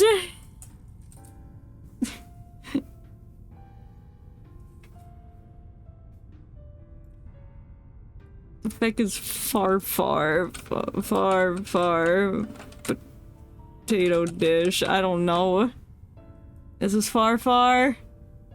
I don't know what the fuck that means.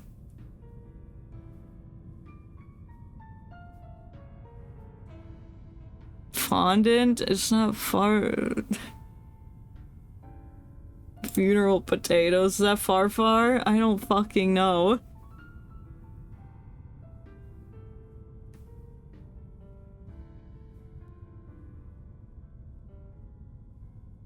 I have no fucking idea. I'm gonna assume it's this. This like dish of like flaky potato shit.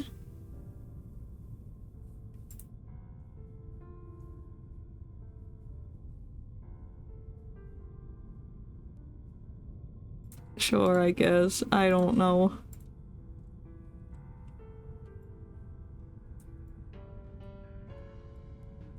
It's not very clear. And then the character, Shiva. I see a purple creature with 5 billion arms. It's not very potato-like.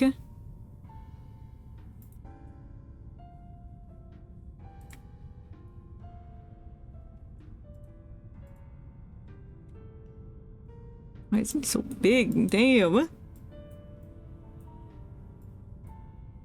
Well, I'm so glad I spent the entire ad break looking for pictures. I really feel productive today.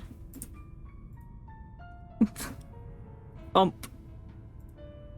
Her legs give way, body crumbling like her bones are gone.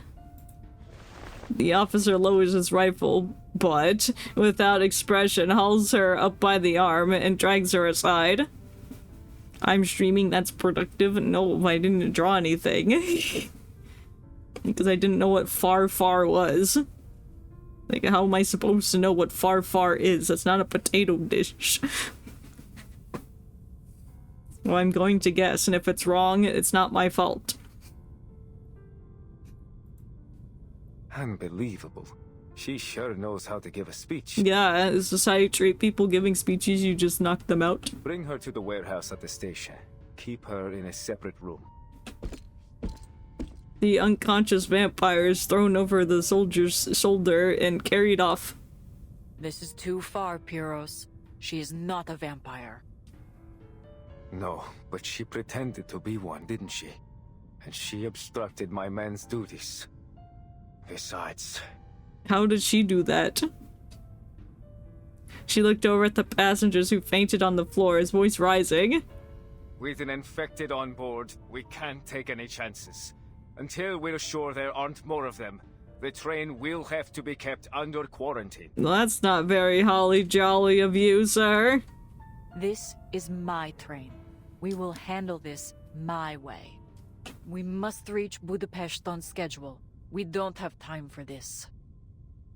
So, you'll handle it, will you? After letting a vampire slip right under your nose and still having no clue where it is? Pyros shrugs towards the whispering passengers, glancing towards the conductress with doubt. This is utterly unacceptable. To have all these delays and let a vampire on board of all things. Well, why don't you find the vampire, bitch?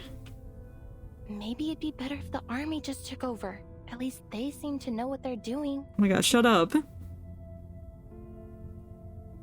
Need I say more? He motions to his waiting troops. The soldiers march in, quickly filing the carriages. Listen up, everyone. My men will escort you to a safe location shortly. Just stay seated for now and remain calm. So long as you cooperate, I promise everything will be fine. Nuh-uh. So this is your plan? To turn my passengers against me and seize control of the train? Damn. Why? What's in it for you? Come now, Iglika. I'm only doing Never trust a character that always keeps their eyes closed. I learned that in Bleach. Well... I was gonna be like, oh, there's one in Bungle Stray Dogs, but we can trust that one. That one's the exception. This 98% of the time, you don't trust them. As more soldiers press in, he murmurs instructions and flips through the passenger list. Let's see. Nikola, Alexander, Jovan. You three, come with me. No. As for the rest of you, well, I suggest you stay put. Any risky or dangerous behavior So you're not trying to find the passengers. What the fuck are you doing though? You're not trying to find the vampire. You're just like, I just want your train. I really wanted to drive it. I really wanted to have a magical time on this train. Please let me have it. Semmelweis keeps her eyes trained on the armed men, but maintains a low profile. Something's not right. Well, duh. If that man truly is infected, his symptoms developed much quicker than any case I've ever heard of. Quicker, you say, as like he was aged? Grateful Death. He opens her palms, staring at the dull badge etched with the mark of Manus Vindictae. But he also made a fair point. With all these civilians in a confined space, if another infected shows up, it'll be a massacre. Sounds like a skill issue on their part. Is this what you wanted, Manus Vindictae? But why? Why this train? Why? Why do they care about the train?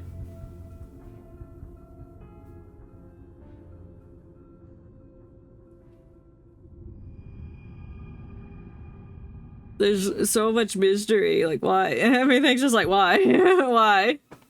Lark cake. I looked that up. It's like a layered cake or something. Light as wind, soft as a dream. I don't think that's how cake is described. Lark cake. Like it's supposed to be intimidating. Oh, well, that's intimidating. And mother, don't do that. Maggots. So many of them. Wriggling, squirming, biting. That's what they do. I know they've rotted away. That their bodies have melted into the mud. I know that. Yeah, that's what they do. Still, I remember a face. Her face. Pressed into the ground. Red with blood. Black with mud and rainwater. But still, I saw the warm brown of her eyes. I don't think I see that. They looked at me. They wept. Until her breathing stopped. And the tears turned dry. Go. The face. Run for your life. That's all she said. Like they were the only words she could remember. No! I don't want to! I don't want to leave you, Mama. Go. Run. I think she wants you to run. Go. Says who? Run, Buska! No. Why don't you run? Run! Those words never left me. I hear them whenever the light gets low. Yeah, they've played at least 5 Just as I'm times. about to fall asleep, or as I run through the woods with everything I have. It's like a second shadow, one that covers me entirely.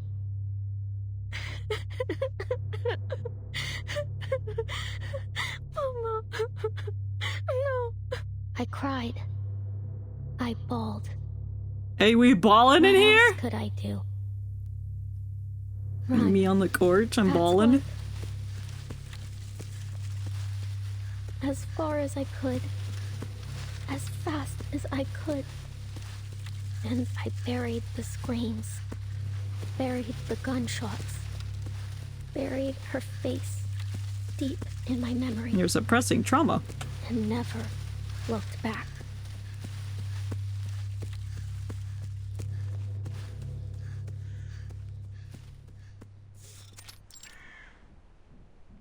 There. You go. That go. Now, Kalia. You've grown a lot, haven't you? Are you burying your family? Okay.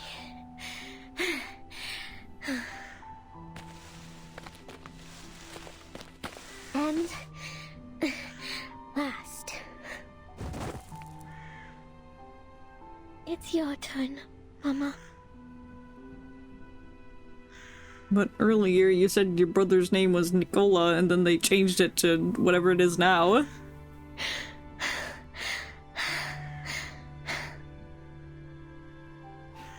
The guns and the strangers who wielded them have gone now, leaving behind a field caked with blood and bodies, so lost to eternal slumber. When all settles, the village is nothing but a scorched ruin. The girl buries her family together in a nameless pit. Father, mother, and little Colio lie neatly arranged, like porcelain dolls on the bed of dirt and leaves. Why are you all sleeping? 'Cause they're dead. It's still light out. They're dead. I don't want to be the only one awake. Let's all fall asleep together, alright? She lies down with them, curling close to her mother, pulling a stiffened arm around her chest. Ooh. This is nice. Like when I was little and you used to hold me, Mama. Oh, when we wake up, will you comb my hair? I don't think that's gonna happen. Cold fingers tangle in her hair, yet in her mind, it feels like comfort. Mama, tell me a story, would you? Please? I know you've told the vampire story 100 times, but just once more. Please. I don't think she can do that, either. In the light of the blood moon, they rise and stride under the veil of night. Freely they live, without fear of death. For through blood, they live forevermore. Why did parents discover that reading children bedtime stories makes them go to sleep? What first compelled them to start doing that? What's the history about that? It's like everybody does it, but why? Her breath is shallow, conscious, slips away with whispered stories as her eyes close and she falls into slumber. That doesn't look like slumber to me. That looks like when you mix red powder with water, because blood is life. Because blood is life. That's right.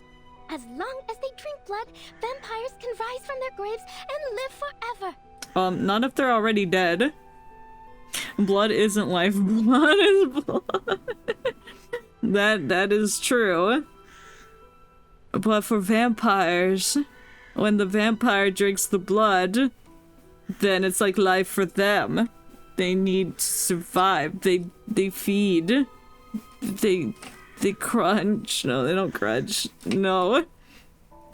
No, for vampires, blood is food. I mean, you could argue that you need food to survive and live. You need food. Yeah. It's like...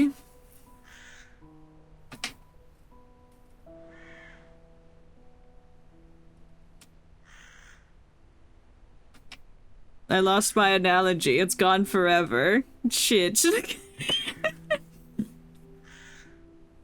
Yeah, we do, but like food isn't life. You don't look at a Sammy and say, holy shit, it walks. This is some bug snacks. Yeah, but it is kind of a snack. And sometimes people look at bugs and it's like, oh, yummy, bug, yummy, it's walking, crunchy, yummy. You know? The girl bolts upright, pallid face glowing with a strange light. Also welcome in. Hope you're having a good day. You know what I mean by bug snacks, right? It means the game where there's bugs and then snack. There's different bugs, different snacks. I've never played it, never seen it, but yeah. Literally, yes. It's right in the title. That's good advertising. The girl bolts upright. I read that, fuck. She bites her finger and smears a flow of blood over her mother's lips. But they're also not really any of that, but that's spoilers. Yeah, we don't want bug snag spoilers here. We're both crunch and bugs, but we're also not crunch and bugs. It's just science. For a moment, she believes in miracles. So this is Leia, I just don't feel like using your proxy right now. That's fine.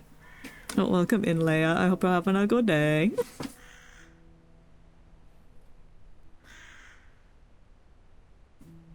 Yeah, I was trying to figure it out, like,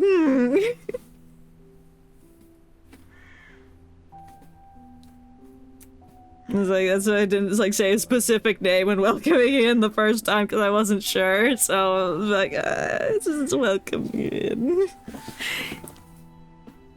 A good day is not what I'd call it though. That is fair. It's just a day. Yeah, I feel that.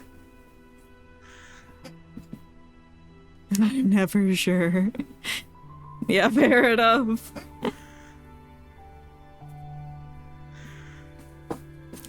For a moment, she believes in miracles. Yippee, the blood beads on cold lips glowing like red agate. Agate? Is that a gemstone?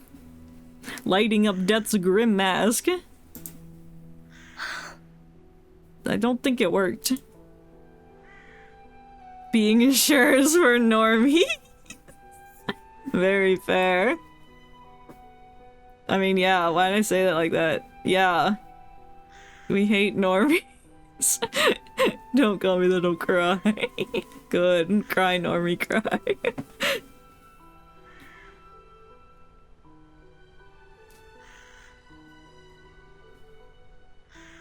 Sad? What's sad stand for?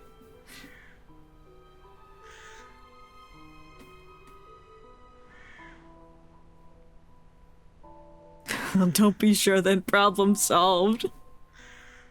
That is a... Oh, seasonal effectiveness disorder. Oh, yeah. Yeah. Okay. I'm really bad with acronyms. Okay, yeah, I know what that is. Yes! Good! Mama! Oh, and there's a link if anybody wants more information. Hell yeah. I love more information. You're decent with acronyms. I'm jealous. Can I have that ability, please? A little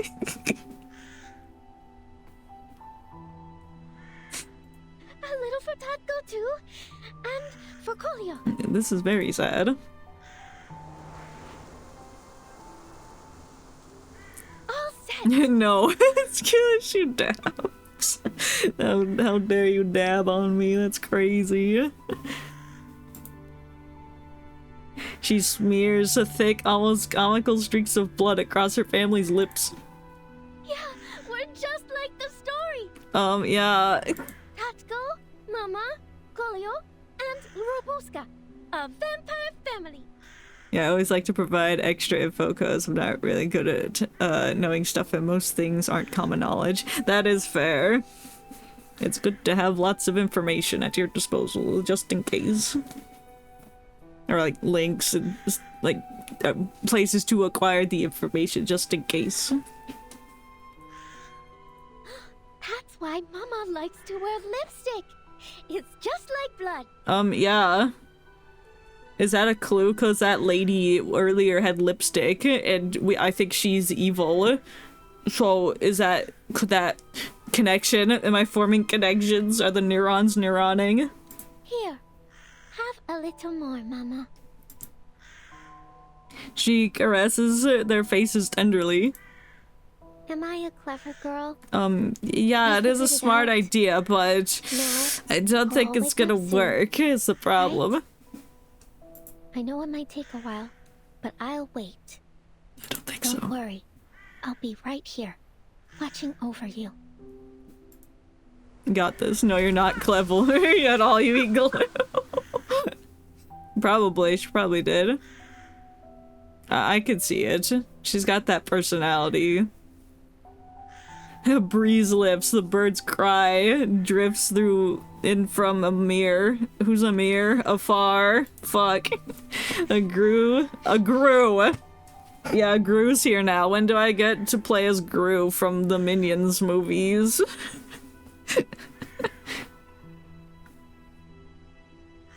Don't eat glue for one reason. What's that? I'm a robot. It was not built with a mouth. I can't eat glue. Yeah. That will definitely impede your ability to do that action. The girl looks towards the starlit sky, sunset, sniffs, and rises her tiny fist to the sky. Oh, she sniffs glue. Don't even try to touch my family! You hear me? Where do you put the hot liquid in that cup? I don't have a mouth either. Steve takes it. I just hold it for a while because it's too hot. And then I hold it. And then Steve takes it. He doesn't physically take it, but he takes it. Who's Steve? I know what you're gonna do. Yeah, I'm the mug warmer. I'm like, heat it up. Well, shit. You killed him, and now we can't have it! We can't have the hot chocolate! Maybe that's a good thing. Now there's just a floating hatch.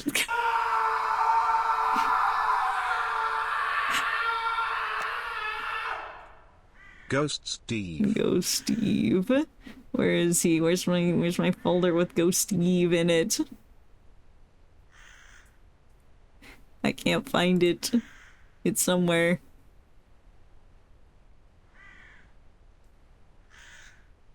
Hold on, I'm finding it. There it is. Oh well, I guess it'll be like smashing his head into the hatch. Ghost Steve can drink the hot blood.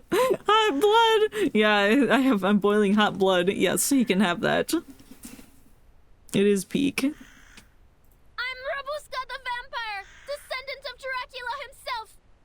Oh, this was like a persona she created to not deal with the death of her family. I'll rise in the light of the blood moon and stride under the veil of night.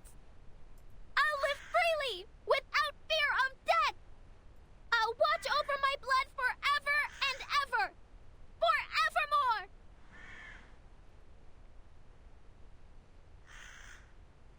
So thoughtful to be a mug warmer, by the way. I should do that for Sarah and Nico sometimes. Yeah!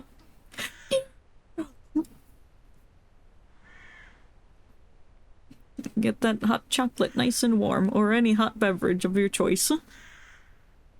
Her vow is sharp and undying, in the fiery voice of a young but powerful child of the ancient and noble vampiric bloodline. Liar. Liar, liar, plants for hire. That's pants on fire, Patrick. Well, you would know. Liar. Who's there?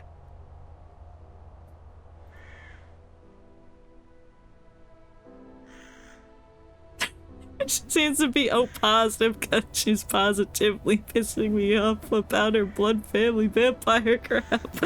No, no, leave her be. That's her. No, I'm not gonna drop kick the child. She doesn't deserve this. No. She looks down again. The illusion breaks. Cold blood dries on the rotting faces. Their mouths bent in grotesque smiles. Who are you? Julio, what happened to your clothes? Mama's going to be mad at you. They're kind of dead. I'm sorry. Their eyes are milky and puckered, dry.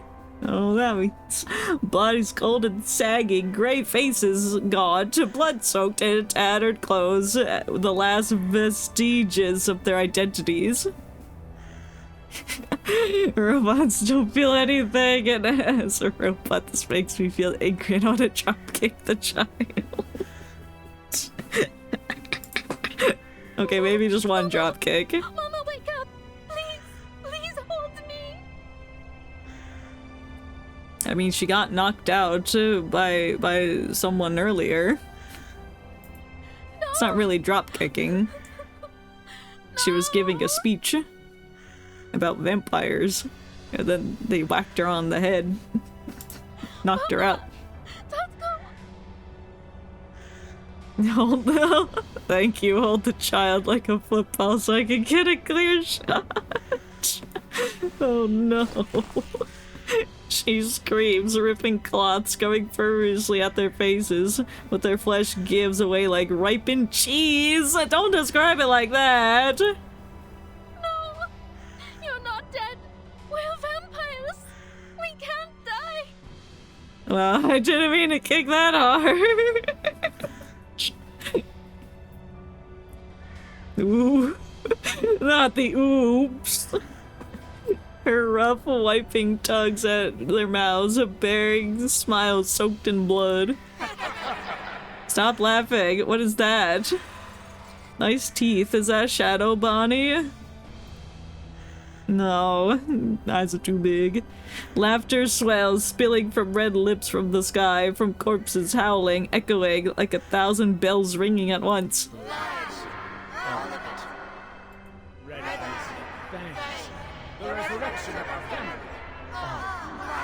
Who is this? No. I guess this is her inner voice. Terrified, she runs towards the distant red sun. You're never gonna make it to the sun. No matter how far she goes, the laughter seems to chase her. I vaguely remember a television show. I think it was the one with the 3 birds that were just circles. And they were trying to get to the sun, but they couldn't, so they kept running. Running over the hills just to find that the sun is over another hill. I don't remember the show's name, but there was a yellow bird named Peep, the red bird was Chirp, and the blue bird was Quack.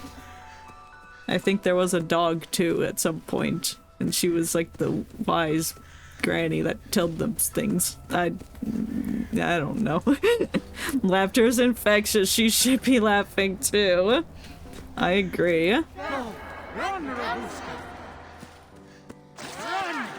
Oh, so that was the distorted voice in her head telling her to run. Don't know that show. It sounds interesting. If you ever find out, I'd love to hear it. Yeah. If I ever... It might have just been called Peep, because that was the yellow bird's name, but I could be wrong. I don't even know what channel it was on. I don't think it was Cartoon Network. I think it was one of those like 4Kids channels or something. It wasn't Disney. Cheap? Cheap the bird? Was it Cheap? Or something like that. I don't remember. My gut's saying Peep, but... Well, now I have to see this.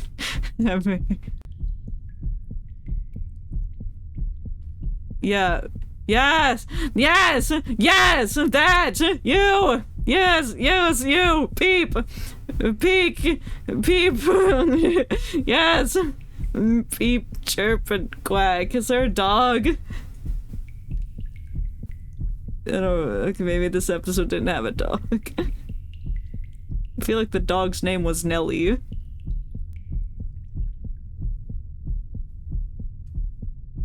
Yes, but it was that. It was that. Wow, this was a beautiful room. Is that a rib cage? That looks very tasty. I'd like to partake. Rabuska jolts awake from a deep sleep. It's not a lie. I think it is a lie.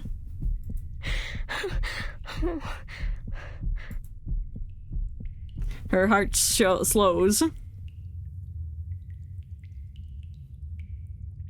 You're finding us a snag, Red, when I said most of that. Playing Pikmin 2 regrown. Oh, hell yeah. I don't even remember what I said. I think I was just yapping about the birds. I'm like, yes, the birds! Oh! Her heart slows. Her eyes adjust to the dark. The stench beside her is revolting and bitterly familiar. Death mixed with fuel and smoke. Why are we in this room? There's a mirror here. Oh, she's gonna look in the mirror and see her reflection. It's gonna be like, I'm not actually a vampire. Damn. Oh yeah, I don't know what the snagrets look like. Oh, I see. I know what the snagrets look like. I think they were in Smash. One of the Smashes. Yeah, that's the right show. Peep. That was definitely the show. I think it was one of my favorites growing up. And I think there was a dog named Nelly. I think that's everything I said about that. It's a snake bird with 2 legs. Oh, it's hiding its legs. It's kind of nasty. She turns her gaze. She turns her gaze and meets another face, swollen and bluish. A corpse, stiff and cold, black veins coiled beneath the pale skin, like twisted branches off a dead tree. Why are we down here? Why did Soldier McGee bring us down here? Well, calling a burrowing snagret nasty, I see how it is. Well, I'm calling him nasty because of its legs. How dare it have legs? So I'm just imagining it as like 2 human legs and they just underneath the dirt. But it's probably like bird legs or something. The corpse, oh, I read that. Her eyes follow the body upward until they freeze on a face she knows. One she has seen before, back in the snowbound station. No, not precisely. But many like it. Is this man down here? He was on the train. What do you mean? Monsters. No, not Hat Man. It's always the same story about the powerful consuming the common folk. He did say that. Storytellers have always been good at making their points one way or another. It's that old man from the train station. Why is he dead and down here? The irony of his warning is a bitter mix of comedy and tragedy. You know, I did say I was gonna cry if the Hat Man was dead, and now I guess I have to. Well, that was very convincing. I know.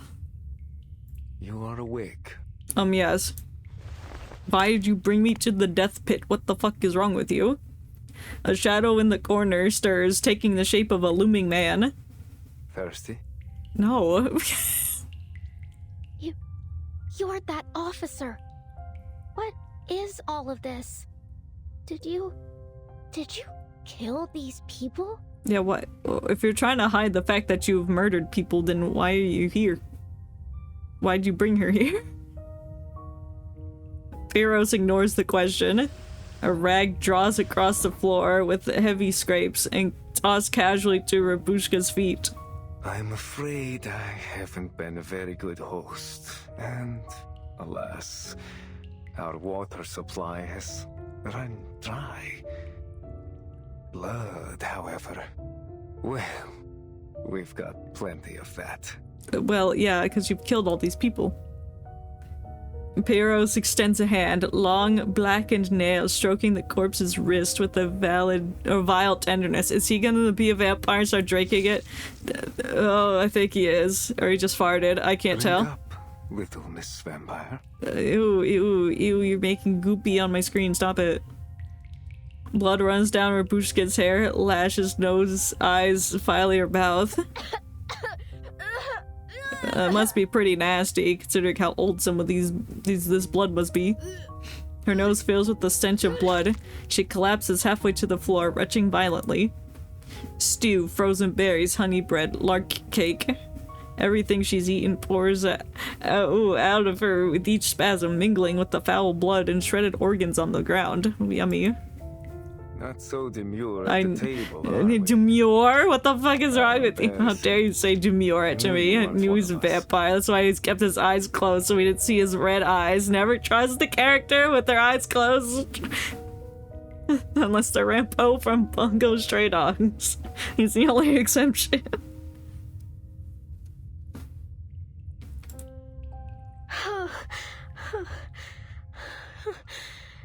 Ew. She lifts her pale face and meets the man's horrid gaze. His eyes are pure crimson, flawless, like a sea of blood flowing under moonlight. an undeniable bloodline and undeniable identity. You're a vampire too? Through and through. But Yeah, he does look like he just has the face for vampire. Still lost in your dreamland, little imposter. Well, don't call me an imposter. That's kind of sus. Don't call me that. Hit him with the flute. My family, my blood, they'll rise from the grave soon. You'll see. We'll be together again. I don't think that's the case. She chokes and swallows the blood until her face and body are smeared with scarlet. A lie. That day will never come.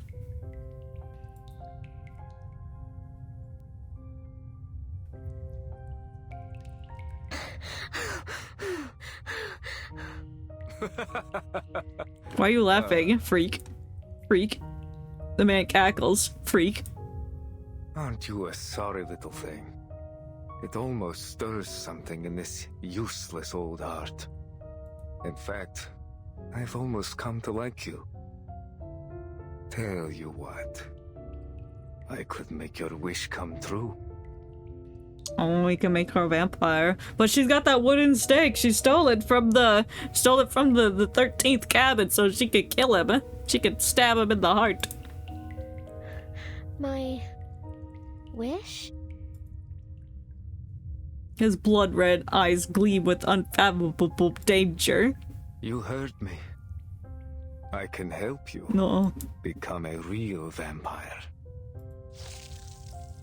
Ew, what was that sound? Ew, looks like it sounded like he slurped up some spaghetti. That's nasty. To be continued. Ooh, ooh. Ew, why'd he do that? Listen intently. I feel good about this. I'm not doing much better. Like if we stay guarded, century. Who knows? I've spoken to everything. Oh my god, I think Luca! Luca! The key with the widow shoes. Remember that I can be aware of people being triggered. I don't know what's happening, because it's happening. Don't worry about this. Don't look at me. I've only been here to you. I don't know what's meaning. I don't understand, but it's just singing. It's someone singing. I feel dizzy. I don't know. Why is singing making them dizzy? Winter Fright Night! That rhymes. Merry Grimby. Put it out! Put out the lights! Turn off the Polar Express. Make it dark, dismal, and scary. Jingle bells. Conductress's cabin. No! I'm not going with you! Never! William clings to the seat rail, screaming loud enough to pierce steel. It wasn't that loud. After the quarantine order, passengers were scattered. Some herded into the conductress's cabin. Go. Soldiers pry open the boy's stubborn fingers one by one. Officers, with all due respect, you've taken 12 passengers already. Is bro like eating them? Like, is bro eating them like right now? Like, is that why they're like fresh people in the hole or something? May I ask where you're taking them? To the death room. Shh. What do you mean shush? You shush. They're so quick to try and shoot people. Oh my god. A rifle raises, muzzle aimed at the boot, now wedged in the doorframe. Step back, ma'am. Nobody leaves the carriage until quarantine is over. She says nothing but pulls her foot back. Thank you. Just work with us, please. And soon this will all be over. Will it? Everyone will be dead. The soldier slings the boy under his arm and marches off. Annabelle! No! Well, William's gonna get eaten by vampires. A heavy lock clicks shut, leaving only anxious passengers and stone-faced soldiers. No food, no water, and no idea how long they'll keep us. This isn't separation, it's imprisonment. Yeah, we should burn down the train with candles. Worse than that! At least prisoners know their sentence! They took William and Miss Dorothy. And Rabuska hasn't come back either. Well, Miss Dorothy could die, but everyone else is fine. Sensing the soldier's warning glare, the girl clutches her doll tightly. Let me call it an airstrike. She presses her communicators, met with static. They're jamming her signal. Her words or any vital intelligence she could share are stranded with her. Something's jamming my signal. Yeah, it's called the signal jammer. The teleport disc isn't working either. Huh. Someone came prepared. Yeah, you should blow up the train. That would really freak them out. Symbolize approaches the door and peers through the window into the next car. I see, it's very bloody. The scene is carnage. The once opulent carriage is a spectacle of disaster, as well as painted with blood. What on earth? I think the vampires feasted. A low, drawn-out wail comes from the corner. Seems a little early for that soldier to be back. What the? Everything all right? What do you mean? Why did you sound like Waluigi just now? Idiot. Better go check on him. Go, Waluigi, go. I feel like he's gonna die. The soldier stiffens, lifts his rifle, and hurries away. Yeah, why is there blood? He's gone. Conductress, I think it's time you and I had a heart-to-heart. Damn, just like during Metaton's fight in Undertale. She steps up to the conductress, blunt and direct. This is all wrong. Yeah, there's blood out there. No food. No water. No radio signal. I don't believe they're doing anything to protect the passengers from infection. This isn't a quarantine. This is a cover-up. Yeah, they let that guy in through the window to cause drama, to say that, ooh, conductress is bad at her job. Trust in the government. What are you suggesting? I suggest we burn down the train with candles. The investigator reveals the badge in her hand. This insignia. I believe you have one just like it. That's what you were sniffing around for. Yeah. It belongs to an organization I've been tracking. Manus Vindictae.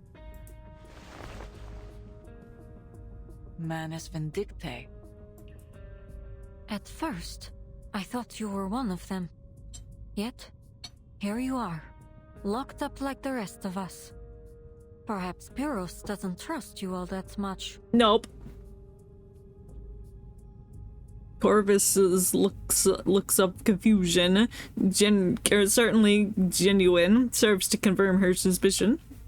The Menace are a group of extremist arcanists that take pleasure in chaos and despair. Chaos. Now there's one last thing I need to do before the era nova. Come. Thank you for come. Never heard of them. The badge is Pyros's. Some kind of identifier for his men. When I took this mission, our intelligence suggested that the vampire I'm after may be associated with Manus Vindictae. If Pyros is working with them, he could be working with the vampire aboard. Or he is the vampire, or all his men are vampires. It's possible, indeed, that he could be the vampire himself. Yeah.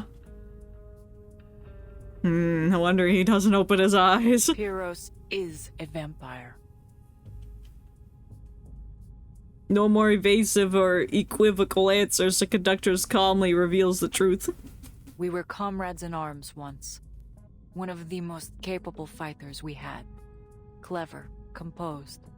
He always made the right decisions when it counted. And then he got bit. I would never have thought he'd be involved with such an organization. Well, he is.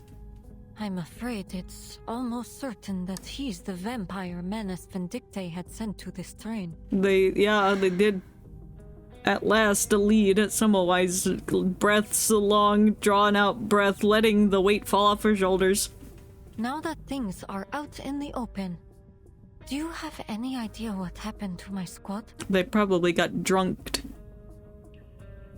The reply comes with a resigning shake of her head. No, I haven't seen any of them. I'd know. As I've said before, this isn't the first time we've had the Foundation aboard. Last time there was a confrontation between them and some other arcanists. Sometimes I think causing trouble might be our primary mission. Pretty much. But let's return to our vampire.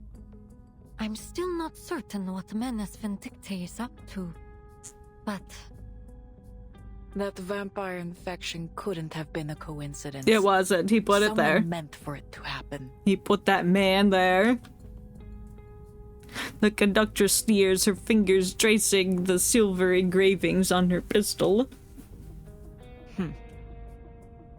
I've known Pyros a long time, but lately he's been strange. I usually wouldn't attempt to interfere with his business. But now he's being a little stinky man, so... These are my passengers. My train. That's right, your train, not his train. Glad to see we're finally on the same page. So, conductress, can you get us out of here? But why do you want the passengers? It could have been just to feed on them. Haste makes waste, investigator. There's a loose thread I'm waiting for. Then we can pull all of this together. We're long past the point for patience, if you ask me. Well, we start to be patient. High five! A bloodied hand slaps the window, smearing crimson streaks down the glass. Oh, bro's a vampire now. Another infected. What was that about haste makes waste, conductress?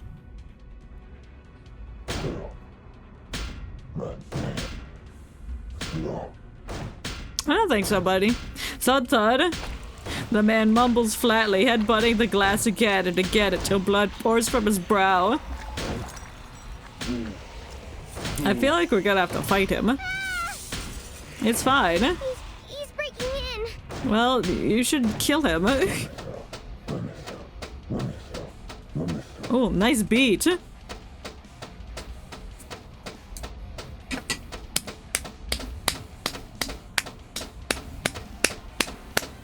Oh, he stopped. No, he changed the beat slightly. There must be something muting arcane skills on this train. Oh, time to get the good old guns out. Arcane skills aren't everything.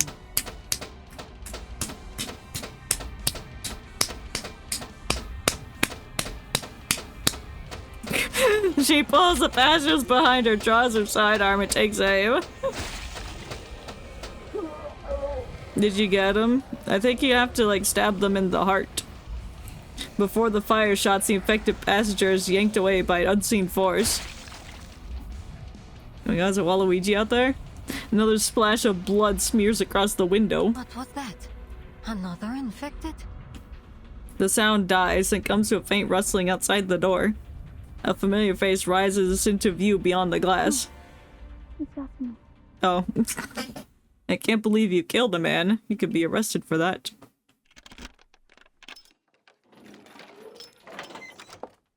Is she what you were waiting for, conductress?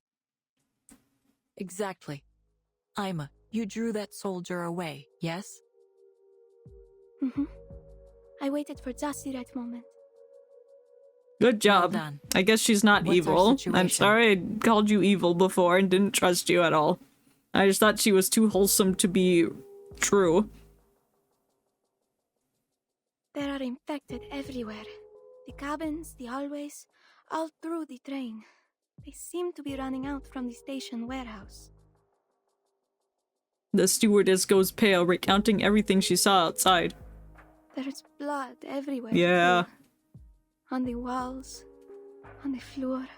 Okay, but why separate the tried my passengers, best not bring to some look of them into the death house, and then eat some of them on the train?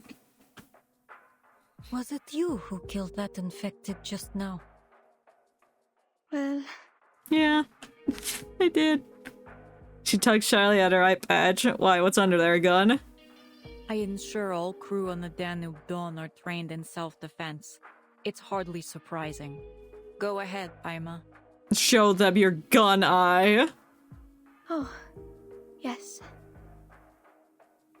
She lowers her head, clenching a fist, trembling. I saw those soldiers in their carriages. Oh, I thought she was gonna take off her iPad and show us the gun underneath there. Okay, I guess that's not what that does. They did nothing. As if it were of no concern to them whatsoever. They took the passengers, one by one, to some kind of detention room for inspection. Then sent them to the warehouse. But then they started coming back out. Like that. They were being feeded on. She wipes a smear of blood from her cheek and then slips her finger briefly into her mouth. Uncle Piros. I don't know what's happened to him, but we have to find him. I don't think we want to. Well, I guess we do, so we could kill him, but... I see. How many soldiers remain aboard the train? 12. Not many. A few were sent to guard the detention room. I think we can handle the ones that are left. You better. Amikio pumps her fist in an uncommon gesture of confidence. Good. Everything is in place. Let's move. Is it in place? Wait. Shh. I hear footsteps. No, you don't. They saw me just then. I can't be seen here again. Emma's eye darts around before she ducks behind the curtain. Then the door is opened forcibly. Damn it. This is getting out of hand. Yeah, well, sounds like a skill issue. Soldiers, having dealt with the unexpected occurrence, rush in, weapons raised at the frightened passengers. Where were we? On to the next passenger. Why do you have to sound it like you're a villain? I guess you are, but... The muzzle drifts left and right, and finally setting on Annabelle. Little girl, it's your turn. Me? I don't want to go. Kill him. Kill him, Annabelle. Come now. Be quiet. The muzzle is locked in place. If you don't come, I'll shoot you in the face. You heard her. That's right. Ooh. Yeah. She said no. Kill him. Kill this man. In the scuffle, 2 shots ring out, each slamming into the metallic ceiling. The soldier tries to wrench back his rifle, but Corvus's grip is unyielding. You! Let go! No, you let go. She's not going. What's going on? Stand down, all of you. No. Another soldier appears behind them, gun in one hand, whistle on the other. Oh my god, he's gonna blow the midnight whistle. His fingers shaking. Go, Ayman. Yes. Understood. Kill them. She like half vampire? Oh, I had a feeling. I wasn't gonna say it, but like, she's half vampire because the guy that's like her uncle or something. He bit her, I don't know. Before the whistle meets his lips, she leaps it from the shadow, slamming into him. Get off me! Is she a vamp or a peer? I don't know. And the second, her arm snakes around his neck. I guess she obtained the unforeseeable strength of the vampire. Apologies for the shock, but thank you for the gun and whistle. You're welcome. And then she killed them. Oh, I guess I'm killing them. I'm helping her. There is time still to avoid this fate. Nakiyarka, Ichikwa. Don't take a wrong step.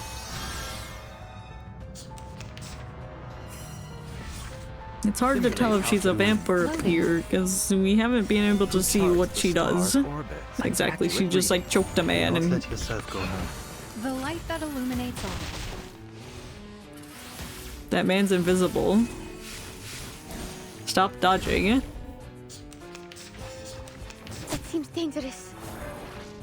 Wouldn't reverse 99 just be 9,991. That is true in terms of numerical value. But the deeper meaning is that time starts reversing at the year 1999. But yes, you are technically correct. And also welcome in Sky Josh, the perplexing bee. I hope you're having a good day. Or night. Wherever you are. Or like somewhere in the middle, kind almost towards the end of the event. Ooh, we're hunting down vampires on the train. Ooh, the soldiers collapse. Ima drags him to the corner, exhales, and pulls her eye patch down. Oh, is she like Kenpachi from Bleach? When she takes off her eye patch, she gets incredibly strong? Oh, is this a Bleach reference? Probably a pyre, because pyre's definition is a heap of combustible material, especially one for burning a corpse as a part of a funeral ceremony. That is true. Yeah, vampires are basically walking corpses. That is true. Why is that the bitch on fire? Fair. I do too. I didn't trust her. But I think we can now, so I guess we don't have to. Or I suppose it could be 91111 if you invert the values on a scale 1 to 9, like on locks. That is true. It could be that as well. Many different thingies. You're well. I'm glad to hear it. Got back from a White Elephant and now have chocolate. Oh, hell yeah. I just learned what White Elephant was because I've never heard of it, and I guess I still kind of don't, but is that like just randomized gift giving event where you buy something and then somebody random just picks up that gift? I think that's that. I'm doing okay. Yeah.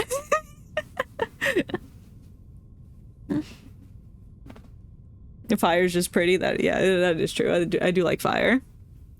You've also just learned about it recently. Still don't know what it means really. I think it's just randomized gift giving. No one will take Not like away a secret Santa, but like something slightly different. Nobody's assigned to each other, but it's like if there's 5 people, then they all get a random gift, and then they pick it. They just pick it. But in a joke way. Yeah, I think it could be in a joke way too.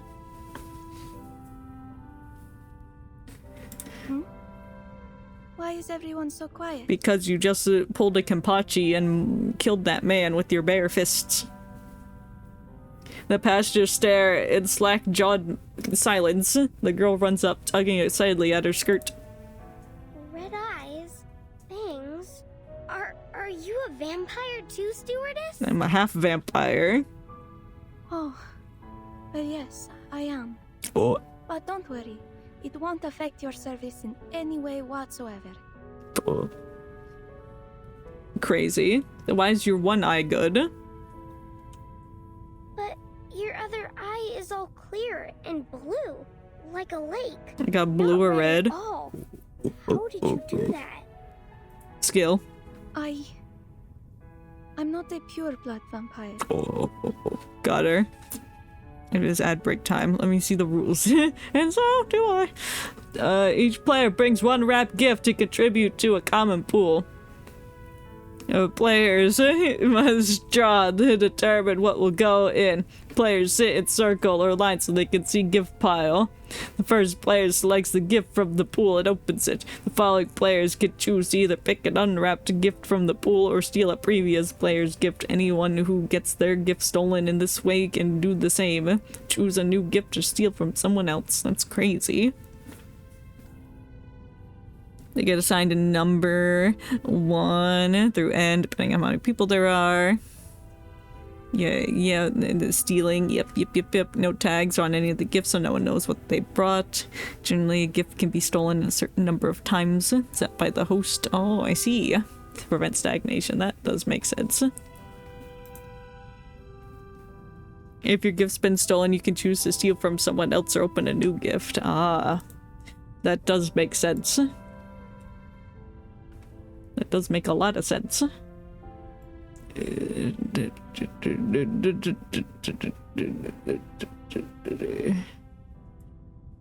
then the hair, that's kind of like a blob. And I think the hair is gonna be like the corn chips or whatever's on top there.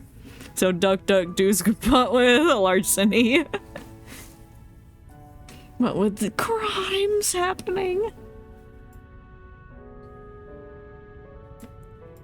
Can you tell these are the corn chips? Or they're like breadcrumbs or something.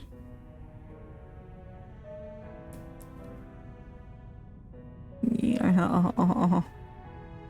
Babies first theft. Me when I steal my own gift because I like what I bought.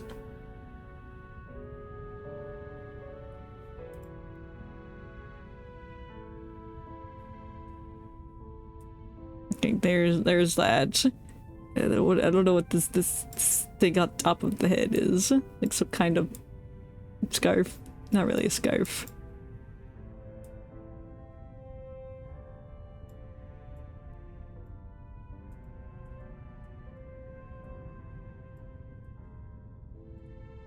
Yeah, we got another potato drawing for it here earlier.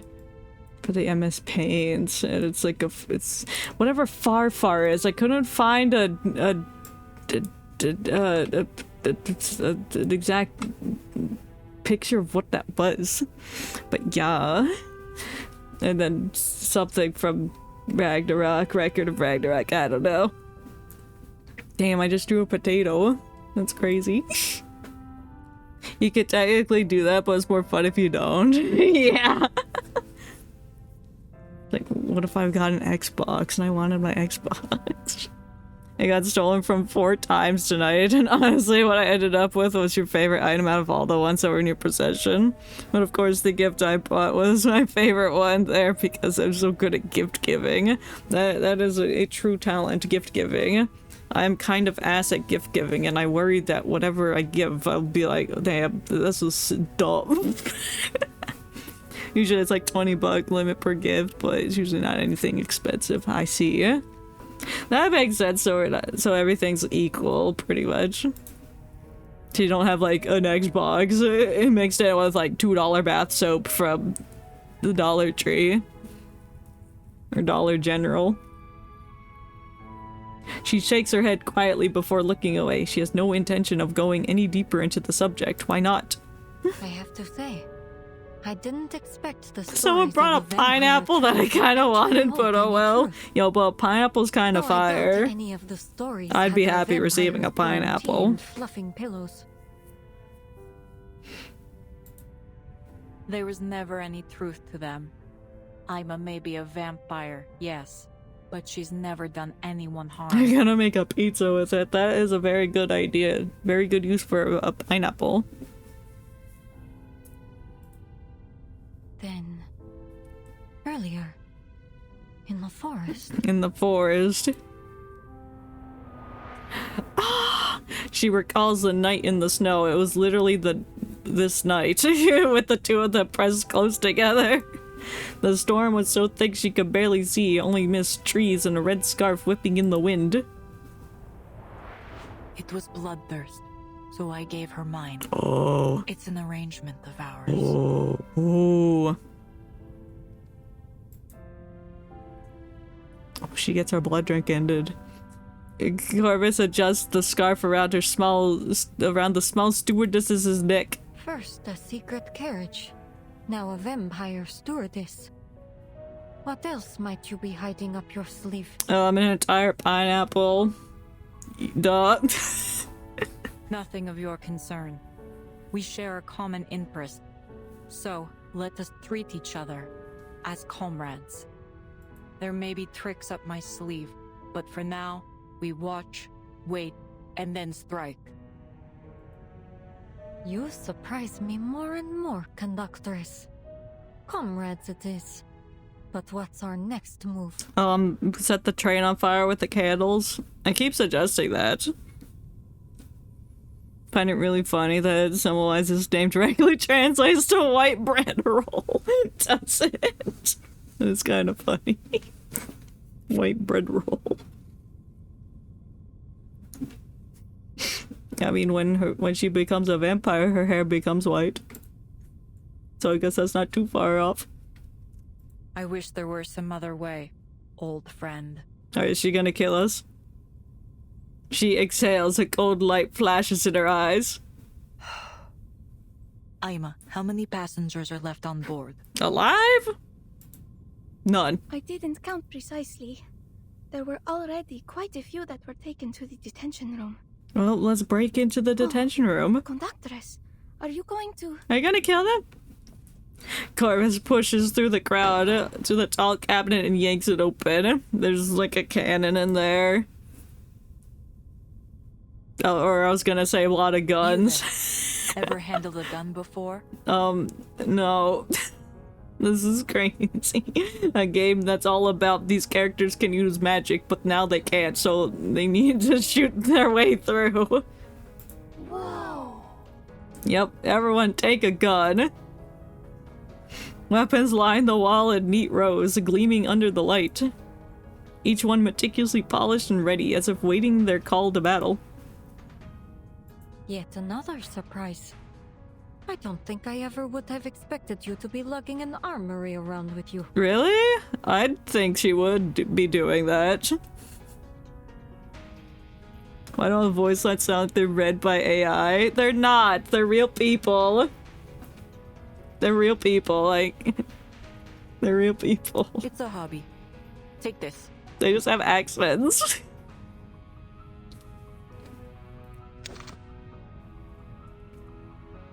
She takes a pistol down and tosses it to symbolize. Silver bullets are more effective than arcane skill when dealing with vampires and they're infected. Anyone old enough to handle a weapon, arm yourselves. We have a fierce battle ahead. Hell yeah.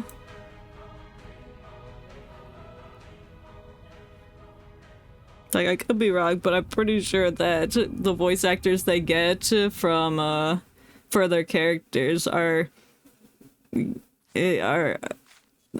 like, can speak the language that their characters descend from, what land they're from. So if the character's Russian, then they'll get somebody that knows both Russian and English to do the lines. Sometimes the characters will speak in their native language.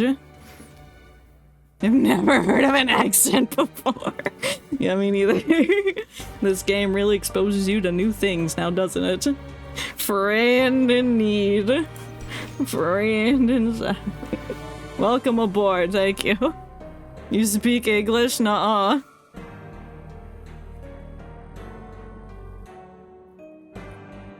When reading a line too routinely, it often sounds machine-like.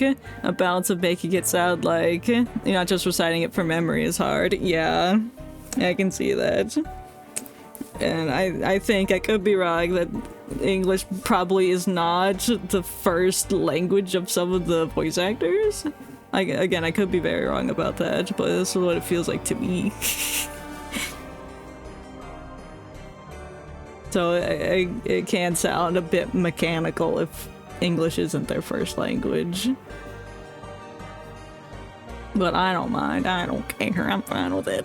One of your pet peeves is when people, especially in America, say, oh, I don't have an accent, it pisses me off so much. Yeah, like, it's an American accent.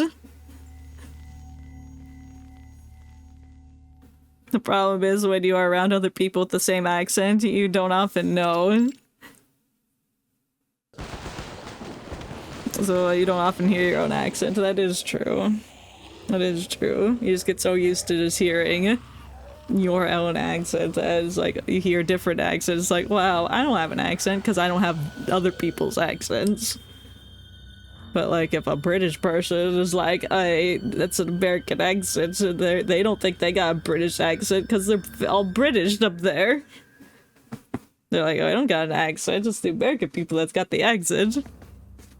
Don't think I have an accent, but I've heard myself sound like I'm from the South and the Northeast because I spent half my childhood in one part and half in the other. That is fair.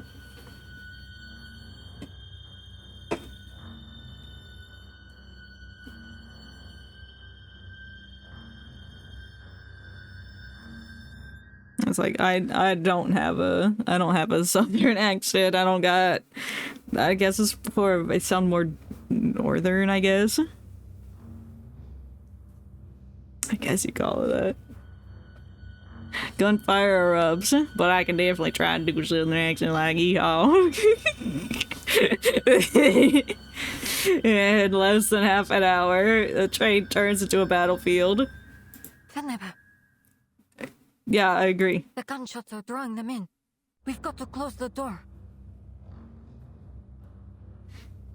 I don't got me no accent. I just speak like normally I'll feel.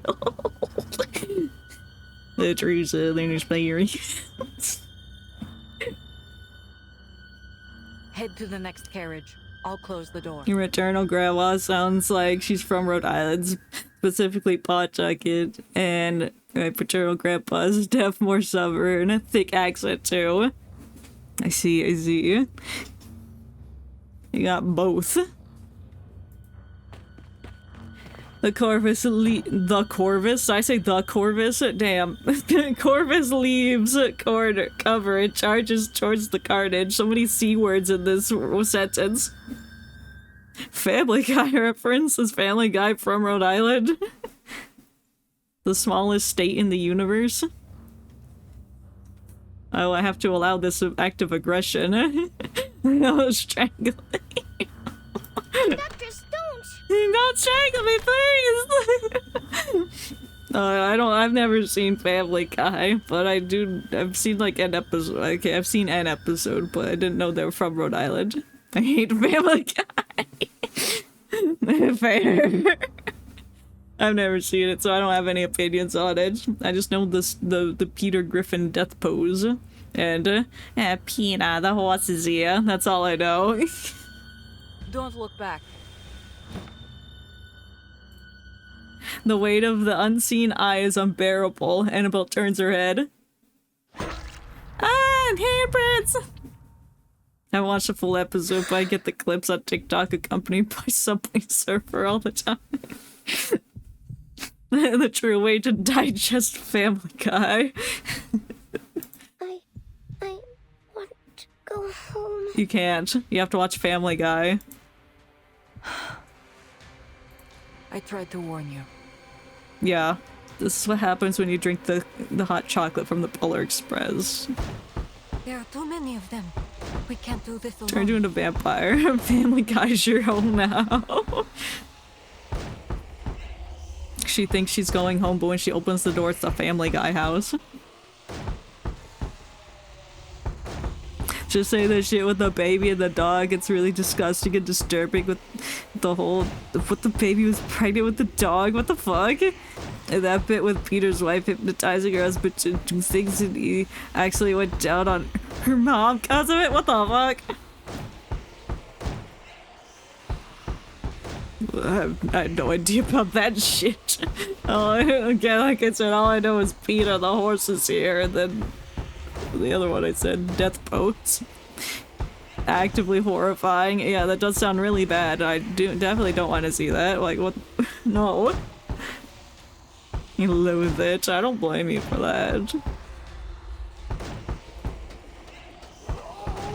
Oh, it's infected passenger. Well, this is infected now. He's not unwell. He was unwell passenger before. From outside, more infective swarm in, spreading like the plague of locusts through every car. You know, yeah. I just know Pete at the horse is here. I don't know who John Sponson is.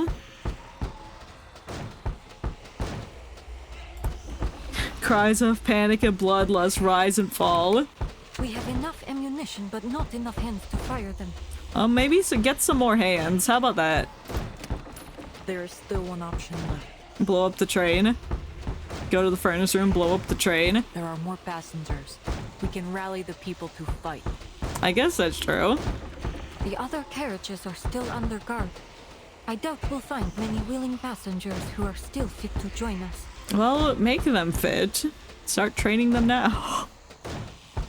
The anti-LGBT shit's not great either. Yeah, that doesn't sound good. I haven't seen anything like that. Well, because I haven't seen the fucking show, but yeah. If you put a stick through like 20 guns and pull back at one go, it's basically a firing line. I mean, that is true. But I don't think they have a stick. I think that's the problem.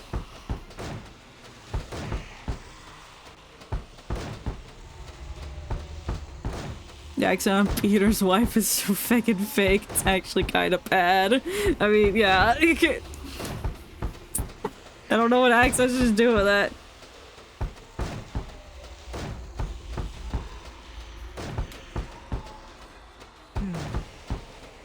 I know where to go. Theros gave me his word. It's like, I'm not heavily disturbed by like accents and like high-pitched voices and stuff like that. If it's a silly voice, I'll probably laugh at it. And you still think he'll stand by it? No. It's our best chance. As for whether he has kept his promise... Who kept his promise? Hold on. Oh, Pyros. Well, he's a vampire. He probably ate it. As close to a Pawtucket accent, but too dramatized. Yeah, it's like the exaggerated. She steadies her breath, aiming at the door, buckling under the assault. We're about to find out. Hell yeah, brother. Yeehaw. Start shooting vampires. Where is that budget hog hiding? Excuse me? What did you just ask? That what? That butter what? It's the soldiers stationed outside the train. It seems there's another surprise waiting for us. I think we have to kill them. More like a shock. That's them! The ones taking out our men! Oh. Stop them! You stop. Calculate, simulate. It's like the way people talk when they mark Arkansas. An adequate sample. Do not let yourself go. Or anyone from the southern areas.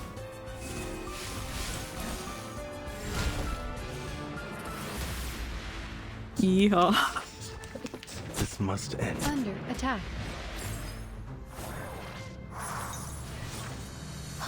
Not the yeehaw. To this The misery. stars were just out of reach. There are people in Arkansas. And now to return I didn't to my know that. long-term mission. That's very good Rest. information to have on hand.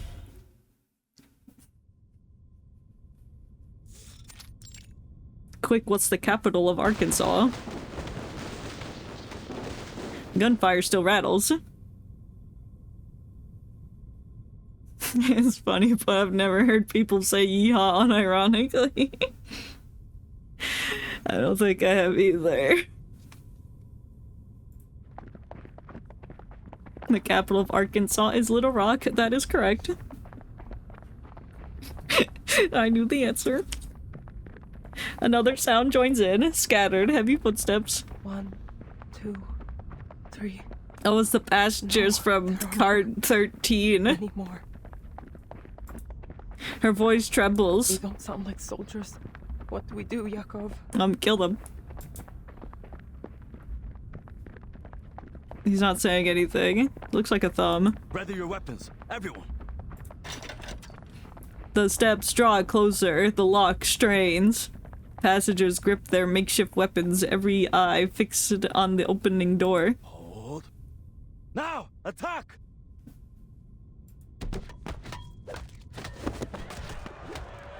I think it's really funny that there's a town in the United States called Arkansas, but pronounced Arkansas. That is true. It is spelled like Arkansas, but it's not. Wait, I heard a little girl. And a woman. That's crazy. How dare you? The amount of times I've heard I accidentally broke my arm driving a four-wheeler yesterday is funny. That was mostly reckless early teens, that is true. Everyone's got them dang four-wheelers.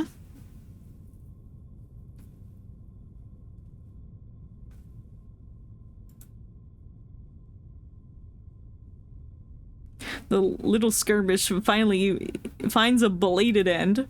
A makeshift militia appears before them, young and old, bedecked in piece metal gear. What the feck does that mean?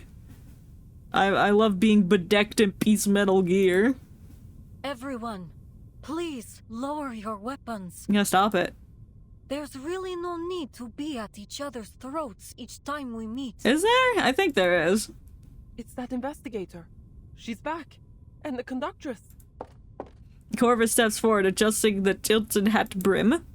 Excellent. You're already prepared to protect yourselves. Cool. Oh yeah, they had lots of weapons. I'll make this short.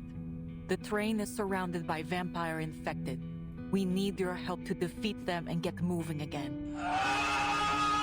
Take a weapon. No. We'll fight together. Thank you for the hydrate.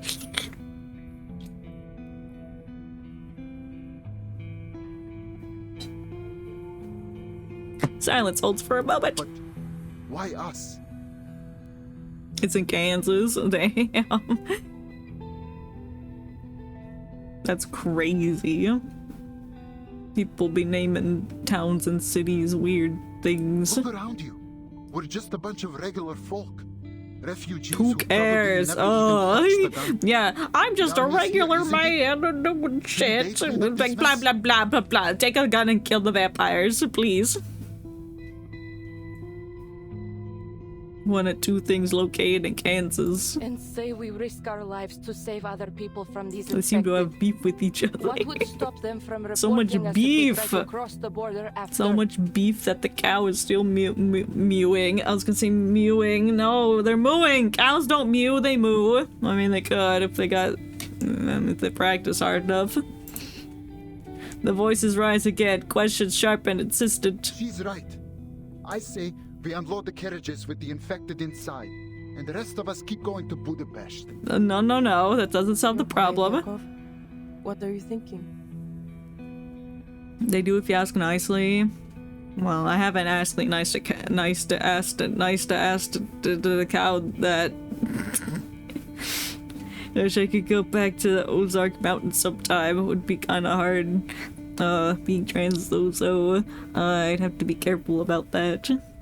Have you thought about like attacking anyone? No, I'm kidding. No, attacking anyone who's mean. No, we don't. I love.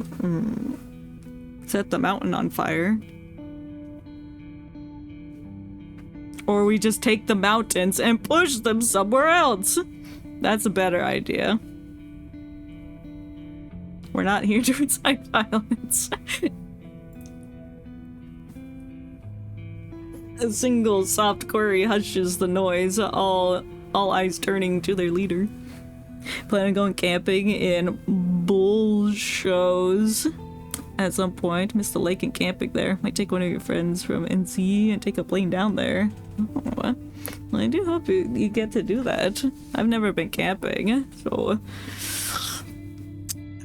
I don't know what the experience is like, but I do hope you can get to do that. Yeah, we can accelerate the tectonic plate so the mountains move somewhere else. That's an even better idea.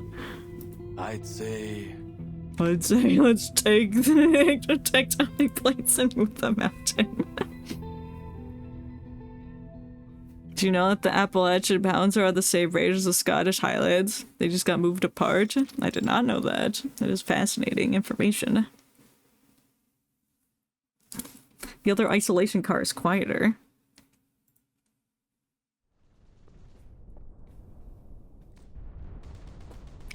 Oh, is that the camp?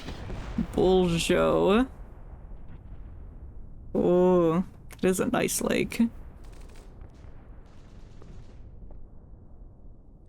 Oh my god, I can get the information from the core office in Mountain Hole, Arkansas. We have to go. I gotta go there and get more information. Thank you. The image is really of that section of the lake. That is a very nice lake. At least the bulls are warm. They're very warm. Especially in the lake. Oh, damn, you lived? Damn. The woman sets down her porcelain cup with a rattle. You're drinking tea in the middle of a not zombie apocalypse, a vampiric apocalypse, bitch. Yet she maintains an understated composure. Gotta beware of copperheads, though. Oh, yeah. They'll get you. They get you. Gunshots? Not another bleeding war? Hell, I knew I should have Oh, it's bought a our gun. butt notch. Well, don't worry, sir. You can have a gun. Oh my god, we're gonna give the old lady a gun. That's funny. It's one of the better, like, succeeding your time. They just made it about how I would have done it. Hell yeah. Me when I carve out a lake. The gentleman scans around them, his pupils twitching. So, this is it. My career's turning point. Magazine editor turned. Okay, well, there's combat something sussy going on with you, ma'am. Because you have the lipstick, and I don't trust you. But...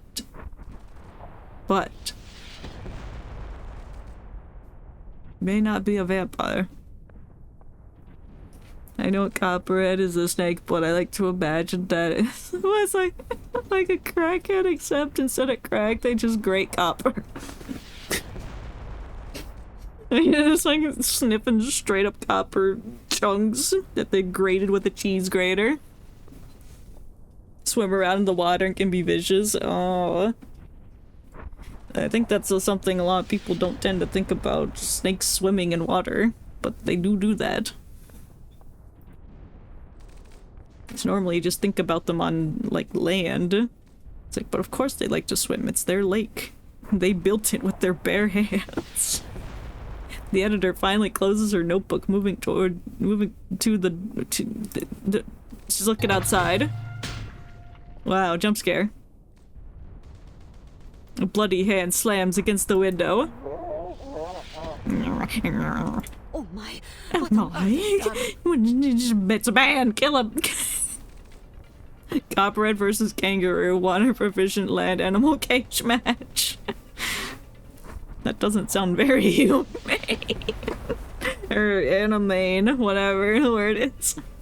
Their venom is really bad too, so you gotta be real careful. That is true. They are quite dangerous. What kind of snakes are you seeing that are building things with hands? It's a rare breed of snake called the handy snakes, and they love to give high fives. But if you high five them too many times, then you die. It's only inhumane if the EPA finds out. I think they would find out if they're like shipping over a kangaroo to fight a snake. I think someone would catch word of this and be like, hey, hey man, that's not cool. The editor peers out further towards the soldiers' camp. Men rush back and forth, shouting, waving, losing all sense of order. Her eyes drift past them in a gray building. Figures burst out shrieking, trailing blood across the snow. Some wander into the forest. Others charge towards the train. Got it. That must be the station warehouse. Is that where these infected are coming from? No. It's only been 2 hours since the quarantine. 2 hours? What's gone wrong? Everything. We would have to fly the kangaroo to Arkansas for the fight. We have an entire movie telling us about why flying snakes around is a bad idea. Oh, do we? Do we have scientific evidence presented to us in film format that tells us snakes flying on an airplane is bad? I guess we have to do the science with the kangaroos just to be on the safe side. Maybe we can let the kangaroo pilot the plane. The editor frowns. Another scream rings sharp in her ears. 2006's Stakes on a Plane. Be down for a sequel. I don't think I've ever seen that film. Oh heavens! I've never seen such a thing in all my life. In all my life. Blinking.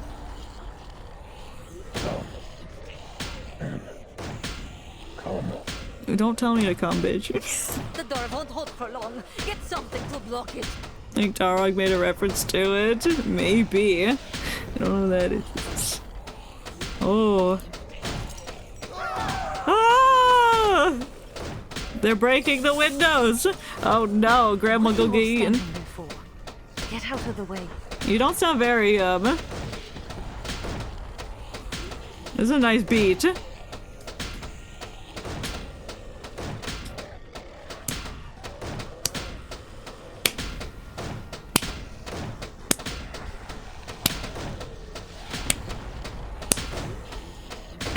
I'm like a second behind the beat because I'm bad at rhythm. One of the lines of the movie is, I'm tired of these motherfucking snakes in the motherfucking plane. It just tells you all you need to know. No alligators on a train. No, that does seem like a reference. And good thing there's no alligators here, because there is a train. But no alligators. I think it's too cold for them. Gunfire rattles. Dark red bursts bloom across the train windows. Think hot tub time machine, except instead of hot tub it's snakes, and instead of a time machine it's a plane. I don't know what that is either. Yeah, wouldn't it be funny if you could see 90% of the screen? No, it wouldn't be. No, it wouldn't be. Yeah, I've never seen Hot Tub Time Machine either. I feel like I've heard of it, but the memory is so distant and far away I cannot. Through the smoke and armed figures, pale faces and whatever. Think I strained my shoulder. You shouldn't do that. I did warn you. Every time you blind yourself, you should blind the stream.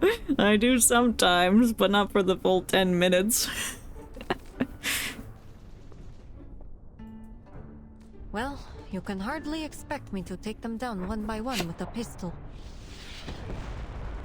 Like during like a visual novel story or something like this, I typically don't want to blind the stream because like if I have to read something out loud, they're not gonna know. Nobody's gonna know what the actual dialogue is. But for like things like Silk Song or whatever, yeah, I'll do that. A writer always travels light. Sometimes. It isn't. We want your help. Shoot the people, please. It has a sequel called Hot Tub Time Machine 2. In the first movie, one of the lines is, "Was this some kind of hot tub time machine?" And the second movie boasts, "Oh, I guess they came here on a hot tub time machine too," which is just great. They said the movie title. That is funny. I can't believe you've done this.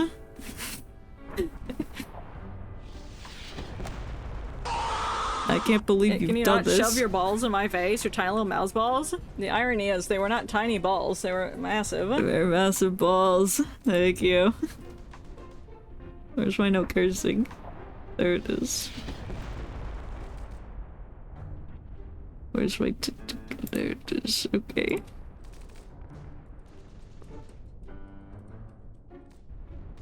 Blinded by mouse balls to the face. They hit both my eyes. I mean, my one screen, whatever.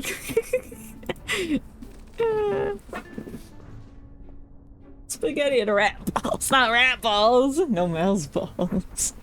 I couldn't be caught dead with rat balls, only mouse balls. So you know what it feels like? Have a best to be like, okay. I will do my best.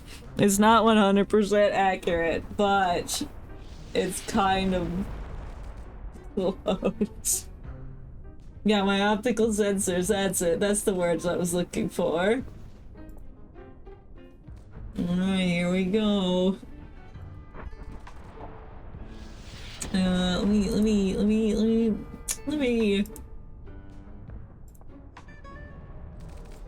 Let me play with it for a second.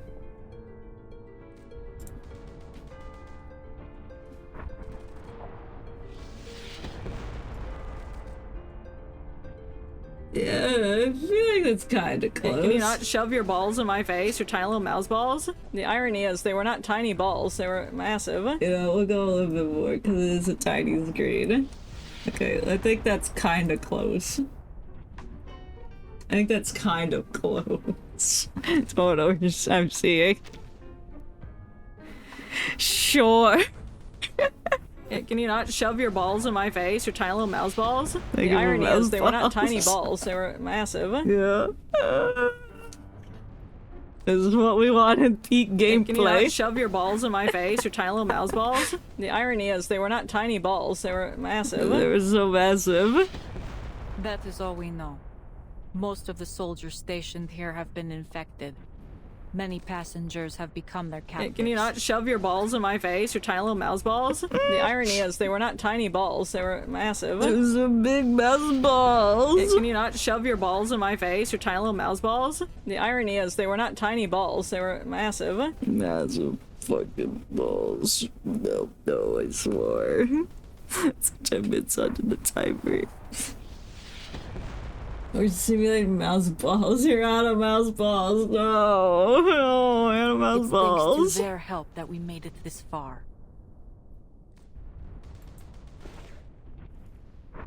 She nods forward the reindeer load Igor. Just repaying a favor. Think nothing of it. She's helped so many people get to Budapest and ask for nothing in return. She'll have her support no matter what. Yeah, what you said. Extra carriage. They look like they just climbed straight out of the trenches or something. Wow, that's kind of rude. You're locking them based on their clothing. The whisper unusually to them, the unkempt and unruly rangers with little no skin is animation that it creatures they had to vanquish. Well, in any case, we appreciate you rescuing us. Are you sure? Do you not think they're smelly, you're poor anymore? Cause you're rich and you're old? What do you mean, what the hell is this? It's peak gameplay. What do you mean?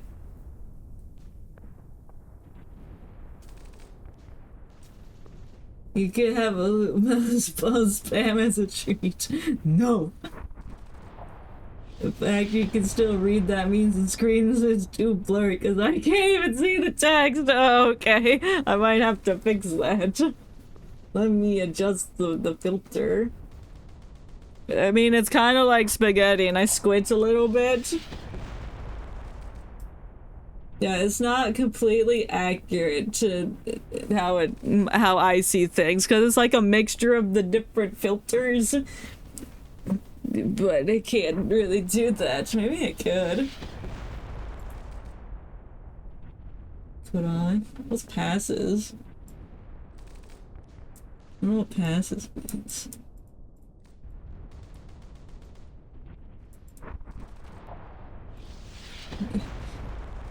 Oh, I see. This effect mask, and I had a gun. Oh. No, that's not that.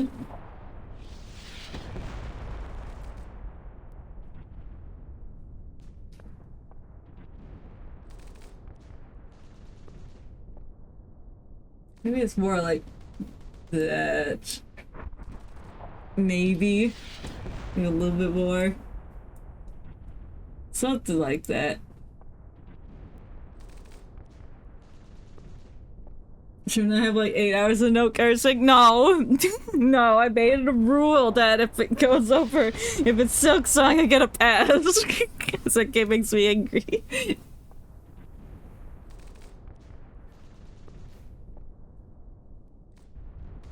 Panics are fun. No one said that ever. Don't worry about it. What do you mean about coping? No, it's not coping. Alright, can you see the text a little bit better? Because right now, without squinting, it just kind of looks like bricks. Once we arrive, And speaking of headaches, I kind of still have my headache that I got on Sunday. I picked it up at the store and then it never went away. Guys, stop eating chocolate and getting a headache. No, you should put mustard on. That'll make it better. That's why we're talking about headaches. It won't be necessary, ma'am. Just stay close and we'll get Words out look here like vague letters. It's perfect. Okay. Then I shall leave it as. I have no idea what that man just told me. Pardon my confusion. You mean to say we're to leave this carriage? Yeah, get out of here. Piss off. Go. Yes. We need to see if any of the passengers are still alive. What?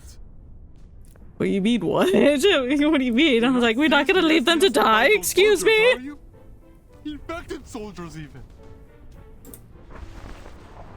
The noise doesn't stop. I'm the claws. A child sprouse uniform. The catwalk. Miss Conductress, is Robusta there too? I still haven't seen her. Yeah, nobody's seen her. Try mint tea. It won't help with major headaches, might help a little. You either take that or some Excedrin. I don't have either of those. I think that's the problem. I just don't have things to take care of headaches. I got Advil, that's it. Got Advil and a dream. Before Corvus can reply, Mother White CCT sin. Robuska. Probably the mother cuts in. Vampire. She was one of the first ones they took on. Probably buys them. No.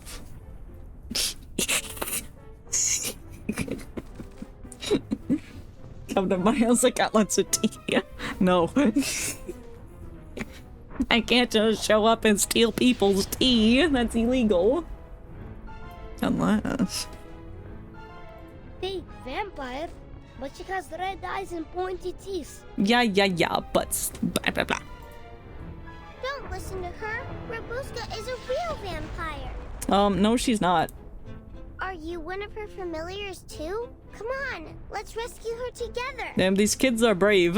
You just said you wanted to go home. Let's. She protected us. I have to pay her back. We pinky promise. Yeah.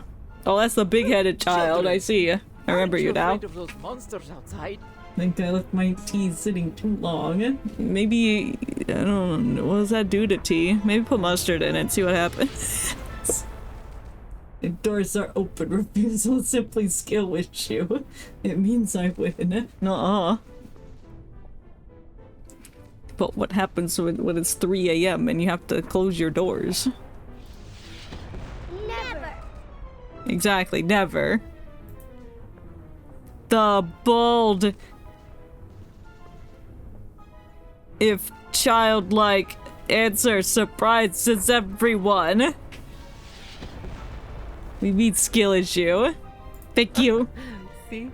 Even the kids have got more guts than you. Damn, got him. You... You! Okay, timer's up. We can all see now. We can all see clearly now the rain is gone. I hope that was a quite enjoyable experience. Except for me, because I swore one time, because I forgot.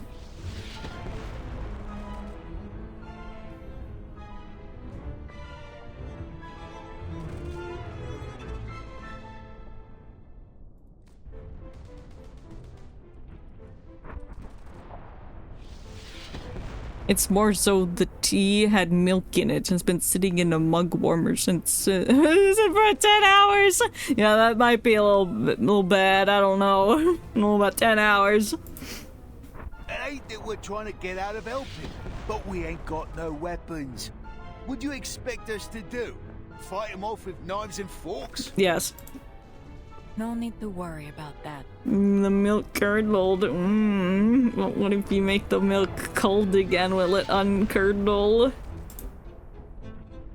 She ships aside, opening a pathway for her ally. Ima steps forward, loosening the heavy sack, and pours out rifles and pistols into a motley assortment like a fisherman displaying its catch. Take any you like. All the guns here are quite easy to handle. I picked them up myself. I could tell because of the thick solid substance on the spoon. Ooh, yummy! Maybe it's like a marshmallow and it just made a marshmallow up top. The gentleman lunges into the pile with boyish glee. This one's excellent, consistent firepower. But this beauty, she's got a smoother pump cycle. Lovely for follow-up shots. I didn't realize our butt nut knew a lot about guns. Will the fighting ever cease? Nope. The old woman sighs and hardens. Her gaze turns ice cold. All right, just pick one for me. Something with some punch. Yeah, Granny, get it. You know, you try it first. Tell me what you think. And if you're still alive after 3 hours with no food poisoning or anything, I'll try the marshmallow. That sounds like a really good deal to me.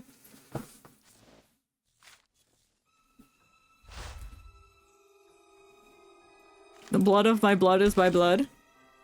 Oh, back into Cannibal Cave. Light may fade at dusk, but promises never will.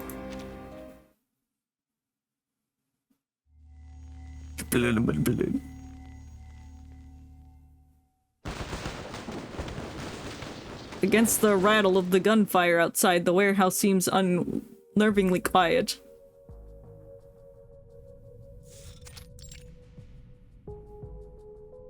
The vampire's invitation still awaits a response. The girl bows her head, staring at her shadow. Let me remind you that although my life may be everlasting, my patience is not. It sounds kinda sapphic. Don't know what that means. More like vampiric. I have to say, your hesitation is disappointing. No. What's this going to cost me? She looks into his crimson eyes.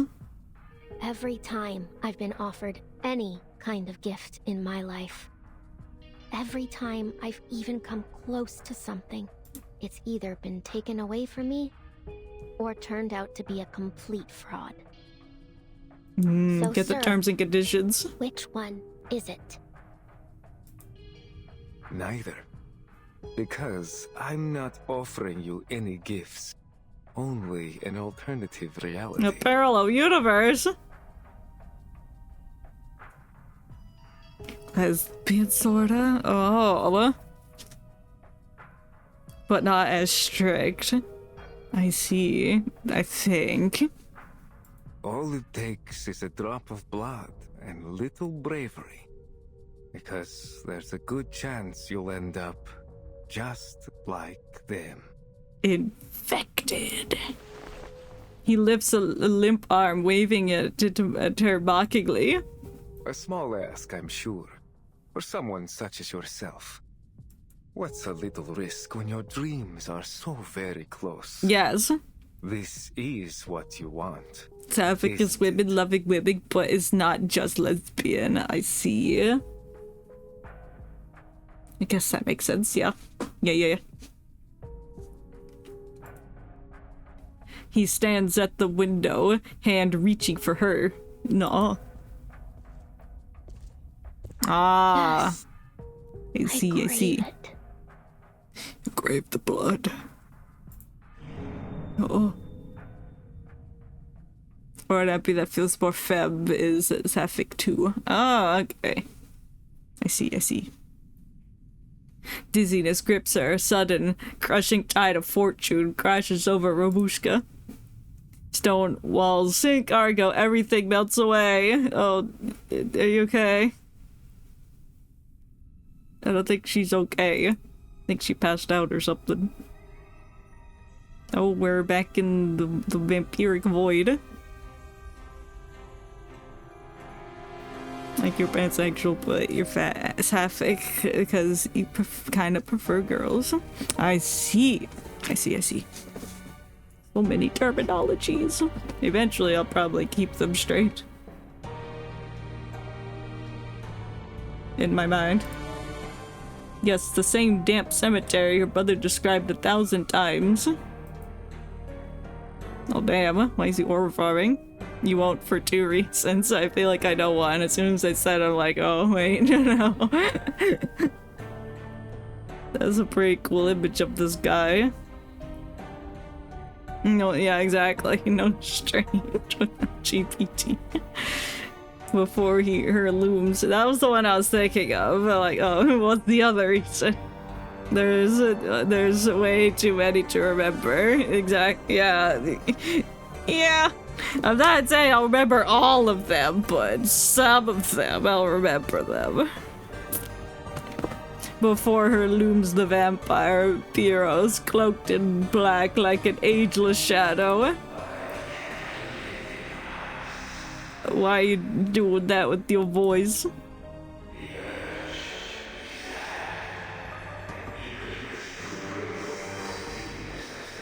You always even got the stupid little neck thing that makes him look like a vampire. Of course he's the vampire.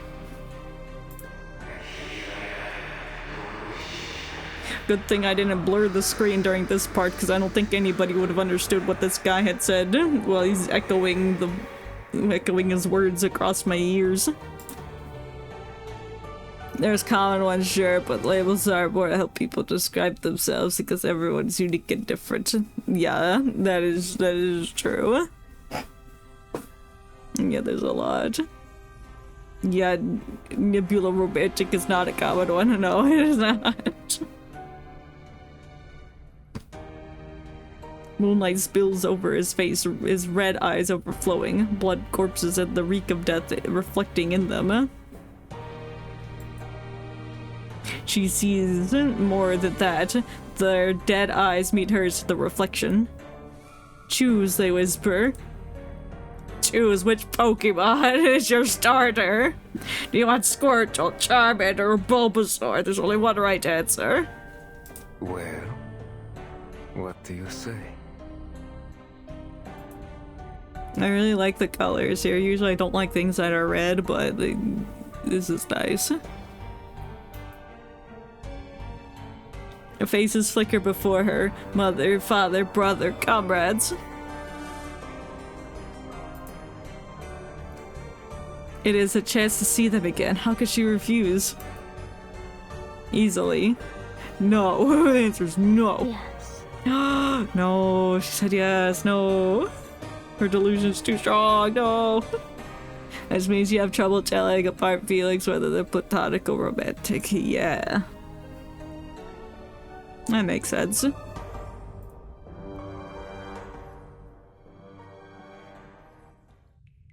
Oh, now we're on the bathroom floor.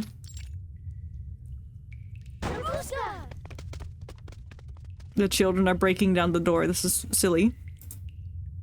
She's not here. I feel like you're that one personally. Nothing wrong with that.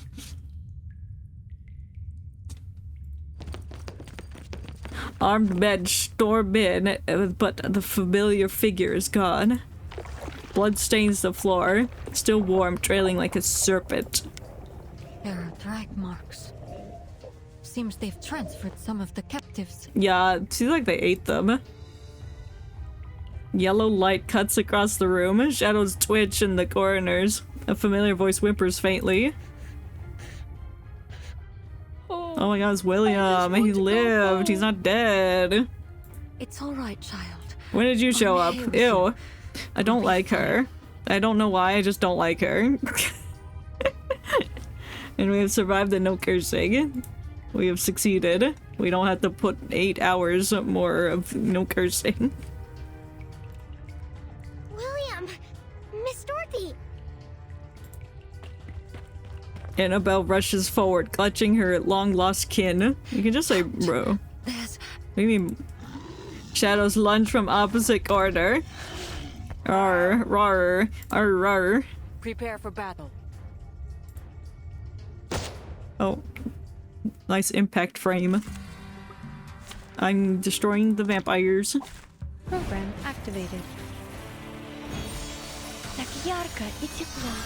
I've got your back.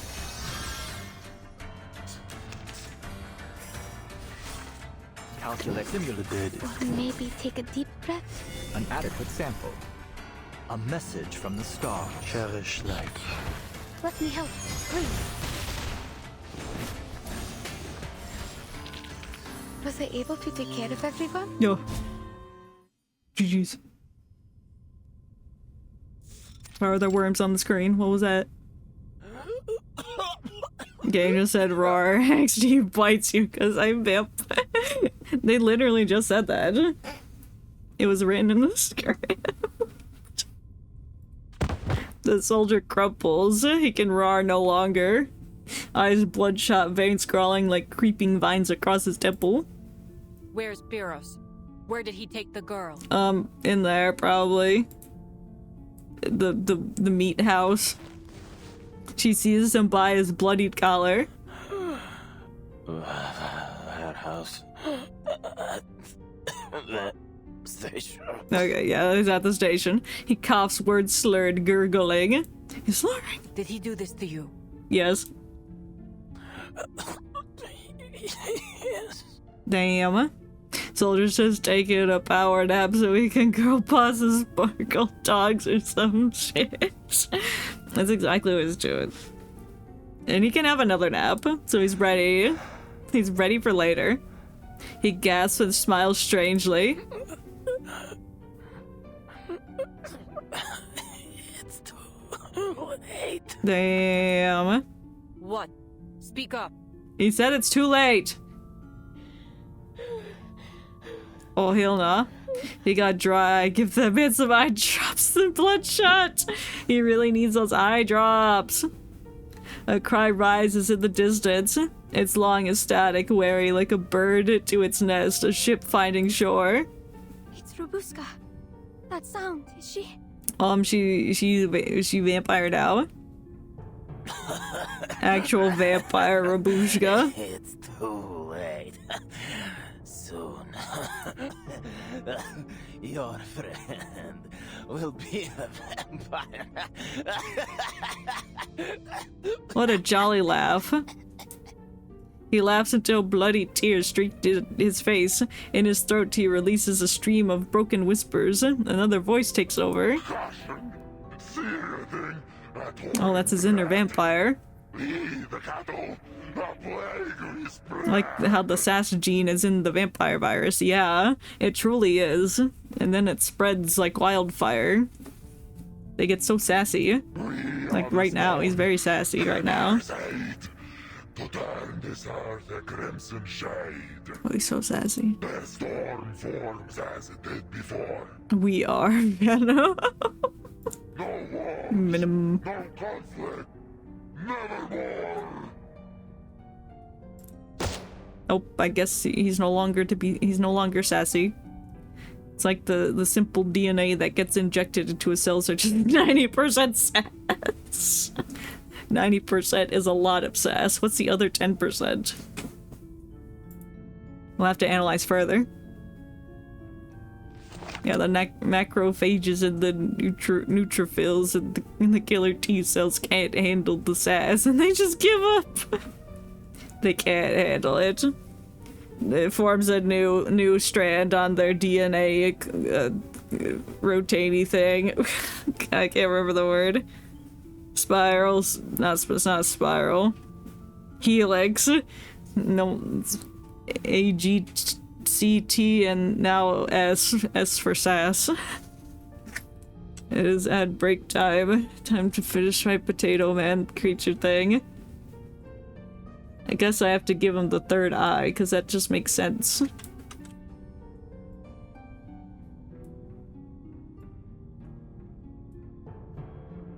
They realize that the virus is too much of a girl boss and succumb to it. They can't handle it. It is too powerful.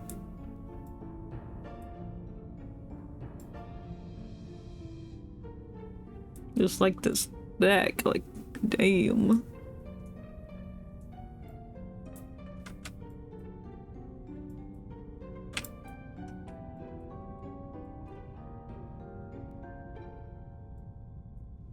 Damn, that, whoa, that deck, ooh.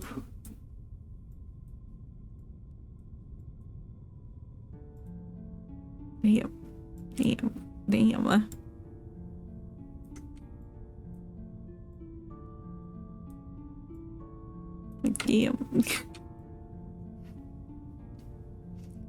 Wonder what the vampire virus would look like on a microbiological level. Now that is a very good inquiry. I don't know how to pronounce it.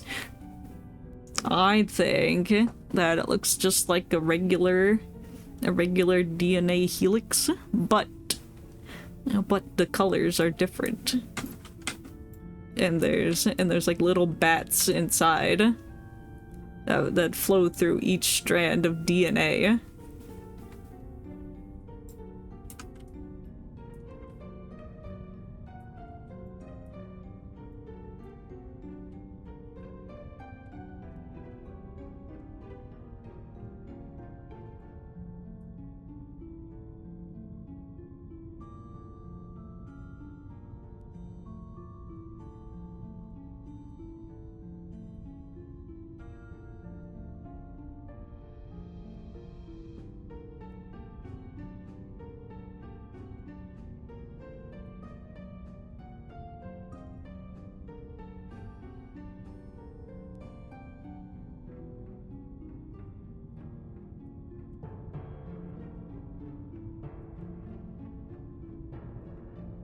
Damn, have the 3 minutes have gone by so fast. Don't have time to do anything. It's very crazy.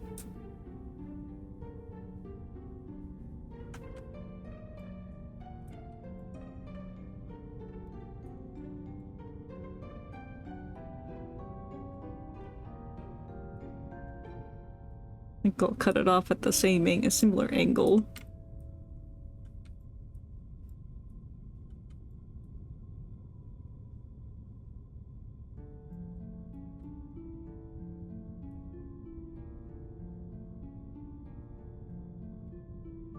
Okay. The bacterial phages can sort of have an effect on the other phages, can they? Oh, science. Vampire viruses prey on other viruses to replicate themselves and may hold the key to new antiviral therapies. Interesting. He's even turned his own army. It's no wonder these infected are crawling all over the place. Crawling it. The storm forms. The storm forms because vampires? She crouches, inspecting the corpse with an investigator's eye. Something's been A virus that attacks other viruses. The symptoms have taken hold. Attack on virus.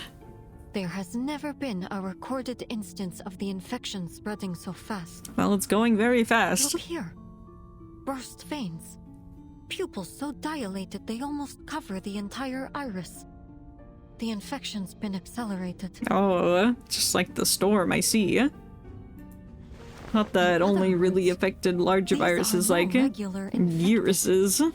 They're the failed product of a different kind of transformation. Maybe back then, but now we have technology to figure out that the smaller ones can too. One task at a time. Come, we need to find Robuska.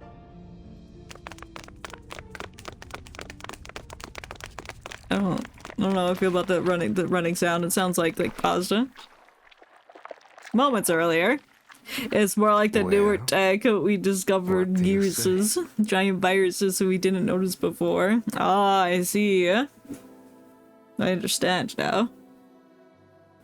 Yes. It's like Gyarados. It's so big that you can't see it. Very good. I knew you'd come to your senses. Satisfied with the answer, he offers a sharp, beastly smile. Come, child. It's time to leave the ugly trappings of mortality behind you. Maybe Once she's just we saying have yes the so she can same get close to him blood and stab him. pulsing through our veins, we will build a new world, united in death. Come take my hand. This is the bloodline she longed for. Mama. Tatko. Kolya. That was more like we didn't expect it to be there. We saw smaller viruses, but we were too zoomed in to see that the gyruses. I see.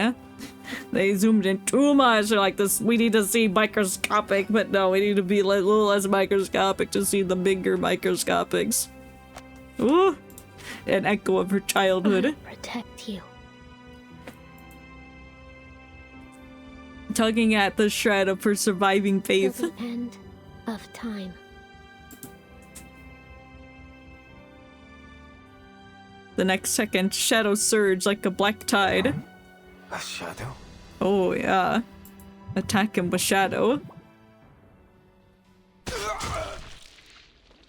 I knew it. Why? Because you're stinky. I want to be a vampire more than anything I've ever wanted. To have the power to save the people I love from death. To be the one to protect and provide.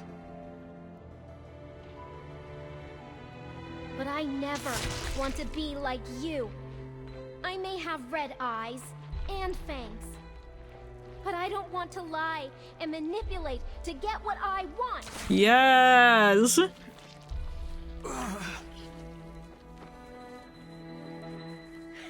Did you really think I'd just surrender? Yeah, no. That I'd take the easy way out? No. My family wants me to live. Oh, he's on fire. Yo. So I'll live, damn it. Live until the smoke clears and the sky turns blue again. Till the rain puts out the fires and the primroses bloom in the forests of Stranja. I'll live till my friends grow old and gray and wrinkly, till my family comes back. I don't think your family will come back, but everything I'll else. Live. We'll all live. And you will rot in your grave. Yes. You wretched bastard. Oh shit! Got him. Imagine being taken out and outsmarted by a 14-year-old. The true vampire convulses on the floor, his chest heaving like an old bellow. Whatever that means. I did it. I killed him. Are you sure you did? It kind of looked like you got him in the center of the chest and not directly in the heart, so just be careful.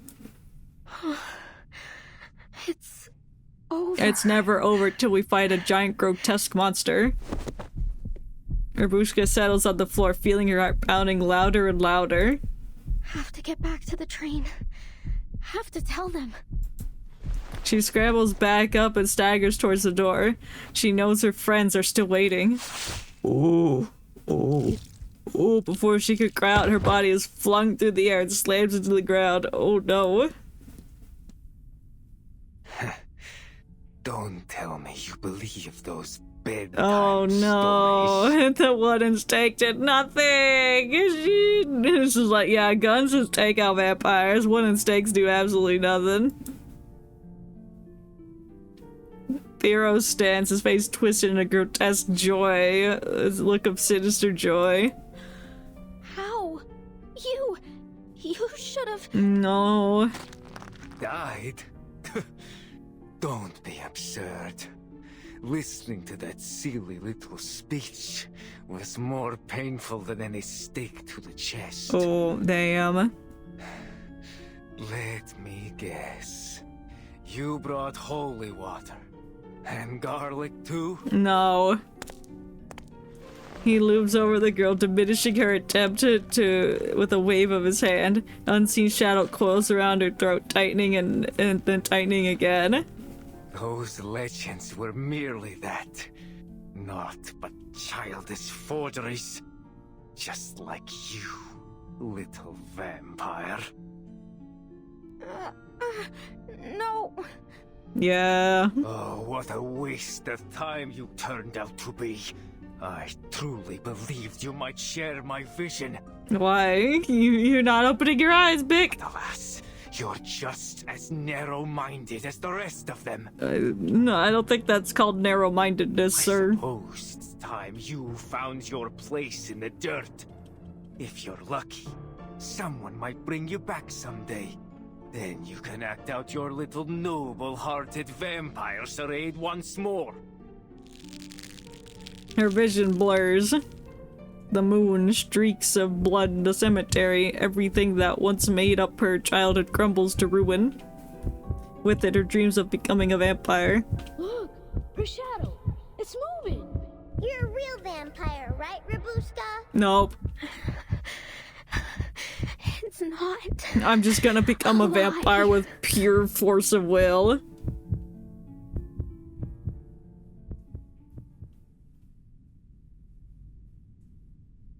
She closes her eyes, arms slack at her side, but like tears trailing down her face.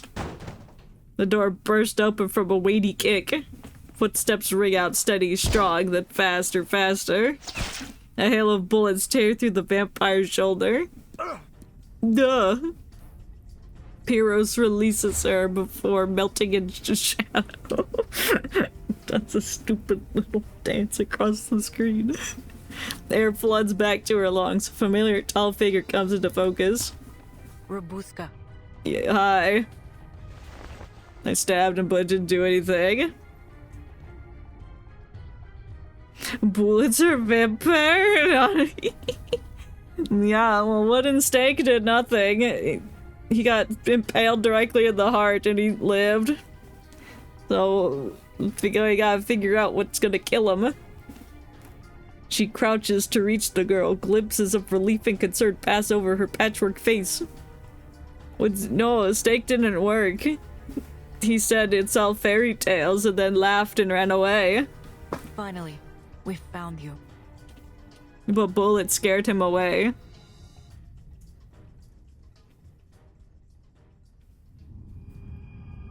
Very vampiric thing to do. It is a very vampiric thing to do. He said, "Rawr, I'm vampire all over you." Then rawr.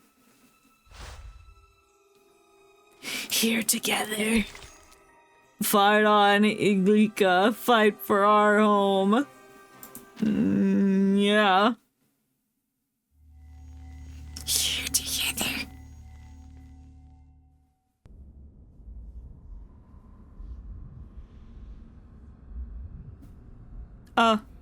My blood flows across the, it rises like a tide, seeping into the empty gaps between cobblestones, quenching the parched mouths of beast and man, and engulfing the world in a sanguine embrace. Charles Boulder, the fountain of blood. I'm unfamiliar with Charles Boulder. Ew, children. A surge of friendly faces rushes to Rabushka's side, surrounding her. What are you doing here? Yeah, I don't think children should be in this room. There's a lot of dead people and meat and blood and organs. I don't think they should be in here. That's not true. We like you, even if you aren't a real vampire. Charles Boulder, the founder of Boulder Baubles and Trinkets. I don't know, maybe, but he wrote that poem or whatever. We saw it all! Rack! You put a big gold stake right through the monster's chest! Why'd you see it and didn't react and didn't come over and help? The crowd closes in on Rabushka, their warmth flushing her cheeks red. Thank you. Ah, the joy of reunion. How very touching. In fact, why don't we drink to it? From the corner comes a sinister voice, drawing eyes and muzzles in its direction. Those are... Kill him. Those are what? Oh, he's got wings? Is that him? Bro, he got wings. His cape is wings. That's pretty cool. Corpses by the dozens piled high, a nauseating hill of flesh, and he's standing on top of it. Dang, those are hot, that's what I'm saying. The surface layer rots away, exposing pale grain sinew? Well, I don't know what that is. Entrails dangling in tangles, blood oozing down like a sticky mire. Pyros sits atop the mound lounging. Yeah. He's like Sukuna sitting in his throne of bones. Think sinew is the connective tissue between muscles or joints? Probably. That would make sense, that is that. The bodies of the passengers. And the soldiers too. And that rib cage, it's so prominent. Is that all you see? I really like how dramatic this CG is. For detail, Iglika. The light coming in from the broken roof really adds to the ambiance. His sharp grin deepens. Look closer. Your Foundation friend might find a little surprise. Oh my god, it's her squad. They're fucking dead. Jerry, no. The investigator spots familiar checkered uniforms and marks among the heap. Squad 77. All of them. It's like 77 people? It's a big squad. I worried they'd prove irksome if not dealt with, so I handled them before they even boarded the train. That's crazy. Dark red eyes sway past her in casual indifference. So it seems one managed to slip her way on board. Oh, thank goodness. Why, Pyros? I need a reason. Yeah, I don't understand your motives right now, bro. It's like, I want to kill everybody. I want blood. Yummy. If you must ask, Iglika, it's because I've run out of patience. What do you mean? You didn't want the train to drive all the way to wherever we're going? People and their endless games, wars, one after another, and following it, exile and despair. You don't like war, so that's why you killed people? That doesn't make a lot of sense, bro. And do you know where it all began? No. He hoists a limp arm. That tracks, yeah. It tracks. He hoists a limp arm, blood streams down like a red river. Blood. Too many bloodlines are bound to this land, each serving their own desires. For centuries, they have nipped and snapped at each other, unable to cooperate, unwilling to unite, never satisfied with peace. Peace of what? I tried to break them free from this cycle. Did everything I could, including joining the Liberation Front. So you thought that if you just made an entire army of vampires, you would break free of the cycle of war? Is that what you're telling me?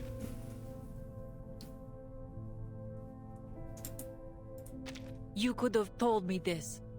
We could have talked about it. Nah, bro was impatient. Oh, I could have, Iglika. But why use words when it is already clear to see? It just looks like a bunch of dead bodies. Don't you hear it? No. When you close your eyes at night, don't you feel the distant tremors of their cries? Not really. After you left the Liberation Front, after all others had forgotten. Yeah, her real name's Iglika, but her code name is Corvus. They do that a lot to this game. It's like, oh, Tooth Fairy's not your real name, but that's what you're called. That's what she goes by. A voice came to me. A voice from the heavens. She heard my prayers and showed me a new path. He gestures towards the mound of bodies, eyes blazing. A path of unity, where all would share the same blood, the same interest, the same goal. It just shoots him. Oh, look at the bats. Oh, they're gone. At the crack of gunfire, Pyros vanishes, a shot clipping only a few fluttering bats. Oh. Ah! Ah! He batted himself, he really did. He shouted out some bats. In only a heartbeat, he reappears soundlessly behind Corvus. Another bullet. You wound me in more ways than one, Iglica. Well, maybe if you weren't a bitch, this wouldn't be happening. You've lost your way, Pyros. Do you truly think blood is to blame for all of this? Yes, he does. It's one cause of conflict, yes. But so are misunderstanding, fear, even love. To blame everything on bloodlines means choosing a simple lie over a complicated truth. You haven't thought deeply enough then. I thought that sounded pretty deep to me. Look at these causes. Examine them at the root. And what do you find? Human nature. Human? And our nature, old friend, is set by our blood. I mean, I guess? The vampire spreads his arms before the hill of flesh, a maddening eye ablaze with the baleful violence. Listen to me. I don't want to listen to you. You're stinky. With no bloodshed. I mean, that would be nice, yes. Where everyone is free of mortal weakness and given infinite time to enjoy the pleasures of this earth. Well, yes, but they would just become so overpopulated. Not a line of division. Well, but what happens when everybody's a vampire and then we get into a debate, and then that turns violent? Then we're just gonna have the same problem all over again. You're the one that's not thinking clearly, my guy. Race, color, creed, all would melt away in the face of They'd find a way to make vampires hierarchies. Wait, so this guy is Syndrome from Incredibles. Yeah, he's just a vampire now. Was that not your vision once, Iglica? You want the world without bloodshed. Huh. Ironic. Your methods tell a different story. That is true. He did spread a lot of blood. You're starting a war, not ending one. Unity, really? Things didn't go your way, so now you'll drag us all to hell along with you.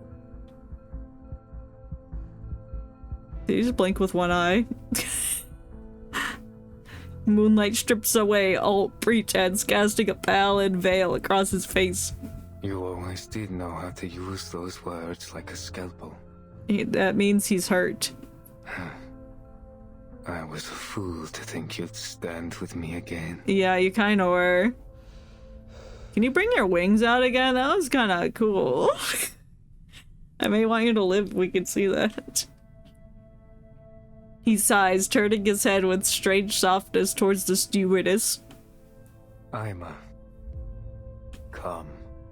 This battle will be fierce, and I won't allow my blood to come to harm. Oh, okay, so that means I had a feeling you were the one that turned her to vampire.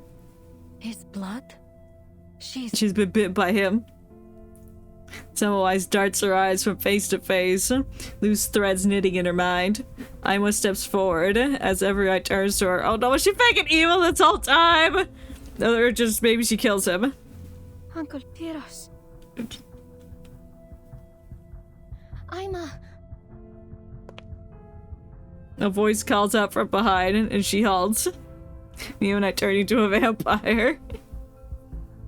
Yeah, I'm gonna crash. I'm gonna crash if she's a traitor for real. That's what I'm saying. I'm suspicious of her earlier because she's too wholesome. I'm like, there's something like going on with her. And then she's like, oh, I'm a vampire.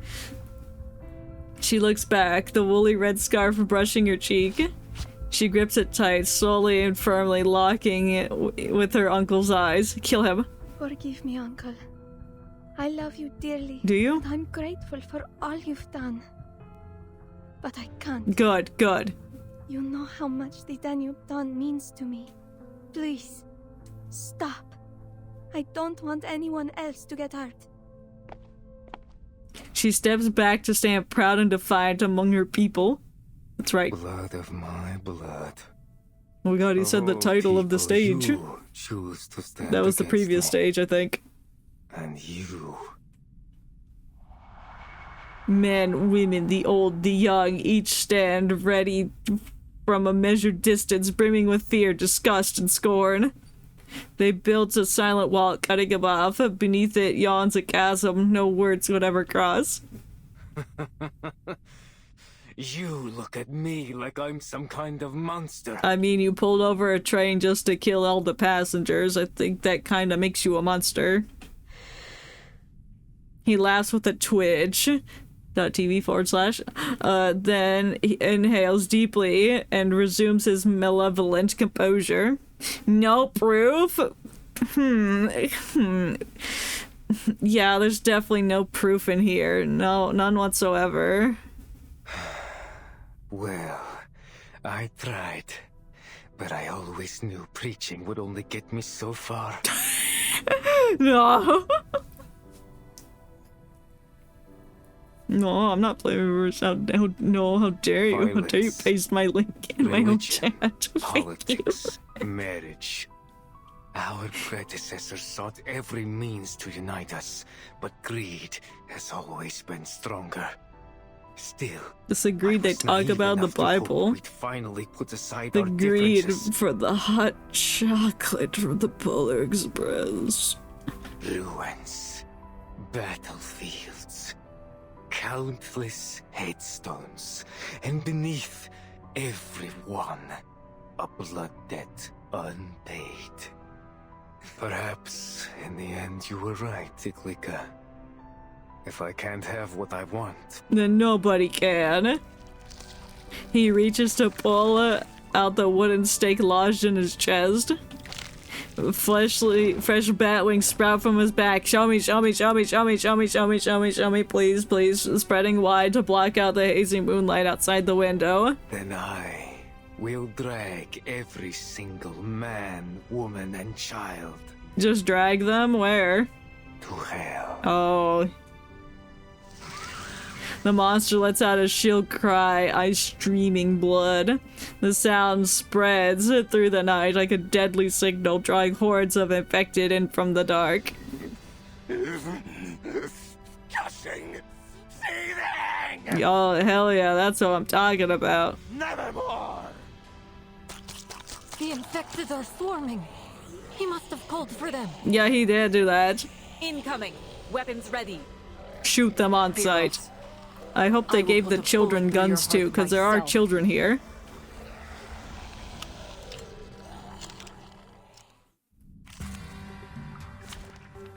Ah, it's balance mode. Boo. Boo. Boo. Doing balance mode. Get killed it mode.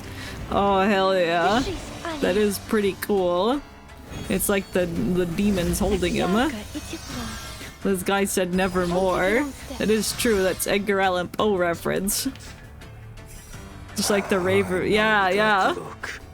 Determined, resolute. Yeah. Never thought it would be trained on me. They gave an Edgar Allan Poe poem earlier. The worm. I forget what it was. But he looks really nice here. And you are as reckless as ever. What about this? It looks reckless to you. The most passionate among us. Yet the moment things don't go your way, the first to cry betrayal. You're a vampire. You have more time than anyone sussy to achieve your vampire. goals. Betrayal, you say? Then tell me. Yeah, why is that hair swoop kind of look like Kakyoin from JoJo's Part 3? Blood or your dead body? Yeah, sure. We mean I can't do that. That's crazy. Alright, well, we'll get this going. Awaits within. Loading. Equip the cosmos. Who charts the Among stars them, I orbit guess, till I... yourself go home. Eliminate target. I probably should have boosted the one that kills everybody first. Oh, hey, how dare you? Attack. Yes, reinforce that, please. I would love it if you reinforced that. There's a buff. That's a self-channel. Yeah, that's fine. There is no end to this misery. Whose is this? Oh, it's his. I wonder if I guess you'll do that there, and then we'll do that. So it can merge those. Sacrifice holds meaning only in Yes. life is delicate and easily lost. Such a nice animation. I've got your back. Alright, that's her shield. Hear my whispers. I don't want to hear your Feel whispers. my pain, and we will pave the path to the future. Nuh-uh. Let our blood become one. Nuh-uh. Oh. Oh, he unleashed his organs. Blood is my gift to you. Well, you're gonna die for your blood. Nope. He fell over. That's kind of funny. Be careful. Do not allow him to infect you. I think we dissolved him. We don't have to worry about that. No. Bro, cover your mouth when you cough, please. You're gonna spread your disease. 77. Was I able to take care of everyone? Yep. Great job.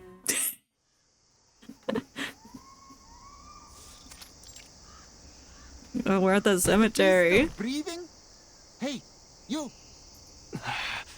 Oh, young Pyros. Oh, ew, he's so pale. Devil take him. He's still twitching. Even after we staked him and left him under the sun for a week. He ought to be dust by now. Well, that's not how vampires work in this world, sir. The last one didn't last but 3 days. This one must be a purer blood. A purest blood. They say those are stronger. Why? Damn, did they just attack him for no reason? Only because he's a vampire?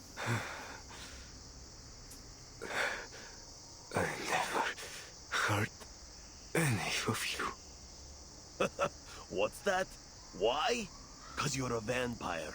A monster. No. What? So we've got to wait until you've drained someone dry before we put you down, do we? Yeah. That's kind of like saying, hey, you look like you're about to go kill somebody. After someone's just had a bad day. And you're like, hey, I'm going to arrest you now because you look like you could kill somebody. Silence, or the sunlight burns him until he can no longer raise his eyes. He shakes his neck, attempting to turn his head in vain. A vampire's hunt is a bloody one, as always. Human beast vampire, blood spills in a tangled mess across the ground, merging into a stream that soaks his toes. Toes? Oh!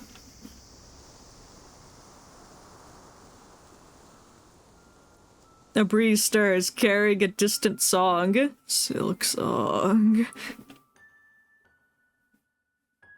The song is eternal and light. Like this. That was pretty eternal and light. Yeah. And a drifting from the vast, boundless space, weaving into a confronting net and rises and falls. Silk song, Sea of Sorrows, DLC. They're tooting or meow. You heard neither. Or both. Oh. Both were it's yes.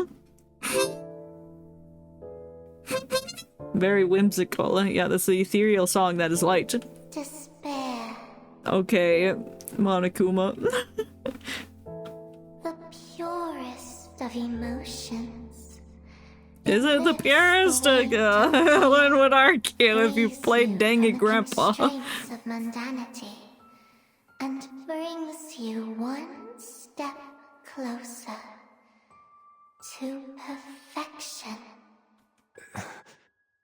Who? It's me, Monokuma! He smells and hears the crisp, cool wind. What's the wind smell like? I am your wishmaker. Wish. My wish. Wish like in Silk Song. You need not speak it. The wind has whispered it to me. The fuck do you mean? I shall help you achieve greatness. And you will be surrounded by family and friends. Never to be alone again. And I don't think that's what happens. will bring you ever closer to perfection. For you will be So you've made a deal with the devil that had the Kakyoin like hair swoop in the front. Family. Family. Yes. I want them with me. Evermore. Evermore. Bros Edgar Allan Poe.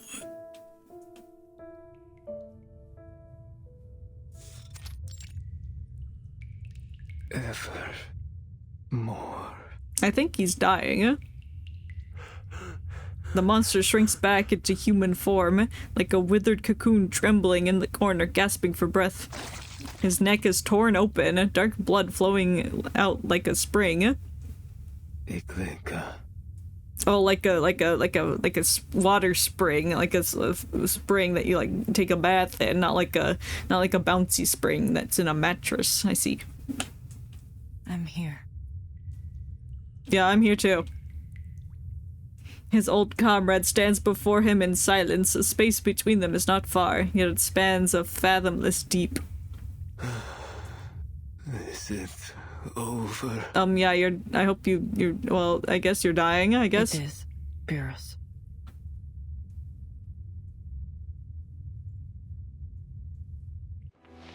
Oh.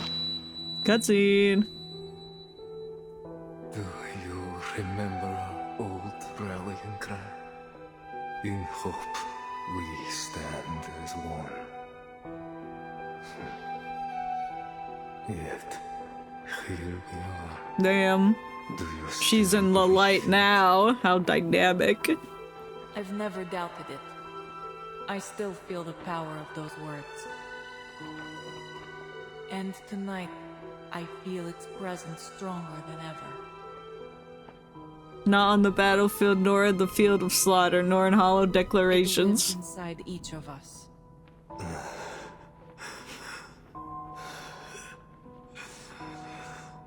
Then you found the right path. And I've strayed too far. At least he recognizes that right now. Do it. I didn't realize how short Aima was. I hope you live to see that dream come true. Thanks, man. You took that really well. You've had your war, Pyrrhus, but ours goes on. Oh, cool, she has a gun. Eat the gun. I don't think she wants to eat the gun. Where are her eyes? They're gone. She's sad. They stole her eyes. When you kill a vampire, your eyes just leave. Still, I think she'll get them back soon. It's just a temporary loss. Maybe not today. Oh, okay. Her eyes won't come back today. Maybe not tomorrow. Okay, so maybe the day after that. That's not how shading works. Her eyes are freaking gone. No, it is how it works. It's for dramatic things. You can't see her eyes. You can't tell what she's thinking. She's being mysterious. But one day, her eyes will come back. One day we'll know what she's thinking. A generation will reuse or refuse to raise their guns, refuse to trade blood for fleeting victory. When that day comes, the Duna Bay will flow in peace once more. The lilacs will bloom again over the ruins of Belgrade. Then make the shadows darker. She looks like a skinwalker. I think that's the point. She's supposed to look like that. When it does, we'll ring the peace bells so loud that all those who rest in the earth I don't know hear what her it. deal is, but they describe her as like a patchwork lady, so she's like patched together, probably made with different skin or something. I don't know. I could be wrong about that, but I don't know what her deal is. They didn't explain why she's got patchwork all over. Probably something with her arcane magic. She lowers her weapon, turns on her heels, and walks away. Maybe we should burn down this building. You know, just in case. Farewell, Pyros. Bye, Pyros.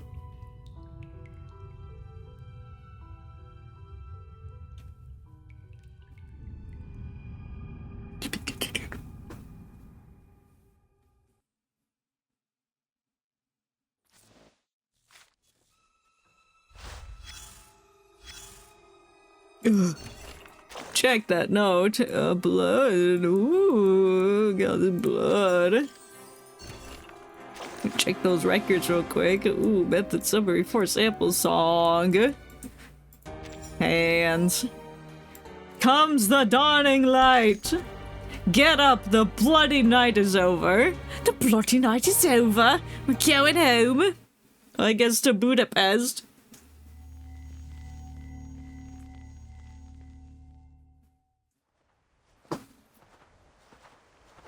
Uncle Pyros, how much farther do we need to go? I'm feeling a little dizzy. Not long now.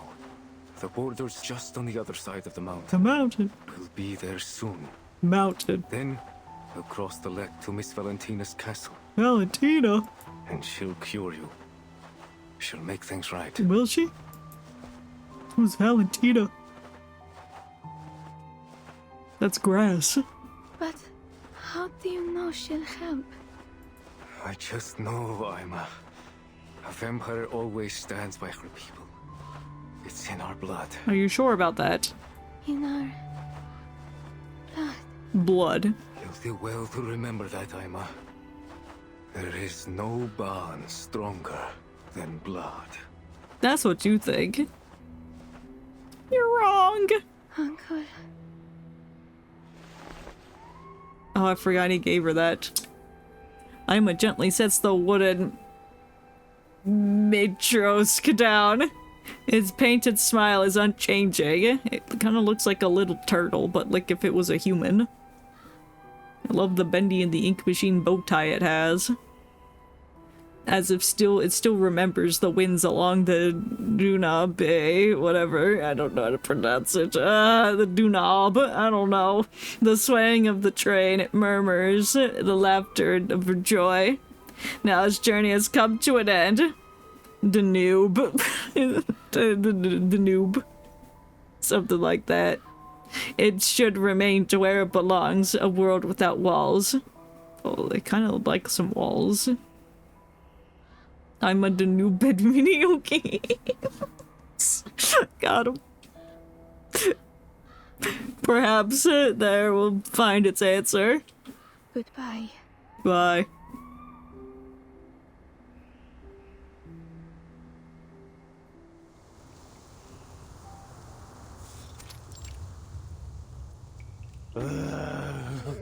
Bro, the fight's over. Stop it. Their leader gone, the monsters prowl restlessly, their roars ripping through the silent snowbound night. They're looking for the hot chocolate. They can never find the hot chocolate. Inside the warehouse, the survivors gather to plan their next move. Signals back. I've contacted the Foundation. They're sending reinforcements immediately. But by the looks of it, the infected will get to us before the backup arrives. Damn. Maybe we should blow up the building. Pyros' death hasn't had any effect on them. They're still coming. I hope not. Perhaps, if anything, they seem more dangerous. Oh yeah, they're without a leader, they're agitated, they don't know what to do, so they're just gonna kill. Semmelweis holds a glance on the shuttering doors of the warehouse, letting out an audible sigh. After this, mark my words. This is the last time I take on a mission with vampires. That's what you think. Watching the situation unfold, Yakov looks down at the weapon in his hands, frowning. We're running out of bullets. I was about to joke. I'm out of bullets. We have to take them down. All at once.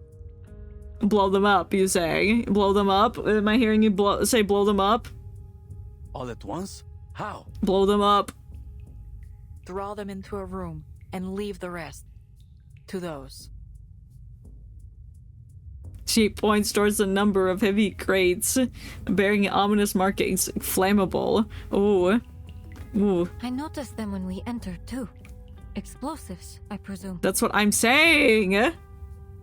Yes. Piros mentioned having seized them from a militia camp. Sounds like a plan. But how do we draw them close enough? This isn't a plan. This is madness. Do you seriously believe they'll simply saunter into a building as if it were some kind of concert? Yeah, let's put on some big time rush. They'll come crawling. She militia on my camp, exactly. That's the name of their new tour. That's it. We'll play music. Lucky for us, I always carry my kaval with me. Her ruby eyes sparkle with sudden inspiration as she lifts her flute. In the old stories, when the infected go loopy like this, they're easily attracted to loud noises. And my kaval, well, let's just say, if you've got ears, you'll hear it.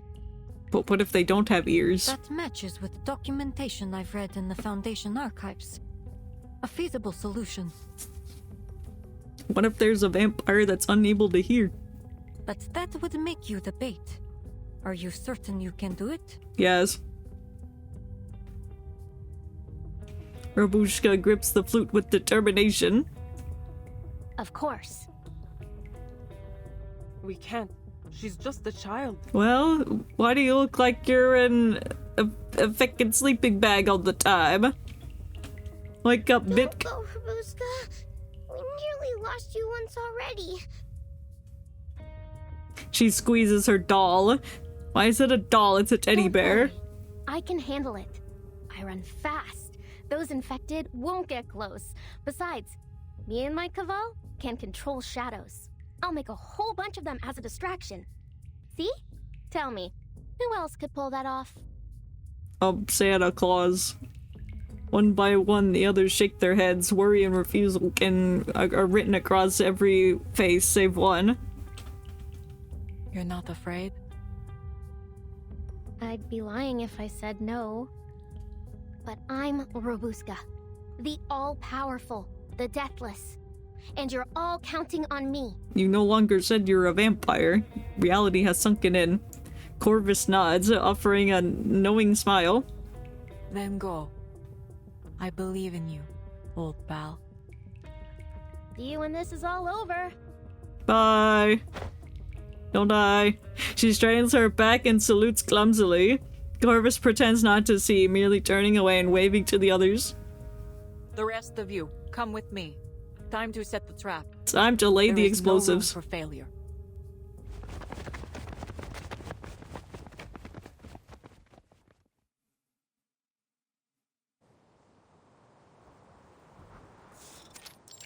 Wow, it's snowing!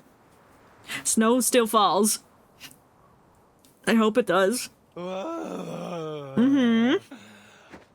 The infected trudge through the whipping snow, moving... fuck you.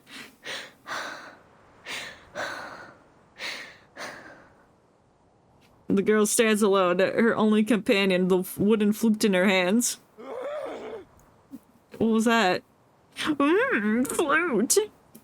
Faces rise from the darkness, pale skin clinging to bone, veins etched across them like dry riverbeds. And in them, she sees another face. Mother. Mother jump scare. She steps back at once, then forward twice. Mama, forgive me. For what?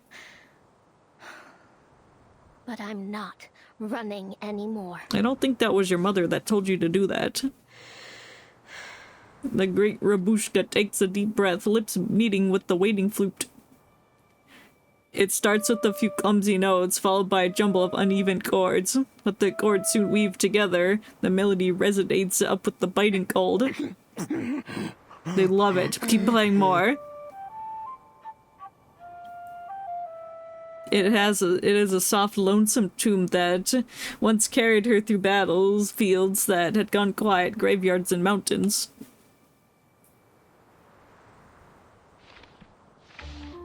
Ooh, I like this artistic style. Back then, she saw all the silence stretching to the horizon, and she recited tale after tale of vampires. Before you stands the forefather of young Robuska, Dracula the Impaler.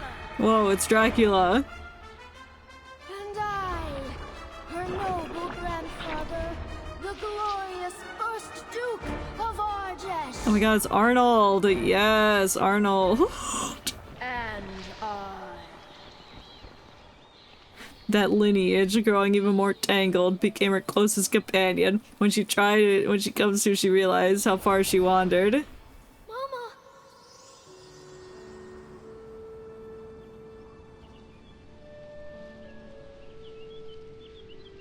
Hi, mother. You've come so far, my Buska. Yes, I have. Ooh, look at that bat flapping. Like, it kinda has a flat ass. Waded through the Struma River and traveled along the Danube.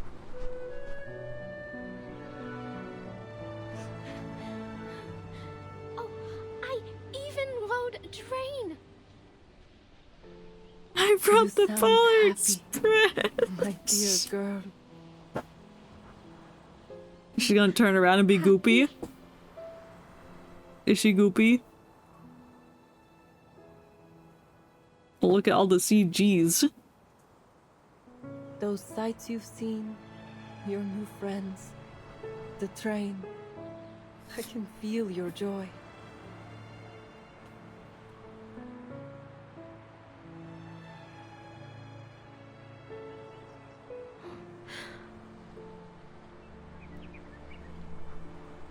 In the fading flute, she tilts her face upward as if I am happy.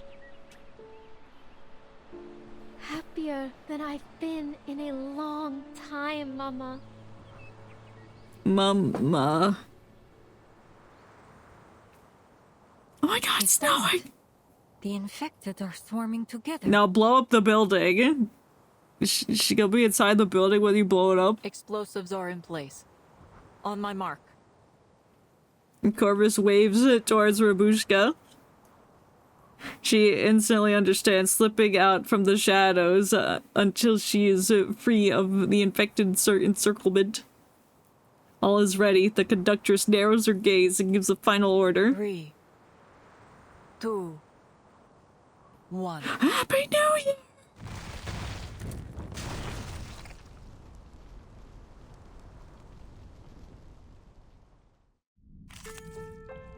I can't believe they blew up the North Pole. There is time still to avoid this fate. Oh, look at that vampire. He's got a nice hat. No, show the other one. I don't care. Zoom out. Show him. Yeah. Look at that hat. Done. Looks like the explosion took out most of them and stunned the rest too. This is no time to get sloppy. There's one batch more. We need to take care of them fast. It's just 3 guys and one has a hat. Force them into the center. Then you leave the south corner to us. We ain't letting them escape. Thank you, British man. Good. Take up your weapons, soldiers. Prepare to engage. We're engaging. Loading. An adequate sample. An accurate reading. Cherish life. Eliminate target. That's it. It's over. It sure is, sleeping bag lady. We did it! My goodness, it was like a dream. Sure was. Well fought, soldiers. And now to return to my long-term Rest.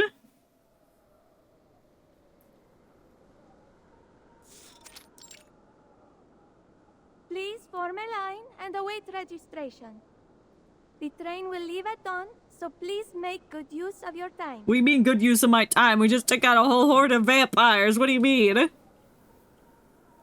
Order is at last restored. The conductress remains behind, watching the snowy way station and the wreckage left by the blast. Blood, organs, and fragments carpet the snow. Carpet? Check it out. I'm in the house. Like carpet. Like, check it out. I'm in the scarlet flowers. Like carpet. Blooming like an instant. Carpet. Pyrus's corpse is brought forth, laid at the center of the bloom. His hollow eyes stare into the void. Oh, she lost her eyes again. Chill in the air. The last time I felt the cold like this was in Stranja. I thought it would be the end of me. I don't know where Stranja is. We were hiding out in the mountains. Every gust of wind felt like icy teeth biting into us. Snowflakes land in her palms. Soon they will melt away like breath into cold air. Ima will continue to work on the Danube Dawn. Well, yeah, why would you fire Who would her? ever suspect a gentle girl like her of being a vampire? Yeah. She'll be able to live a quiet life. She'll need blood from time to time. And I will provide it. Yes, they're besties. She mutters to herself and frowns, glancing to the side. I see you over there. Come out. Eyes as sharp as ever, I see. Yeah, what is your deal? You're being freaky. Do I know you? Do you know me? We were partners. Lesbians! That is, until you were lost to us in that accident. Huh? I think you have me confused, madam. Like, what accident have I ever been in? She sighs deeply. Indeed. How unfortunate that the similarities only go skin deep. What do you mean by that? She's being weird. Still, who's to say it wasn't a cruel twist of fate that I boarded your train? Because, in a way, we both lost someone today. What the fuck? What do you mean? Who are you? Freak. She takes the torch from the conductress's hand, lights it, and casts it on the scattered flesh before them. You're burning it down! The flames rise with low and crisp murmur. The two stand together speechless for a time, until the first light of dawn spills across the ground. What do you mean you lost someone today?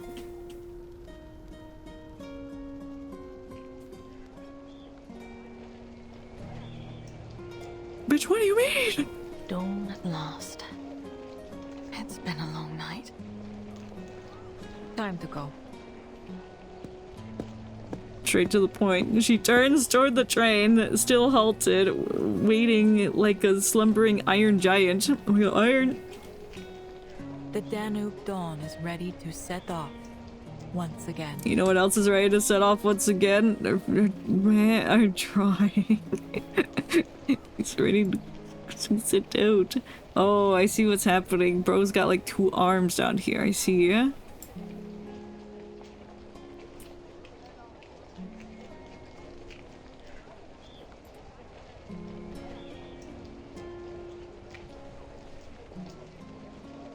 probably like 1 line left of the thing. We're like, no, it's at break time. We have to draw. We cannot play game. We take a break.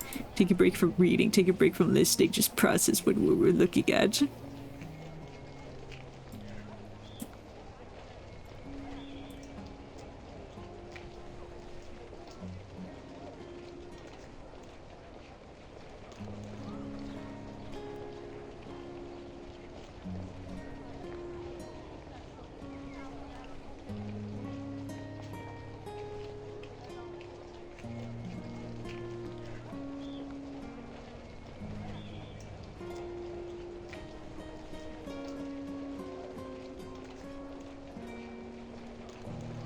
I think I just need to move the arms up. I think I put them in the wrong location.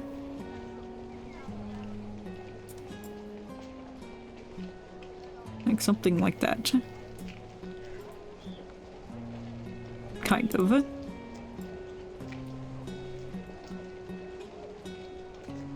Yeah, I think that looks slightly better.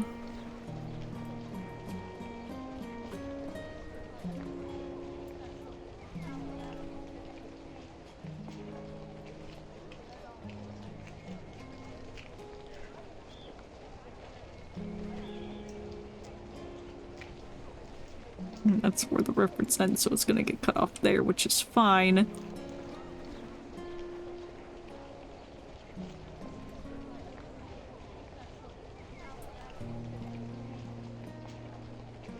Move over here, I can't.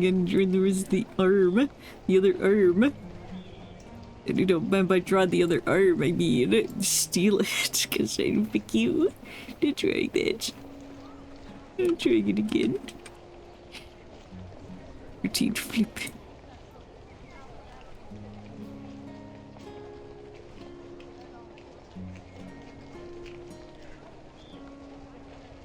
Yes, perfect.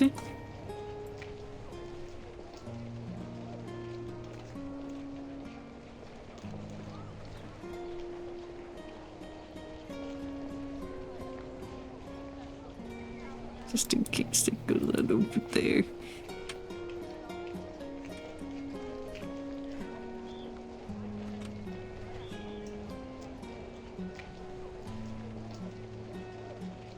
This is beautiful, beautiful. We'll finish it later. We're getting on the train now. Oh, there we go, there goes the train. Is it the end now? Was it really just the train honking? Okay, now it's to be continued. Okay.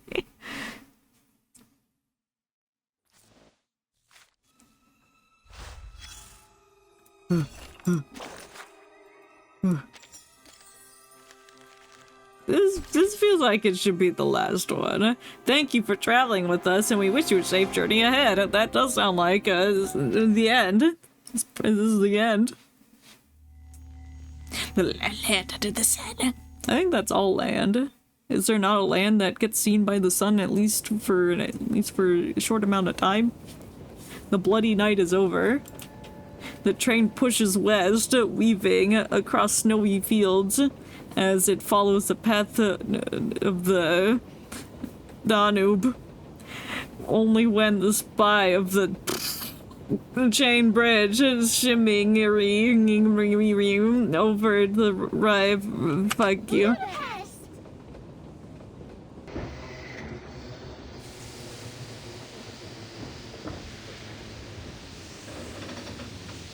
This looks like the exact same train station. How do you know we've arrived in Budapest? We are now arriving at Budapest Keleti Station. Please gather your belongings and form an orderly line. No. The stewardess maintains order on the platform. Pale cheeks touch the golden morning light. Thank you for an unforgettable journey. You're welcome, freak. I don't believe I've ever gathered so much useful material on a single trip. I'm almost tempted to write a novel. You should. It will be about an 8-hour read. If ever you take Pandora Wilson. Simply have some thoughts to share, do write in.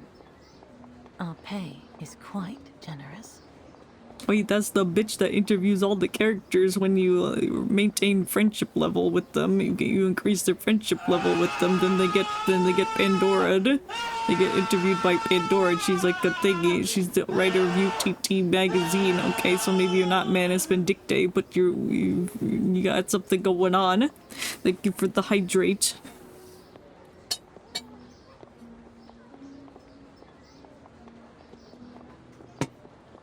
She passes a card to the stewardess. Our contact details. I hope to hear from you soon. Atu Magazine Editor-in-Chief, Pandora Wilson. Atu? What an unusual name. It stands for you You chassis, you trashy train. Under got him. When she lifts her head again, the crowd surges by and Verity's nowhere to be seen. Freak. Ima stares down blankly at the loud cheer, pulls her back. Goodbye, Madam Sonia. Goodbye, Mr. Yakov. And you, Mr. Arbuthnot, sir. Bye. No, don't say goodbye. And see you tomorrow. No. You promise? You'll write to us? I don't know. How can we promise that? We don't know your address. The children cling to Rabushka, unwilling to part. Cross my heart. And I'll send gifts. Christmas, birthdays, the whole lot. Do you know their birthdays? Really? Can I have a ruby eyeball for Thanksgiving? And vampire fangs for Halloween? Yeah. Goodbye forever, little shit. Oh, me too, me too! No, they're just evil creatures. Naughty children. Who told you it was appropriate to demand gifts from others like that? I hate you, Dorothy. You're such a bitch. Fuck you. The governess's stern scolding is drowned out by their joyous shouts. I do apologize. I don't know where their manners have No, gone. fuck manners. Who cares? Let them be kids. If you two start with them, they're gonna do things like this. Ask for gifts. No need to worry, ma'am. I'd love to send them some things. It would make me more than happy. You're very kind, Miss Rabuska. I'll be sure they prepare something for you in return. Damn, didn't you call her, like, nasty because she looked poor? Like, what the fuck? I guess your perspectives changed, but you still should apologize.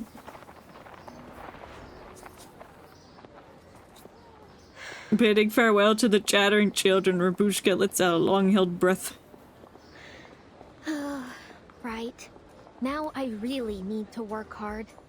Ruby eyes and fangs don't pay for themselves. Yeah, where are you gonna get some eyeballs from?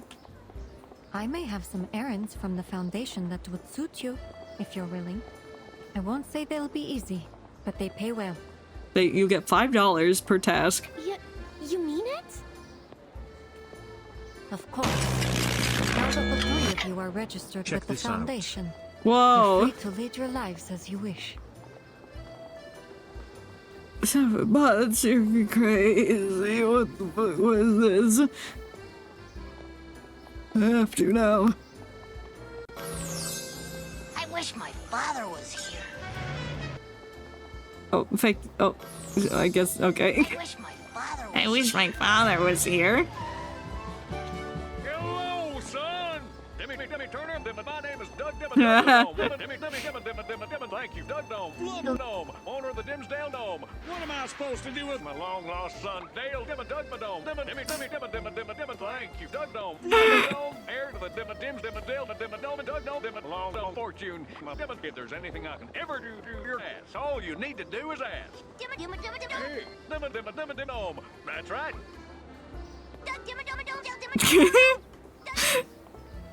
Yeah. Crash Nebula? Not right. My name is Doug Dimmadome. Dimmy, thank you, Doug Dome. Flubber Dome. In Flubber Dome. He do be flubbing the dome. Beautiful. Wonderful. What do you mean ad-blockers aren't allowed? Of course they are. Thank you for sharing that wonderful video. That includes deciding who you'll work for. I think I have a person of mine who can work for him because his name is Doug Might need to update your adblock filters. I know. I have to take them off and delete the file from my computer because it's like, oh, you're having malware, and then I'm like, fuck you, then I have to redo it. I don't know. It tells me I have my PC's full of malware, but I don't think that's true. Is that all? Your procedures were quicker than I expected. For a moment, I thought you'd take us away to the Foundation and lock us up. Wait, what? Yeah, when I turn on the ad blocker, it installs a file, and then my computer flags the file for malware, and then when I don't do anything about it, it's like, you have 47 malware problems! I'm like, no, I don't! Shut the fuck up! What are you talking about? No!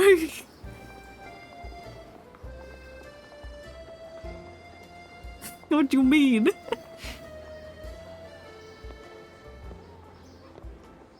I don't know, it downloads a file onto the computer, I don't know. I admit I did toss the idea around. Huh? Huh? But after a thorough investigation, I regret to say... I use the ad block. I'm pretty sure it's the one you had sent to me like a while ago. So it does its job. It's just my PC gets flagged for malware or something. So I don't know what's wrong with it.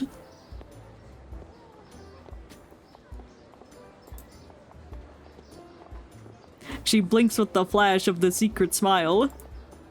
That our intelligence was faulty. Oh. There are no vampires aboard the Danube Dawn.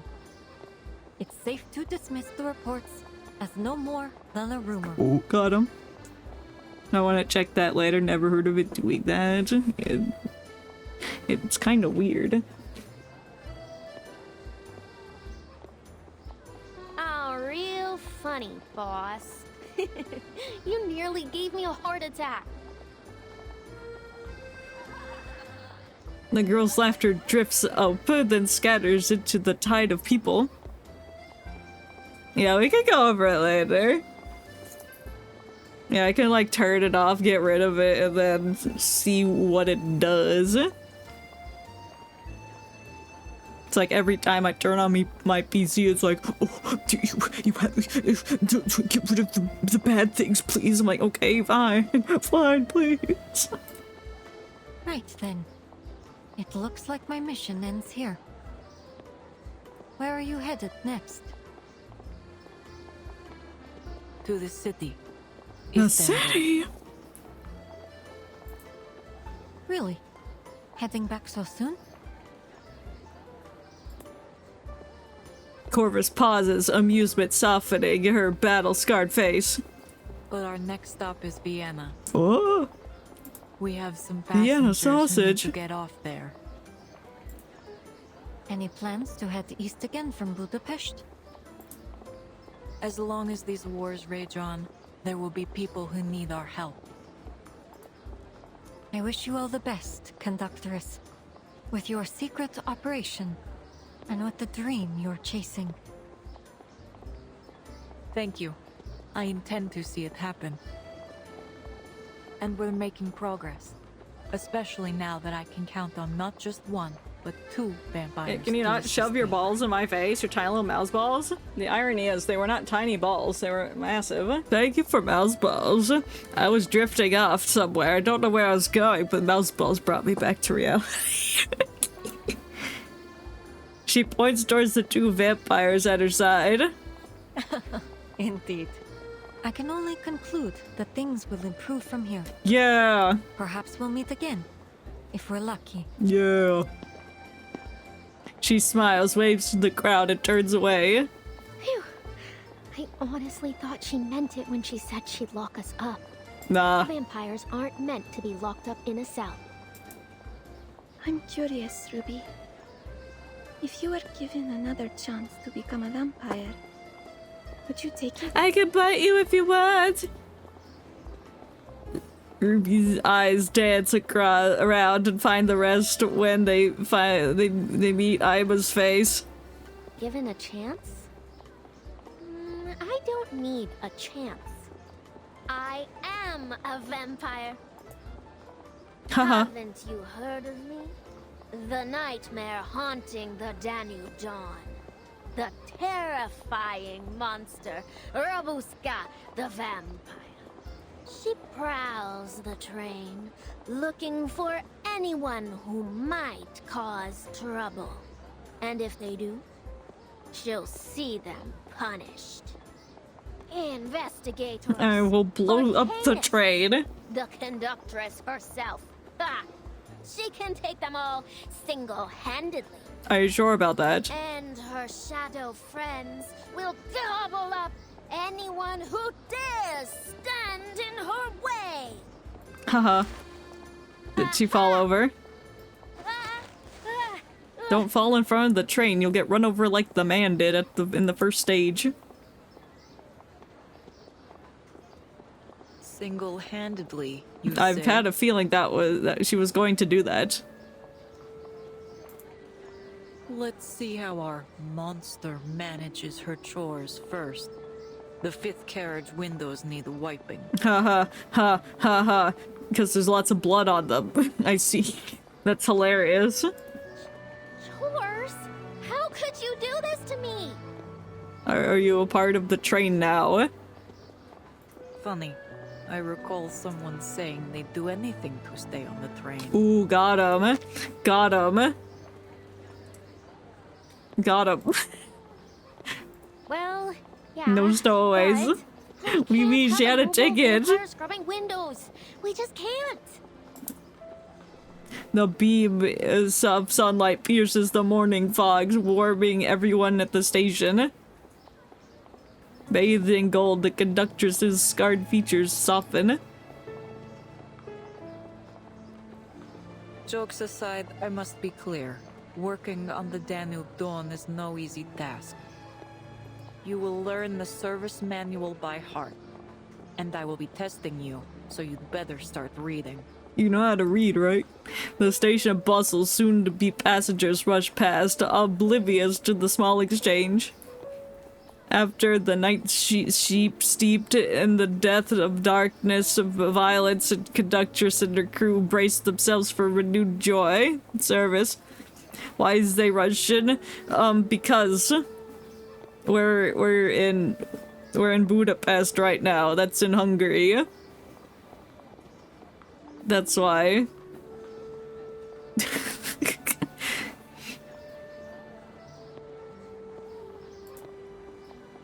They dream of the days painted gold by the morning sun.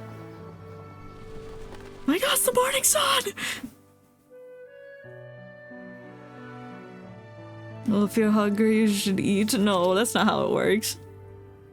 On November 30th, 1912, I boarded the That's a Danube Saturday, Dawn and if you didn't encountered know. a young arcanist named Rabuska, and the conductress of the train, Corvus, among others.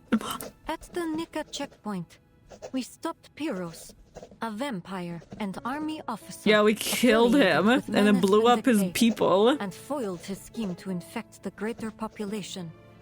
After which the train successfully entered the territory of Austria-Hungary. How many vampires did we kill? Quite a lot actually. At least like 50 to 100 probably. There we got the big guy, but then we still had all his little guys left, so we blew them up in the warehouse. Vampire. Yeah, vampire. I don't, of course, the 60s, 70s, yeah, it could have been that too. Yeah, it could have been that range. Yeah. She stops writing, staring at the report before her. Half-truths becomes a specialty of hers. It hardly counts as forging reports if I simply leave out a few details. All that I've written is true. It just didn't occur to me to include some minor details. No.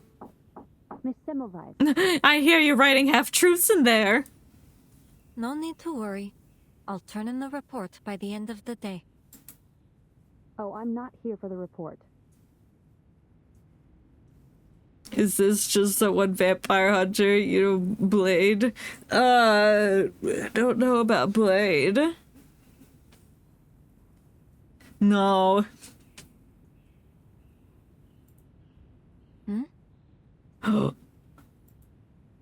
Our office in Vienna received a gift. They were asked to pass it along to you. Ooh. I And it's funny because Semmelweis becomes a vampire later, so she was hunting the vampires, but then she becomes one herself. Why did the horror music play? The young clerk leaves a small gift box by the door and slips away. Is it a grenade? A gift? Could it be... Could it be for my queen, Corva? What's her name? Corvus? She slices through the letter with her fingernail. Oh, that's gonna have a sharp nail to do that. Oh, look at that bat insignia. The scrawl is uneven, the corners stained with 2 thick drops of blood like wax seal. Dear Miss Semmelweis of the St. Pavlov Foundation. Then her eyes fall on the illustration overlong and entirely playful signature. The youngest descendant of Arnold V, Voivoda of Wallachia, true heir of Savonovich, first Duke of Argesh, rightful lady of Castle Argesh, daughter of Arnold VI. Arnold VI? And the bravest vampire of the century, Robuska, sends her regards. Nice. Thank you for the regards. That's all you had to write about. I was like, I, descendant of this person, and Arnold, and Dracula. I send you my best regards. Bye. Yes, we finished the event. Let me see that letter. Pedor Wilson, that's the lady. But sometimes since she's vanished, we see she's getting the details. UTTU publishes names and articles in her name, imitating her style and shit. Ooh.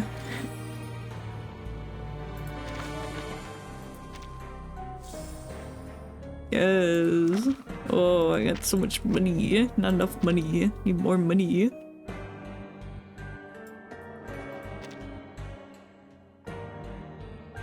Ooh, we start with the telegram, we end with the telegram. Search for them scrolls.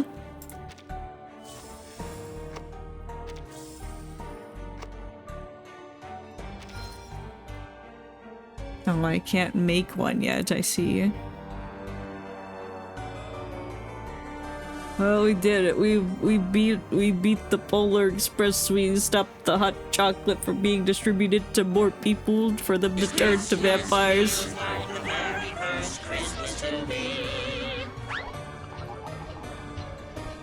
This Christmas feels like the very first Christmas to me. And now SpongeBob can have his first Christmas because we destroyed the spiked hot chocolate that was being served on the Polar Express. All the vampires are blown up. Except for that one, but she's fine. She's here. She's chilling. Yeah. We've done it. We've ended. That was that was a nice story. I did like the vibe. I was a bit sad that the cargo was not evil werewolves, but you know, we can't always have what we want.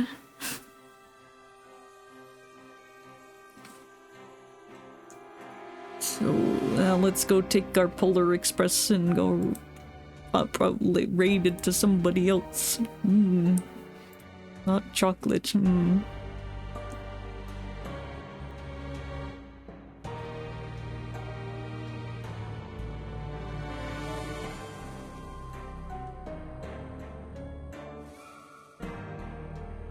Somebody else who's playing reverse. Mayhaps.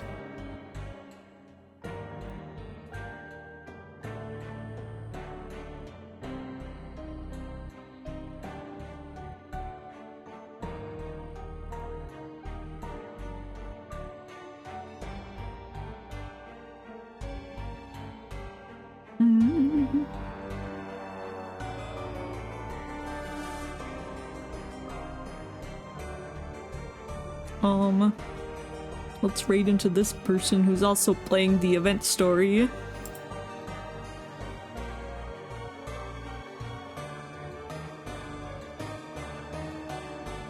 I see. Yes, yes, yes. Their name is...